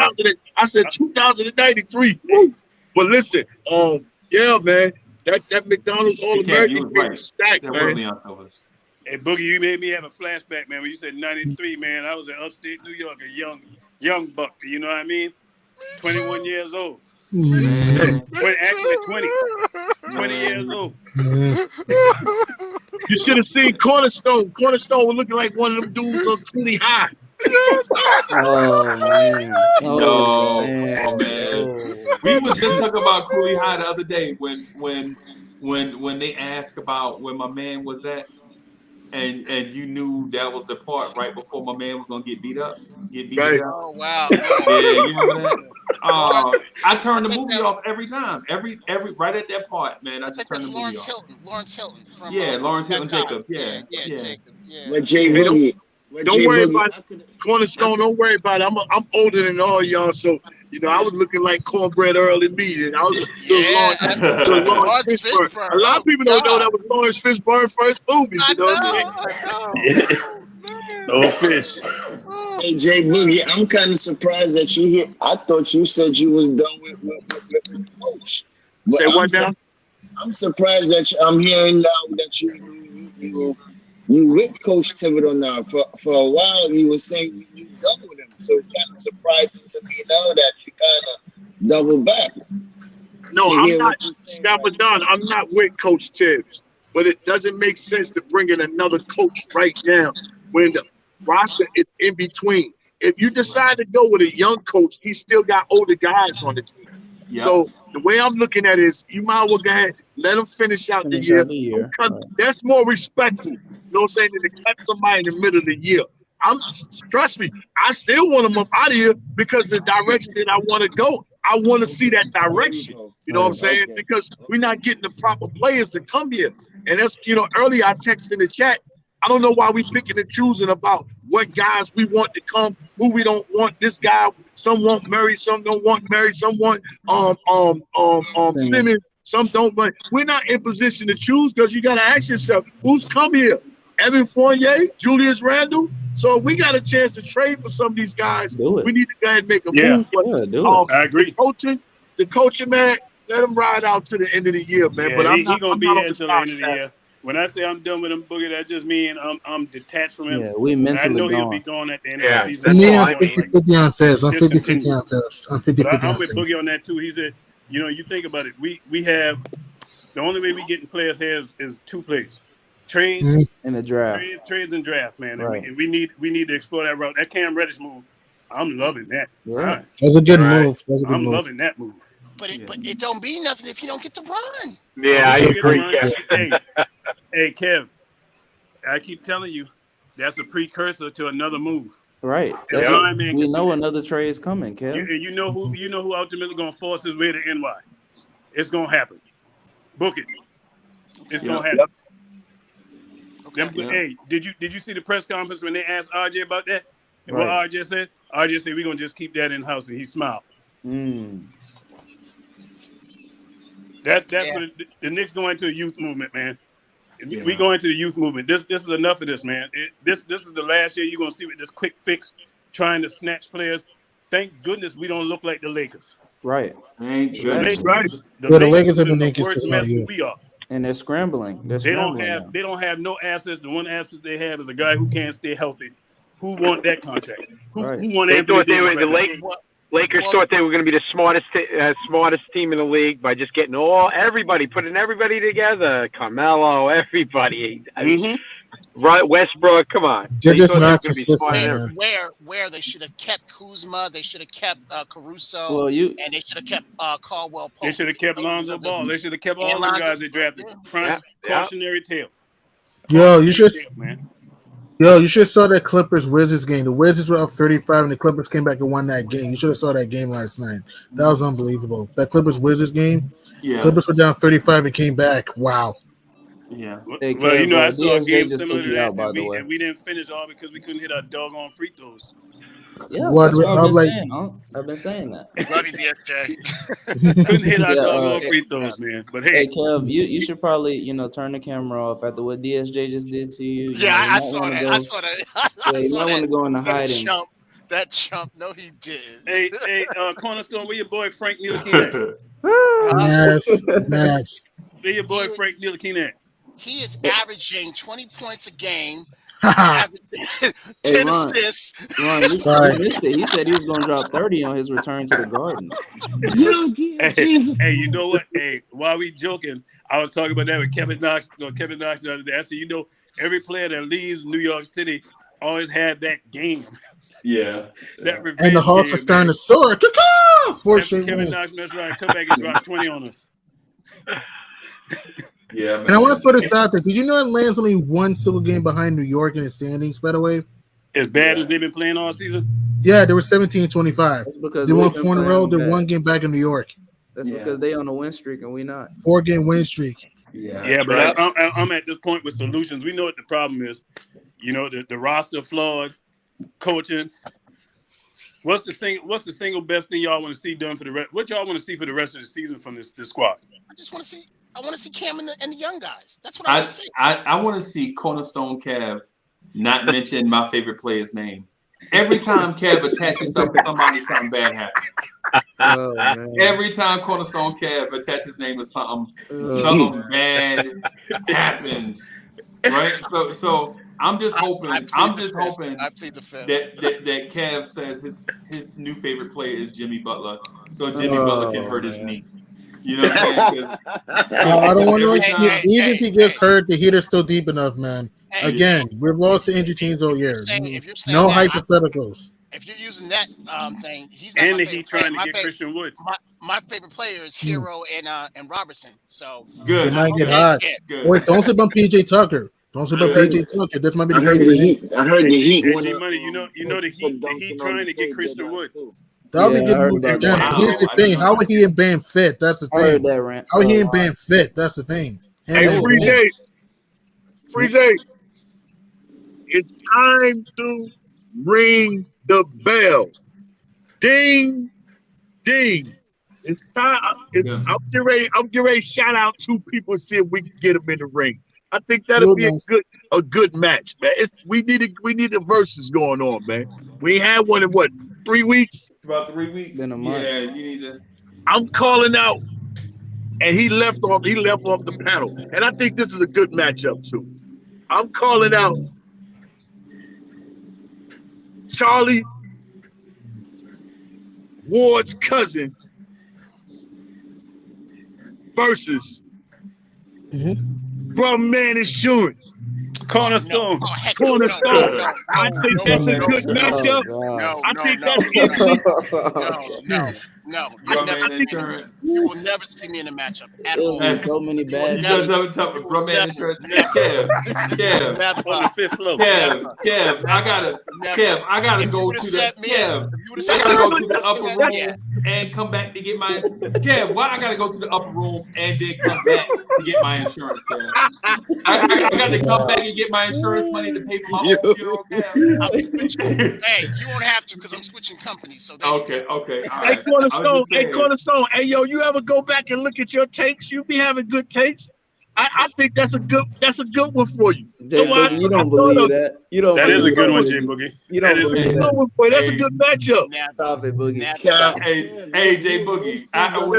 When I heard Cornerstone Kev say Miles McBride need to start, I was like, he done killed that man's career. Ever since he said he hasn't stepped foot on the court, though. God dog it. He hasn't stepped foot on the court. For Miles McBride. Jeez. Oh my Lord. Ever since he said it, he's been on the bench. Yeah, you ain't seen him since. That's what I'm saying. I heard Cornerstone Kev say, man, Frank Ntilikina need more minutes. I was like, God dog it. Now this dude go model. He's a mush. That's a mush. Yeah, He's a mush. Go model somewhere. Here you go, poking the bear. Hey, Freezer, I want to talk about a bright spot. Like let's talk about our bright spot so far. For me, man, I'm gonna go ahead and get it out the way. Quentin Grimes, man. Grimes is playing well. Crash cash. Quentin Grimes. Everybody they wanted to highlight Garland shooting that 3-point shot, but they ain't highlight the defense that Quentin Grimes locked him up. Lock him down. Yes. He's good. Him up. That boy's a two-way player, man. Quentin Grimes is gonna be. Oh man, I'm so happy he slipped in the draft. That's like my bright spot of the season thus far, man. Watching that kid. He is quick on the draw with the three, What's man. your bright spot, Every time he catch that ball, he just drop it. Shoo. Yeah, he's good with that three, so what's man. y'all bright spot, man? Each one of us. What's y'all bright spot? I'm with you on Grimes. I'm with you on Grimes too. Yeah, and so Kev said he with you on Grimes. That means Grimes gonna slip on a banana peel. Oh Lord. so I'm gonna go with RJ Barrett's emergence as a playmaker with the ball in his hand. I think that's especially with us being down point guards.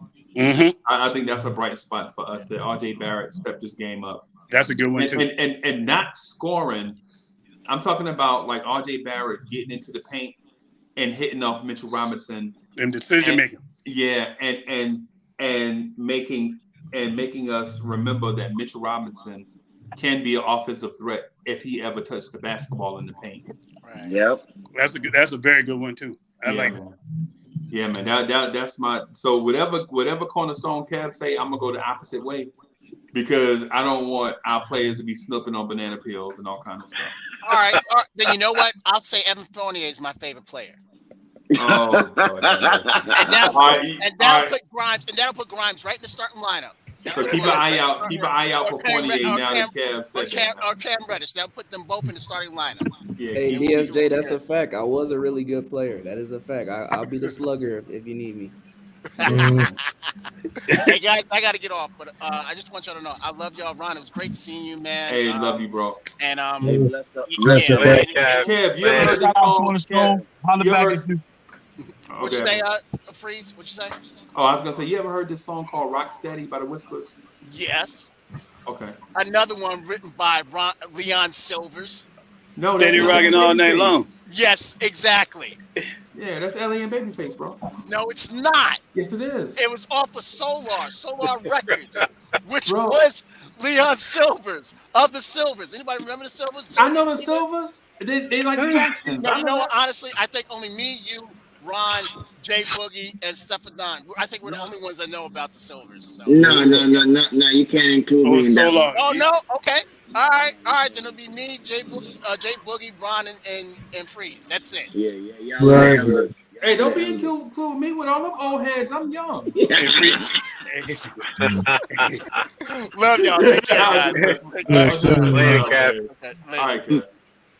Yeah, man. So I'm thinking tonight, man. I know it's gonna seem like I'm overly optimistic, but what I would say though is I think we do have a legit chance of pulling out a W tonight if we are proactive in what we want to force the Miami Heat to do and not reactive to what they are trying to force on us. I agree. Because when we're not good at reacting to what other teams do. So yeah, we need to see if I come out tonight and I watch that game and I see quick decision making, ball movement, we stand a chance. But if we play that slow down, hold the ball, right, Spoelstra gonna eat us up. Yep. And also we gotta watch out for the zone. And also we gotta watch out for zones because we struggle with zones. We gotta share the ball like you said. We gotta watch out for the Heat 3-point shooters though. Because Miami can't hit the 3 ball, so we gotta watch out for Strus, Tuck at the corner 3, Robinson, Hero. We gotta watch out for those guys. And G Money, you know a guy that we left off that I also believe is going to be the no name who kills us tonight. Watch out for Max Struss. He's going to be the no name. No, I'm just saying I left him off earlier. He's going to be the no name who could possibly just put the dagger in us if we let him. But you know what though? I say this is the kind of game and that we Butler end up winning. occasionally can hit a 3 too. I wouldn't be surprised if we win tonight because we win the games we're not supposed to. Yeah, we win the games we're not supposed to. Yeah, that's a fact. And we lose the ones that we supposed to win, like last time. Huh? I ain't that confident about tonight. I tell you that. Hey, I give him a 35% chance. I give him a 35% chance. Man, that's a little high, huh? Yeah, very high. I was trying to go 50, but I said no. That's too Oh much. no, Pipe dream. This is an old rivalry with the Heat. You'll have Pat Riley on the sidelines with this. So. I think it's going to be a low score. And I tell you this, what Freezy said spoke volumes too. I know this is a game where Tibbs going to look at what he's facing and like that's the kind of team I'm supposed to be coaching. Right. Yeah. Yeah. A team that's ready made to win, man. That's why I'm gonna tell you it'd be funny if Tibbs do get another shot and he end up over there with the Lakers because the Lakers stuck for a while. Yeah. RIP. They stuck.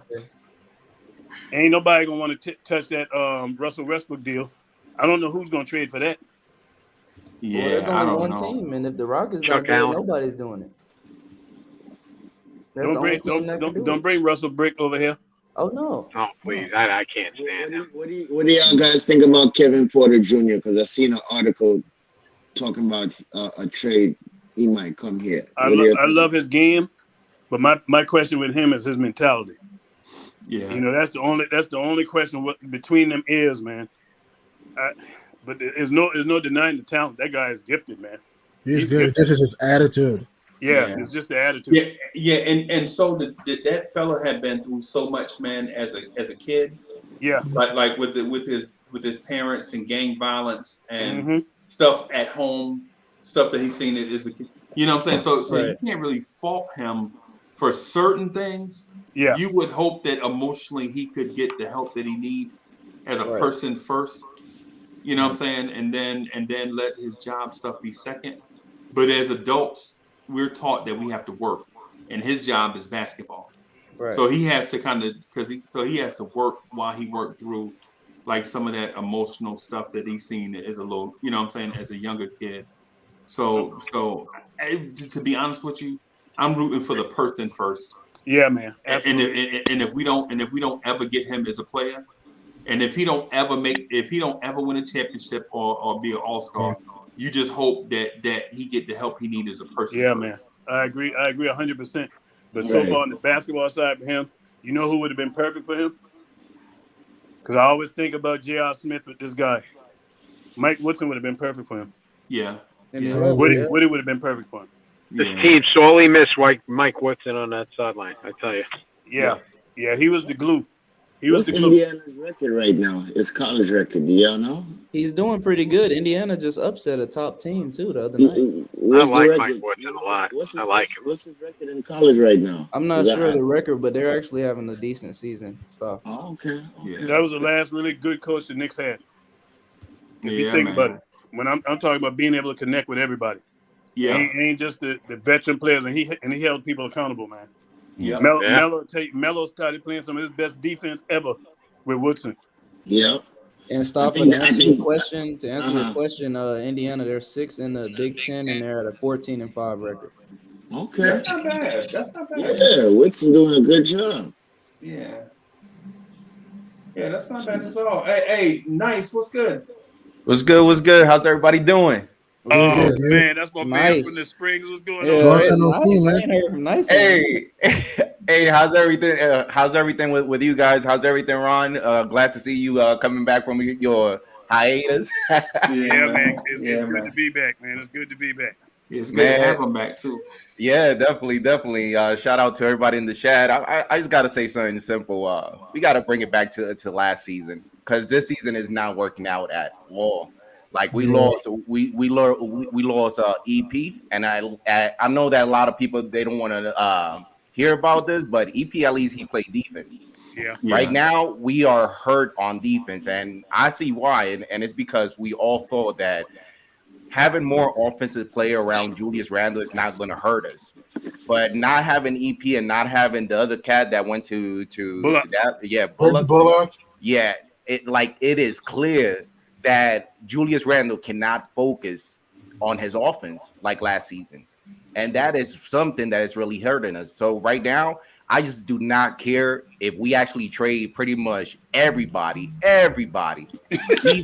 even Julius Randle, even RJ, even everybody, even IQ, and IQ is my favorite player. But let me tell you why. Let me say why. Let me just prove my point. The thing is that you got to figure it out. You got to figure it out, especially when you know that you have what you have. Figure it out. That thing, like we had something going on this season, and it was the bench. There was no freaking excuse to start playing around with the bench. That was the same thing, the same problem that we had in the postseason. And I said it myself: if something is working out with a group, don't touch them. Right. And people is already touching, let's say, the bench, moving them to the starters. And the problem wasn't the bench. The problem is the starters. Let them figure it out. If somebody is not working out, move it with players that is in the bench, in the sidelines that is not even playing. Right. It doesn't make no sense making moves on the bench when that was the only thing working for us this season. And now even IQ is not playing at his best. Obi is not playing. Pretty much everybody's looking lost. To get rid of all the young guys too on the bench too, right? I think it's some internal stuff going on in that locker room, man. There's some internal stuff going on in that locker room, man. That locker room is divided. I was going to say something very clear that I do see. Like every single time I see Obi and IQ playing around Julius Randle, I think it's like an alpha male mentality. Like they want to take a shot, but they know Julius Randle is on the floor. So if you look at IQ be hesitating on his shot, and he does poorly whenever he thinks about it twice. So just don't have him play. Let's go back to the basic. We need to start acting like a GPS. Wherever we at, and let's say we divert, we reroute from the same place. We shouldn't be going to square one and keep on doing this over and over and over again. It's just killing us. Yeah, I just heard it. Yo, what's up, Breezy? What's up, Breezy? What's up, Ron? What's going on, Steve? What's up, G Money? Nice. Sam, what's up? Y'all just heard a man say that we missing Alfred Payton. Yo, bro, let me give you a news flash. You see what's on my shirt right now, bro? This Kobe Bryant. You see what this is? That means that my team has no fight, bro. I don't want to hear about Alfred Payton. I agree with that. No. There's no passion, right? Hold on, nice. Go ahead. I don't want to hear nothing about last season, bro. That last season was let's stop talking about last season. A fluke. What's transpiring right now? We wasn't the 4th seed. What are you talking about? Last season we got the almighty 4. Last season I was pissed off about last season because I was scared about what's happening right now. So let's talk about what's happening right now. Right now I'm watching a man who Josh and other people came on this show and called me names and said I was putting out false narratives out there. We're watching a man who's making $100 million sulk on the court. Thank you. Hit out the hell with Evan Fournier trying to calm you down. pushes him off of you. You getting up during timeouts. You acting like you don't want to be here. You're playing like you don't want to be here. It's embarrassing. Yeah. 4 points, bro. He's acting egotistical. Let's get off of Randall. All right, cool. Hey, Steve, before you do that, I got to give you your credit. I got to give you your credit on that because you called it. You called it. You called it. Yeah, but I never wanted to be right about Randall. I know. I told you because it's your team. But if I'm right, that means something went horribly wrong. Yep. And Randall is not that good this year. He's down to 60 I points per agree. game. I agree with that. I agree. Let's move on from Randall. Let's go to Tibbs. You allowed a team to trade a first-round pick for Cam Reddish. You proceed to allow Evan Fournier 7 points, Alec Burks 0 points. Burks been trash all year. Facts. Why is Cam Too Reddish much. not playing? Facts. Why is Quickly not starting? And you know that Burks is not a starting point guard. This is an indictment on Tibbs because you started Alfred Payton all last season. Facts. And how about Taj with 20-something minutes? Right, a night? Taj. Over Obi, which is stupid. You're watching Taj even Gibson Jericho. get mauled. And Taj is getting old. This isn't a young Taj. It's getting old. Ron, what coach you know in the league will play Taj Gibson over Sims and Obi Toppin? None. I'm gonna give you one better, State. We the only team that wanted to sign him. He was on the street. Taj supposed to be an emergency player like Udonis Haslam. That's when Taj supposed to be in the game. And also emergency.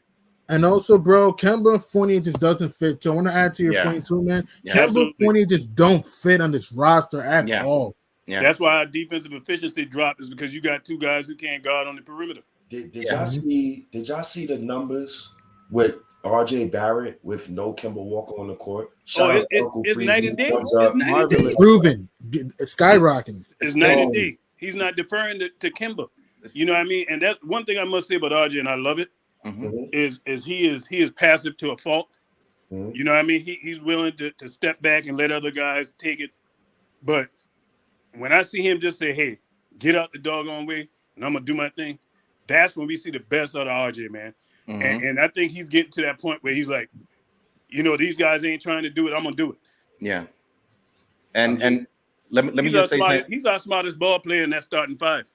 RJ is only attacking the rim. He's been the only consistent Nick. All season for the most part, RJ Barrett. If he can ever figure out those free throws, my goodness. The thing with if he get a consistent 3-point shot like in the wing or the top of the key, he'll be more dangerous. G Money, let me just say something real quick to State, and I do agree with most of your point, your take, State. But the only thing I'm not trying to grade EP on this team overall. I'm just grading him on his defense. That's something that we actually need, especially. I understand because Julius Randle is not my favorite player, but I understand his frustration. Like literally, how many times have you guys noticed that whenever Kemba and Julius Randle is on the floor, Julius Randle is covering his man correctly, and Kemba, for some reason, the dude he's guarded, he blows past Kemba, and he screams out for help like real loud. You can't even hear it. Help! Julius Randle needs to stop guarding his man to guard Kemba Walker, man, and it's frustrating him. Like you know what's that, bro? You know what that is? It's called outdated defensive scheme. Right. That's what that's called, bro. Outdated defensive scheme. I've watched countless teams this year hide certain players on defense. Everything we're talking about right now, it leads to one man. It leads to Tibbs. But state, I get what you're saying. I do, right? But it's tough when you try to hide one man, and then you have to, because what happens is we have two terrible defenders, right? We have two terrible defenders, and we try to hide them one at a time, and we can't. Right. Poor Mitchell Robinson. We have four. Yeah, we have four terrible defenders. Poor Mitch. Or however you want to. The thing is, and I know it's a Tibbs issue, right? But the thing is, man, is you can only hide so many poor defenders. Exactly. You know what I'm saying, with the defensive scheme. Absolutely. That's what Steve was saying. Yeah, because what you were saying is right. Like, you've seen coaches hide terrible defenders. Right. But teams usually had one terrible defender at a time. You're right about exactly. But like with say for instance, me and State are the starting backcourt for the Miami Heat, and we look at the thing and we know the Knicks are starting Kemba and Evan Fournier. Your eyes gonna light up. Yeah, I'm wearing, and it's a nationally televised game. Yep. I'm wearing my best swag that night because I know I'm gonna be on ESPN all night. I'm wearing my best sneakers that night. I'm wearing the lime green ones with the bubblegum sole. Man, you know what I'm saying? Reading with them hitter blockers on. Yeah. Cause State know. We're going to the basketballs every time. State know he gonna put up 27 through 3 quarters. He probably gonna be like 9. He gonna be like 9 or 14, and probably hit 6 or 7 in a row. And he gonna be all over ESPN. And we probably gonna have 2 or 3 highlight plays. Me and State on the break. He gonna bounce it off the floor, and I'm gonna catch that bounce and throw it down in reverse. From LeBron to Wade, or State to freeze. And then the Knicks get mad. What Kemba Walker gonna do to stop it? Try to take a charge? Nothing. And Freezy, you just highlight something that's major, and the reason why we should never, ever downplay defense effectiveness because them 2 guys you talk about, Evan Fournier and Kemba Walker, right? When it comes to to score, there we go. You need them guys to score. You know what I mean? And if them guys are putting up 25 and 30 points, and you know they're putting up and numbers, they're not even doing that. You still lose, right? Because they can't give you the defense, exactly. Right. So that's why them 2 guys it's so imperative that we move on for them 2 guys, man. In the end of the season, Can I give y'all a stat? So happy. Can I give y'all a stat? See us make some moves, man. Because we can't go any further with this. Man. This is a joke, really. Yeah, it's really a joke. Did y'all know There's a reason that, why Boston gave up on both those guys. Right. Did y'all know that the Knicks have had the #1 defense since the new year started? So I don't even want to hear about defense right now. It's really the offense that struggles. The offense. No, like one thing is that it shows on like overall, you playing good defense or something, but it's to like you could see it. Like if you were actual, let's say an NBA fan, you could literally see that defense is killing us. There's certain players like last year we had the starters playing defense and pretty much the offense. Like you had the bench worrying about that fast pace. I used to love that because it's like, all right, just lock it down as the starters. And once the bench comes in, is a quick drive. It's not about let's think about it. Let's play defense too much. Nah. Let's just shoot, pass and shoot real quick. Now, if there's one player that I'm really keeping my eyes open, and I would love to see him this team, it will be that dude from Spurs, DeJounte Murray. DeJounte Murray, I would like him on like 100%. I guarantee you. I could guarantee you because what I thought about Julius Randle, I was completely wrong.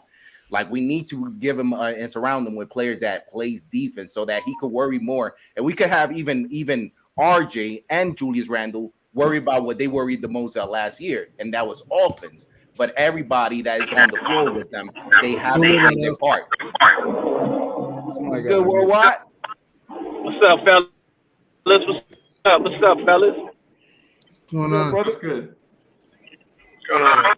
Hey, nice. I'm here. Nice to your point, though. You're saying exactly what Freezy's saying, which is, those guys who are liabilities now, as Kemba and Fournier, they were hidden well on previous teams. That's why some people are shocked now to see how bad Fournier is on defense because he was hidden so well by an elite defender in Jonathan Isaac, and even Jaylen Brown. People could argue he's an elite defender, so he was hidden by other teams that he's been on. So we didn't know that Fournier was this bad on defense, and now him being on a team with no real elite defender on the perimeter. I mean, yes, RJ has potential, but he's not there yet. I mean, they're being exposed. Yeah, but even Fournier, like I know that people's going to bash me for it, but I always try to let's say compare the player that we have now to the player that we started with. And Fournier, what he's given us, at least he is improving in his defense a lot. The only thing that we just I'm dead serious. As much as you want to laugh it off, I'm seeing a lot of play that he's playing better defense. Now we're losing, so it doesn't even count. Exactly, D'Angelo. The only reason we cannot see it is because we are losing the way we losing bad. Now, Kemba, to me, as much as I wanted to see Kemba Walker doing great in this team, we just gotta say it. It's not doing it. It doesn't fit. His knees are horrible. He has no knees. His knees tell him when to play. That's it. His knees tell him when to play. I can't play today. Okay. Your knees are telling you that. Go sit down. Sit down, let McBride play. That's it. We'll get more out of McBride. Can I go to a different route? I think MSG politics is at hand right now. Sure it is. So when I say MSG politics, right? Did y'all know that Tibbs was the one who wanted Evan Fournier? So we all know that he's going to play his guy because he wanted Evan Fournier. Did y'all know that management wanted Kemba Walker and management wanted Cam Reddish? Look who are the people that Tibbs barely plays and the people that Tibbs plays. Also, Tibbs did not sign off on the Obi Toppin pick. It's apparent now. We need management and this coach to get on the same page fast before Tibbs lose the team, because it's looking like he's losing the team now. I'm gonna give you an example. Remember the shot Quickly shot 94-91 last game, and we all sitting in our house on the shot clock. Yeah, that makes three. And we're all sitting in our house saying, "Why the hell would Quickly shoot a shot like that?" Yeah. That's a type of shot where you're like, "The hell what coach is saying? I'm going to pull up and take this shot." And I love Quickly, but at the same time, there's certain things that he can do. There's certain things I'm seeing from this team, and I'm like, yo, I think Tibbs is kind of losing it a little bit. He needs to start winning some games. I don't even think Tibbs' minds have taken those shots.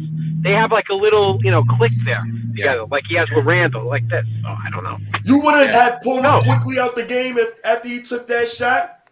Oh man, he shot it from my living room. I said. What From is he Steph doing? Curry lane. From Steph Curry lane. Actually, the only thing that I just do not understand with this team, I swear to God, and it's pretty much Tibbs in the part that either it's IQ that has it a certain night, either RJ or either Fournier, and whenever you see that they on a roll, for some odd reason he sits them down. Like that's the only criticize that I have against Tibbs. Like we always have been. We always has been craving for a great coach, and I know Tibbs is doing his thing, but it might be just like you saying, State. A lot of people is also having their own opinion on it, and that's another thing that's hurting us. Like you got to let the dude coach, like management shouldn't be getting involved, other people shouldn't be getting involved, and that's another thing that whenever you trying to run something, a lot of opinion from every other angle is going to hurt you because you're not doing what you're trying to do. Wait, what? Bro, I'm begging for Dolan to get involved to get Tibbs out of here. You kidding me? We ain't going nowhere with no Tibbs, bro. We're not going anywhere with Tibbs. I need you Knicks fans to understand this. Tibbs is our Mark Jackson. He's getting us off the ground. We're off the ground already. I don't expect for us to get out the first round with this coach. I agree with that. We might not even make the playoffs this year. We might not even make the playoffs. Yo, G Money, prime example. Tibbs would never go to the small ball lineup unless it's COVID and injuries involved. That is ridiculous. Nerlens Noel averages 4 points this year. In 4 games. Did you watch videos this summer of Nerlens Noel shooting the three? I remember when Freezy trolled me and said Nerlens Noel going to start shooting. Let's stop the madness. Let's stop that madness. Let's not that, please. Noel's not doing that. We got to be better, man. Hey, so stay on the same page, man. Hey, happy birthday, bro. Oh, thank you. Happy birthday, bro. Happy birthday, Stay, by the way. Happy birthday, bro. Happy born day, man. Happy born day, man. Yeah. Happy birthday, State. And good looking, man. Yeah, he an old man now. I think he like 30, like 32, 33, something like that. I'm 32, but the Knicks is trying to age me by 5 years each game, man. Yeah, man. Me and State been on Twitter. I ain't gonna say beefing all the time, but for like 5 years. It's been like 5 years straight. We on Twitter. Nah, I haven't been beefing lately because I've been right. Right. You need the teams to underachieve. And so say the thing is, you've been right for a long time, but you just can't tell people they stupid about the way they think. And that's where the beef. That's where the beef come from. Because you could be right and you can high step, but you can't be right and high step and call people stupid. You know what I'm saying? Because at some point people be like, "Oh, I can take State being right." You know what I'm saying? I can even take him high stepping, but you ain't gonna be right and high step and call me stupid. I mean, that's just too much, bro. You know what I'm saying? Just take being right. Can you just take being right? I do, but sometimes with certain Knicks fans, you gotta run with it, man. You gotta run with it like a touchdown, man. But I just want to win, bro. I'm just sick of this. The frustration, man. The inconsistency of this team. And I'm sick of it, man. And State, I want to ask you a question. We have a tough schedule. I want to ask you. We got Miami, Milwaukee, Sacramento, Memphis, LA, Utah, Denver, Golden State. Where do you see us in that span going to the trade deadline? So this could go either one or two ways. So either the Knicks players got wind. Now I can explain why certain players are struggling. So either the Knicks players got wind that some of them are in trade talks, and this is the reason why some of them have been playing so horrible. So this could go either straight to the lottery these next couple of games. Shoot, we already there. But it's not like we can't turn the season around. You're right. It's not like Julius Randle can't get his head out of his caboose and start playing better. It's not like Tibbs could magically start coaching better. You know, he would have to hit his head real hard. So. I'm just holding out hope. But G Money, I think this is going to get worse by the game, bro. Yeah, man. And teams are only going to get stronger. Don't forget, teams are only going to get stronger too. Even those teams had injuries too. Like I said a million times, teams are deep enough to beat us. Like Miami, they're still a deep team. Milwaukee, don't forget too, man. We did beat them earlier in Milwaukee, but that was with Rose. Rose isn't back yet. Yeah. Milwaukee had to gain the back of their mind. You really think it'll come out slow again? Yeah. They had to gain back of their mind at home. You got Memphis. Memphis is a better team this year than they were last year. Yeah. LA, I understand the Lakers have played poor basketball, but they're due for a good game at home. You got Utah. We haven't won a game there since 2018. Denver, we haven't won the game there since 2006. And Golden State. I know Klay Thompson's been so far, but Klay's due for a breakout game, and so is Steph Curry. So to me, personally, for me, the only win that I can see is having is really Sacramento, and I cannot even guarantee that. Click the like button, please. Click the like button. I swear to God, I would trade Randall for De'Aaron Fox without. I would not mind De'Aaron Fox. I would not mind De'Aaron Fox. I'd do it. I swear to God, I'd do it. I would do it in a second. I would not mind De'Aaron Fox, man. Fox on this team will help. To the OGs like Freezy, Jay Boogie, and y'all guys in the chat, the one thing that scares me about Knicks management is worrying about outside opinion when it comes to Julius Randle. When it's time to move him, move him.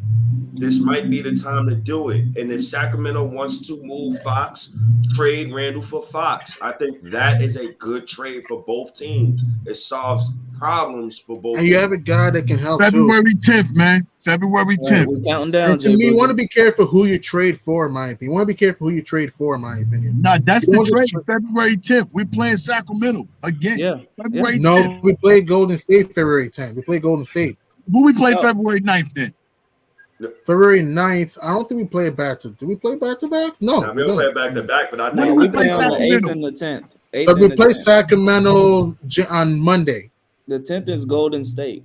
The 10th is in Golden State. Well, that's right on time for that trade deadline when we play Sacramento. I wouldn't be surprised if Fox come back just for the Knicks game. That's when my attendance is going to come up. I wouldn't be surprised. Got Fox. He has to get out of Sacramento. Fox needs to get out of Sacramento. Now, I don't even want him to come back. I want him to be back and they sit him out. You know what I'm saying? If they sit him out and he's back and he's nothing injury related, that's telling me we play Sacramento January 31st, which is Monday. Just want to throw it out there, Coley. Yeah. Damn, I want to win so bad, man. But we got a road team. Stay, you're gonna be 37 by the end of the night. Hey, State, I just find it funny how they calling you a baby. That must mean I'm an infant. That's crazy. Yeah, I'm 32, man. You anything younger than 30, you're a baby, bro. State, I just turned 22. I ain't nowhere near. I ain't nowhere near. 5 years ago, I was in high school, State. Bro, when Carmelo Anthony was a Knick, bro, you was probably still learning Bro, ABCs, I was getting bullied in middle school when the Knicks was dog water with Crawford and Robinson. I was getting bullied. That one good season we had with Melo, I was like, yes. Then we got bounced by the Heat. We got bounced by the Pacers. Only 2 good seasons I ever seen. Would you mind a trade for Marcus Smart? Many people want Marcus Smart. I would not mind Marcus Smart. Will you trade for Marcus Smart? We got one on our team already, brother. Facts. We got Quentin Grimes. Did you see the stats with Quentin Grimes today? His numbers. He can shoot and he's a good on-ball defender. Yep. It's not even the shooting. It's his defense, bro. He's on-ball defense. He's a bloodhound on defense. Bloodhound on defense. Keeps his guy right in front of him, man. This is why it tingles my body. Like, why don't you want to see Cam Reddish, RJ, and Grimes on the court at the same time? Why? You know why? You know why, State? Because he want to see Luol Deng and Ben Gordon out of retirement. That's why. Yeah. Oh, I am so Tibbs make you hate certain players, bro. I'm so tired of Alec Burks, bro. Oh my god. 0 points. Alec Burks has been terrible the past. Alec Burks has really been terrible for the past. The whole season. No, the whole season. Yeah, he's had a drop off the whole season. Yeah, facts. Bro, he hasn't had a good game since Detroit, really. Yo, Uncle Freezy and J Bug, did y'all know that multiple Knicks players shoot under 40% from the field? And those players who shoot it under 40% from the field, we run offense through those cats. And people wonder why we are so trash on offense. Emmanuel quickly shoots under 40%. But I bet you if you was to drop him in the Golden State Warriors system, he'll be better. He'll be way better than what he look right now. The Warriors share the ball. Heck, drop him on the Phoenix Suns. He'll be better. Oh, hey, look who. Let me see if hey, Cole. Yo, salute, y'all. Salute, my guys. Salute. What's good, guy? What's going on? What's good, Cully? Yo, what happened to you? Hey, Cully, I gotta redo your intro, bro. No, it's all good. I gotta redo your intro, man. For real. It's all good. Yo, my man Randall got tutored by Kobe Bryant, and the man does not want to talk to the media, bro. I wish, rest in peace, Kobe. I wish Kobe was alive today, bro, because Kobe was getting Randall ear, bro. State, it hurts my soul every time I see him wear a pair of sneakers. Yo, he be texting Randall right now, like, yo, what's up, man? What's going on? No, he was he get a random text from just an unknown number. Right. It's like that ghostly number. I'm like, hello, who's this? Yo, it's me, Kobe. What you doing? How you doing, bro? I'm upstairs with God. I'm upstairs with God. I know how you doing. It's your trash. Get better. No, it's getting in the gym. Lock yourself in there for hours. Yeah. Another thing too, if Kobe was here, RJ would have been work with him by now. Oh yeah, it's facts. That's facts. Could have been seeked him out for help right now, yo. You gonna call yourself Maple Mamba? Maple Mamba, you gotta work with Kobe, yo. He would have had to. Kobe would have made RJ so. He right there. Oh my God. In the city with James. He could have worked out with James. Oh my God. Yeah. Oh Lord. Oh man, sleep in peace, Kobe Bryant, man. Mm-hmm. Sleep in peace, man. What was one of your favorite Kobe? Knowing how to work on their game, man, for real, man. Yeah, man, I missed the Black Mamba. What was one of your favorite Kobe moments? Yo, Kobe, the 81 he did in 2006. We dropped on Jalen Rose. That was dope. That was dope. I remember Kobe. I remember watching Kobe's 60-point game, the first 3 quarters against the Mavericks, and he sat out the fourth.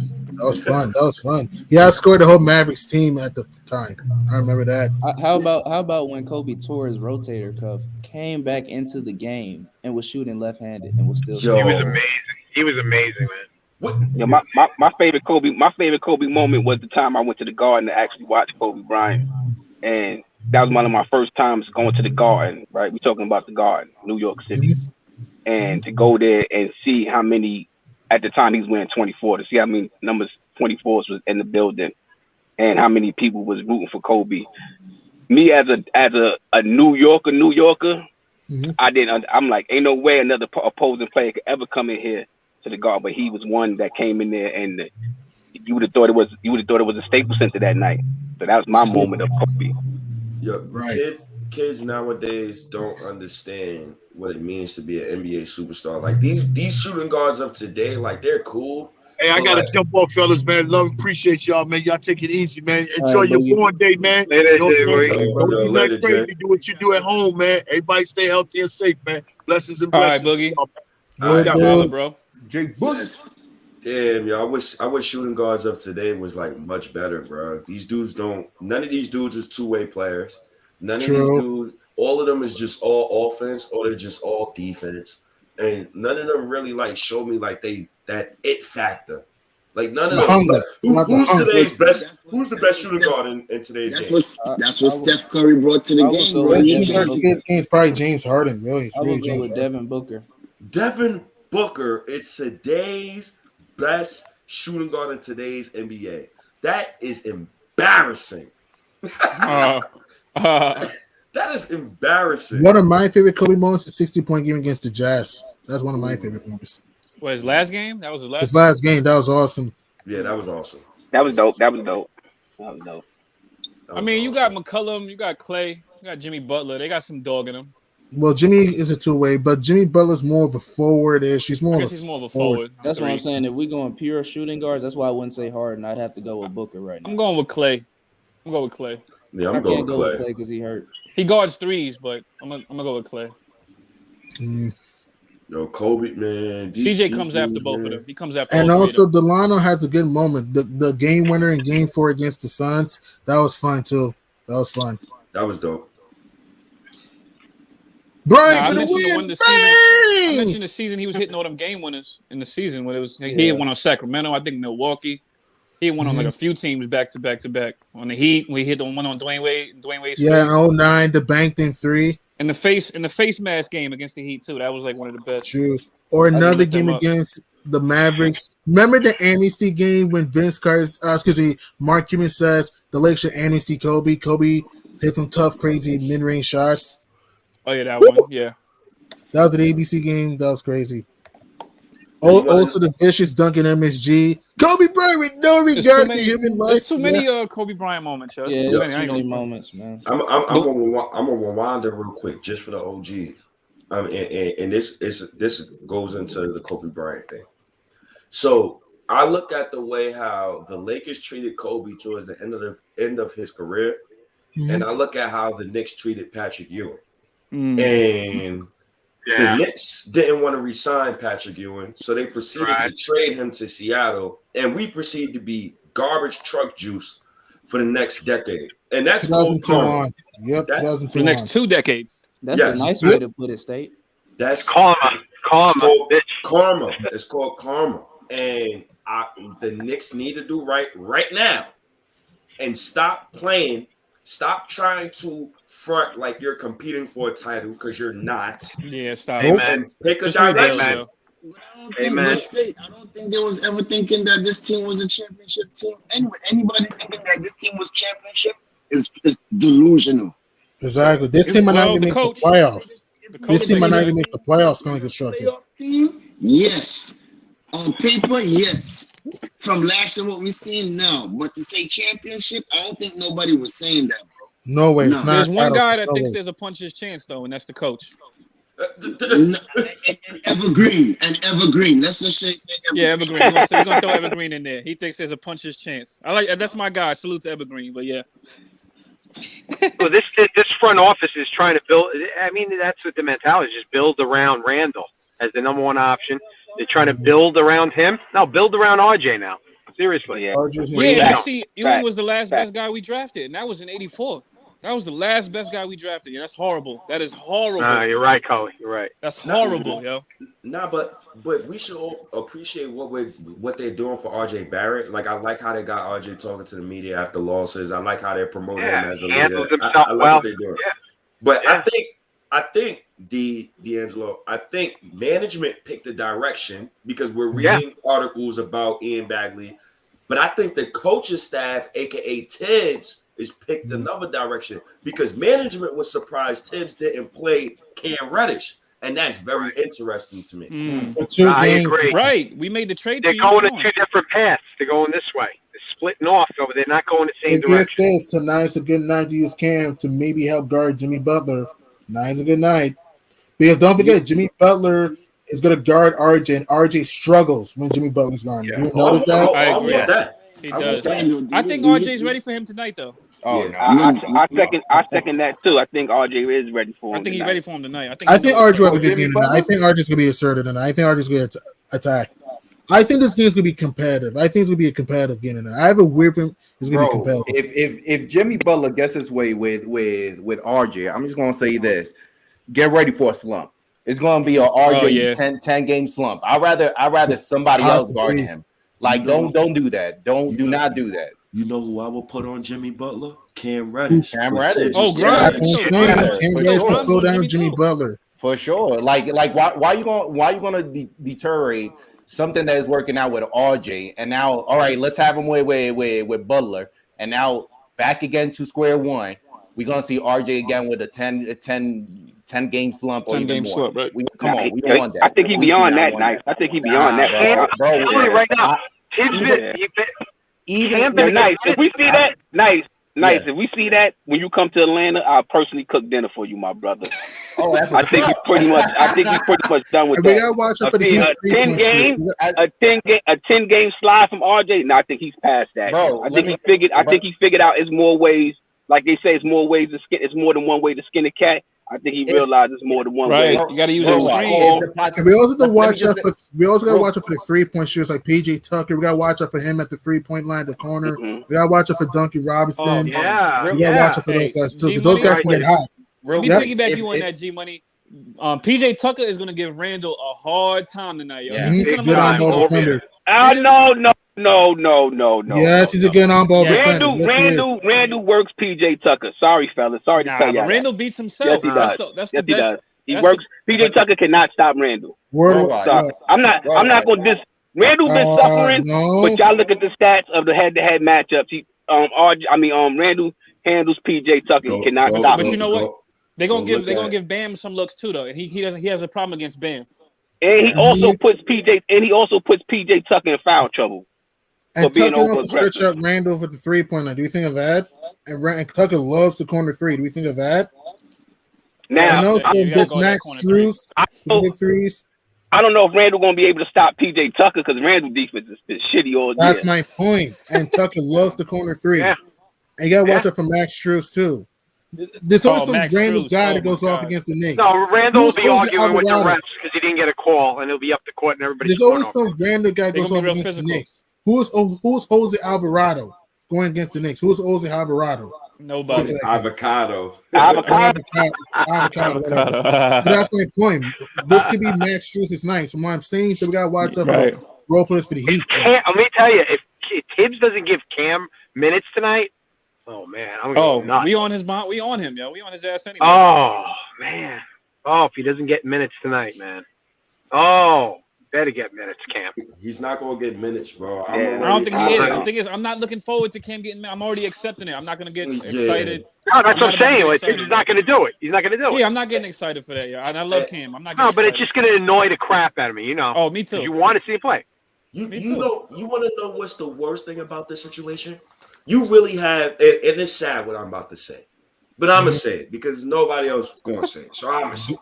Go ahead. It's gonna be Knicks fans tonight who secretly want the Knicks to lose this game. And the reason why is because they want to prove their point about Tibbs and his stupid rotations and his stupid minute allocations. I want to win every game. And guess what, State? Guess what, State? I've been a victim of that last season. I ain't gonna lie to you. That was me. When we didn't make a move on the deadline, last season, that was me. I said, well, if we made a move, maybe we could have won something.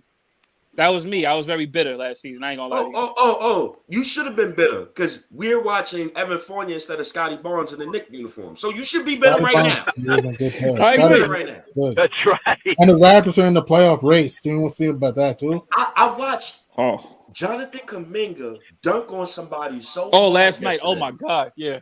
I just instantly thought about Alec Burks in the fourth. I think it was Maxi Kleber. I think he violated yo. Yo, the Knicks is for the love of God. I don't mean to bring this up again, but you have 2 first-round picks in a draft where the top 8 is heavy with wings. You decide to go to the playoffs in a COVID year with 72 games, and you get smacked in the first round by the Hawks. With home court advantage, by the way. For the Knicks is $117 million of Randall and Evan Fournier. With $78 million. And by the way, State, I want to throw it out there. We paid Fournier $78 million to be inconsistent. Just want to throw it out there. 78. Yeah, I cannot believe 78. that's basically 80. That's basically 80 million. Oh my That's God. 4 years. Was that 4 years? 4 years they gave him? 4 years, $78 million deal. Yeah, I cannot. Yeah. I didn't even play fourth quarter.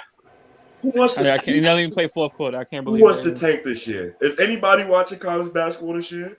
I don't want Jaden Ivey. He don't have a left hand. I don't want Palmero. He not Scotty Barnes. And speaking of Scotty Barnes, State, the Raptors might have a shot to even make the playoffs this year. Where the Raptors in the standing? Around 8 seed. They're higher Around than 8 seed. 9th? Okay, wow. I'm not surprised though because they have athleticism. I know that bothers some teams when they go out. They got nothing but athletes. Toronto's 8 seed. They're game and a half behind Charlotte. Yeah. And they'll probably beat out Charlotte for that spot. I bet you. You think so? They're You not think bad. No. Charlotte? Well, you know what it is. Their defense is better than Charlotte. Charlotte's a bad defending team. Raptors are pretty good. Once the Raptors get it together, when they fully healthy with Siakam and Barnes, all that length, Barnes, Anunoby, Van Fleet. You also have Gary Trent, all those dogs on there. And don't forget, they might even make a move. I'm telling you, Charlotte is standing in that 7th spot. They ain't coming out there. I respect. What's the coach name? What's his name? I got his name. I thought for the Raptors, Nick Nurse. I'm talking about the Charlotte coach. Oh, I thought about. I respect them, but they not gonna take over Charlotte. Charlotte with LaMelo Ball playing good and that small forward that just roasted us for like 38. Oh, James Borrego. James Borrego's the Hornets coach. James Borrego. Yeah, man. They doing something down there in Charlotte. I think the Hornets are making the playoffs. No, they'll probably make it. They'll probably make the playoffs. I just don't. Yeah, they're gonna make the play in at 7. Probably make it in 7. I don't know. I don't know about the 8th spot. I don't know. You think Cavs will make the playoffs? You think the Cavs will get in? Possibly. Yeah. The way they play, They got somebody to replace Rubio. They got Rondo. That was a good move. Right. You see those two teams, that do 2 slots here, that 6 and that 5 might switch because you see Philly and Embiid been playing crazy ball these past couple weeks. Mm-hmm. So look for that spot to be switched too.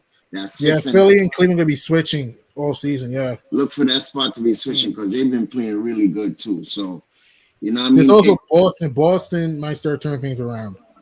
Boston is all the way down at 10 right now. You know what I mean? So maybe playing right. And Washington is 10. Washington slid it off. Yeah, the Celtics just made that move for Ball, right? Mm-hmm. Yeah, exactly. They had a team trade.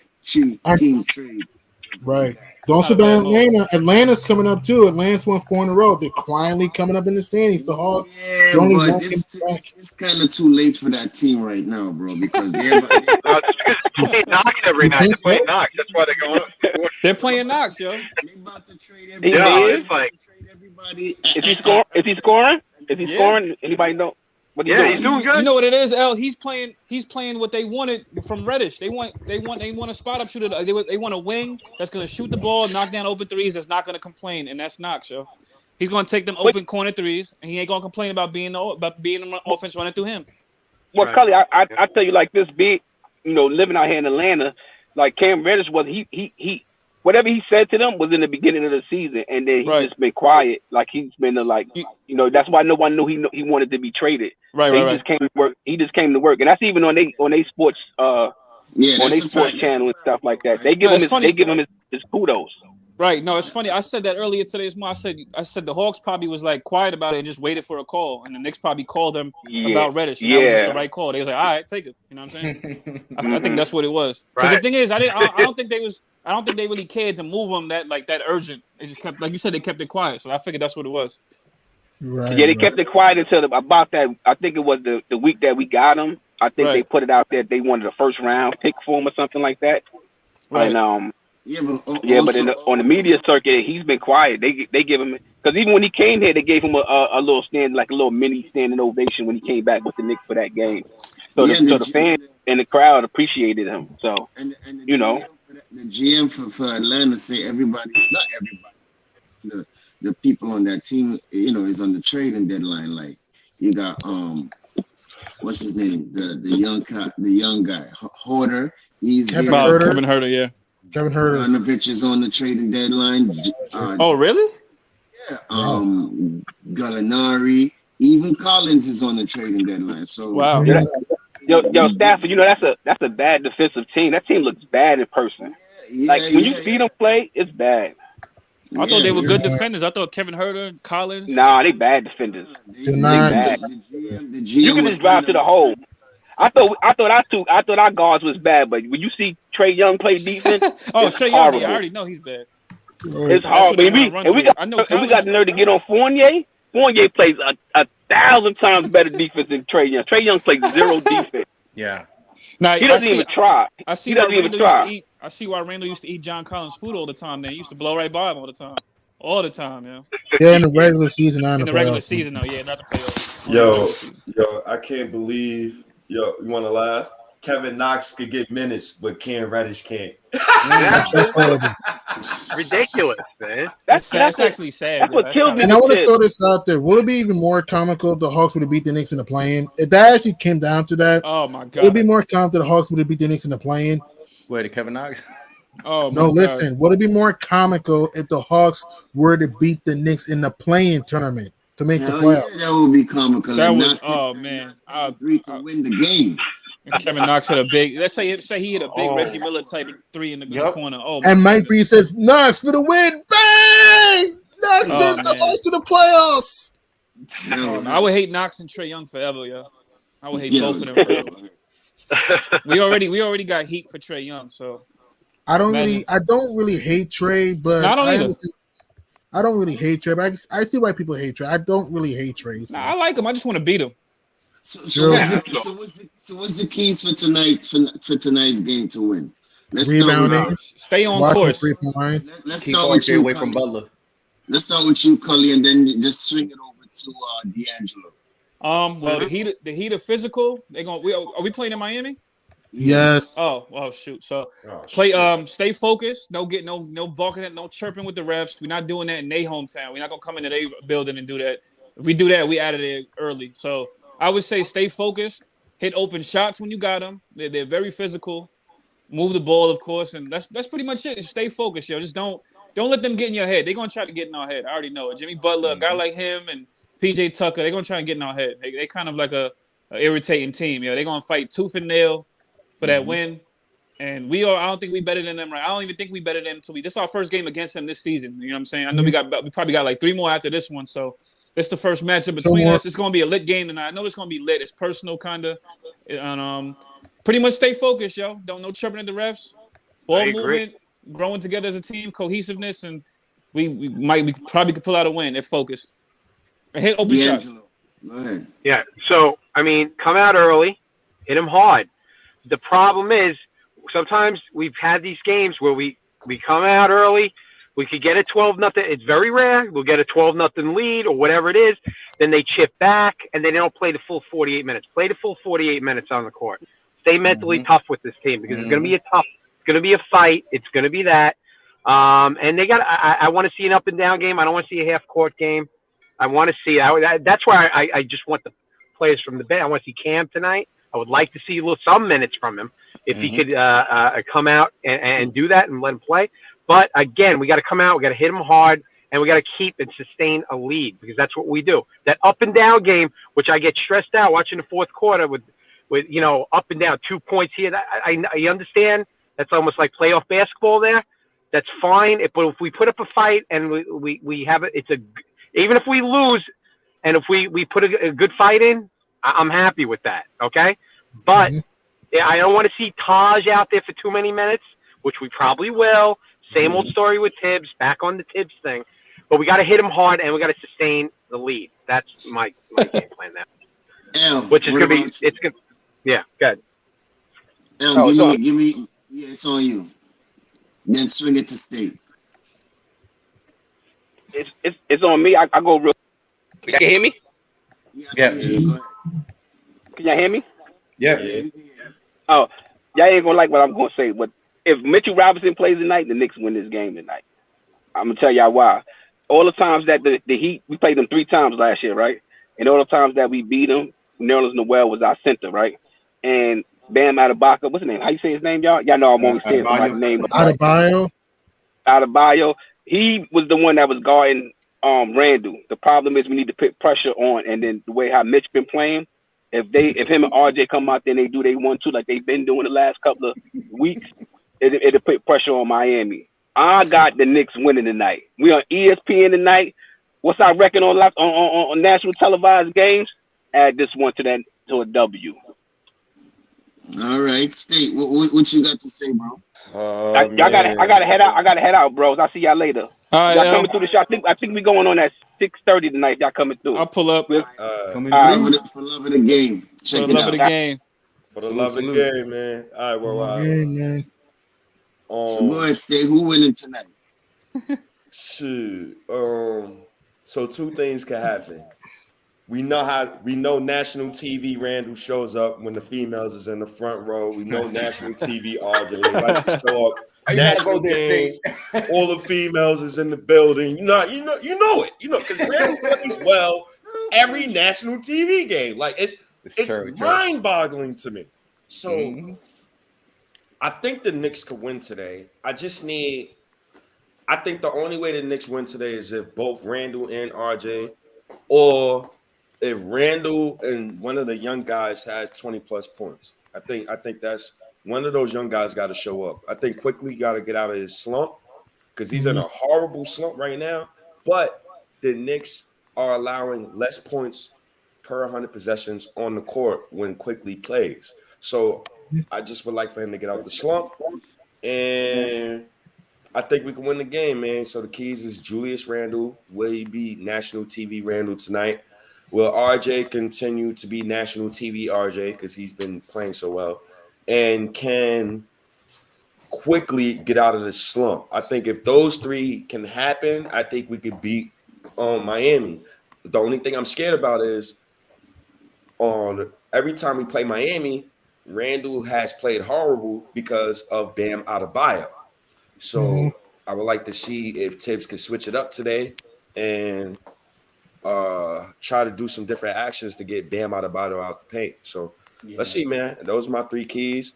I'm out of here because I also got to handle stuff for today. Yeah, me too, man. We got to wrap this thing up. I wanted to jump on for an hour. But I love you guys, man. Uncle Freezy, I appreciate y'all. Thumbs up. Get them likes up in the chat, man. And bless up. State of the New York Knicks, man. Blessing, man. Nice, G Money, D-Lo, Sully, Steph, Uncle Freezy. I love you, OG. I'm out of here, man. All right, bro. Hey, y'all, I gotta wrap up right here, man. I gotta go get me some lunch, man. All right, and I've been working on some stuff behind the scenes, man. I appreciate everybody for coming through. Make sure that y'all check out NBA 101 Sundays at 4:00 with Soulfinger 12 and some other dude. I keep forgetting the other dude's name. Stubbornness. And make sure y'all check out all the stuff that we trying to do, man. Knicks freestyle, of course. The pod couple, and man, we got a whole bunch of other stuff, man. The after party with Cully and Subliminal. Yeah, man. Tomorrow, yes. Tune in. Yeah, man. They had like 100 people on last night, yo. It was crazy. They had like 100-something people on. I was late, man. I always fall asleep and miss their show, man. Yeah, man. So So make sure y'all check out everything we got to offer, man. I'm gonna start running some more commercials and ads and all that stuff, man. Thank you everybody for coming through. We're gonna get out of here. Y'all have a good rest of y'all day. We'll holler at y'all later.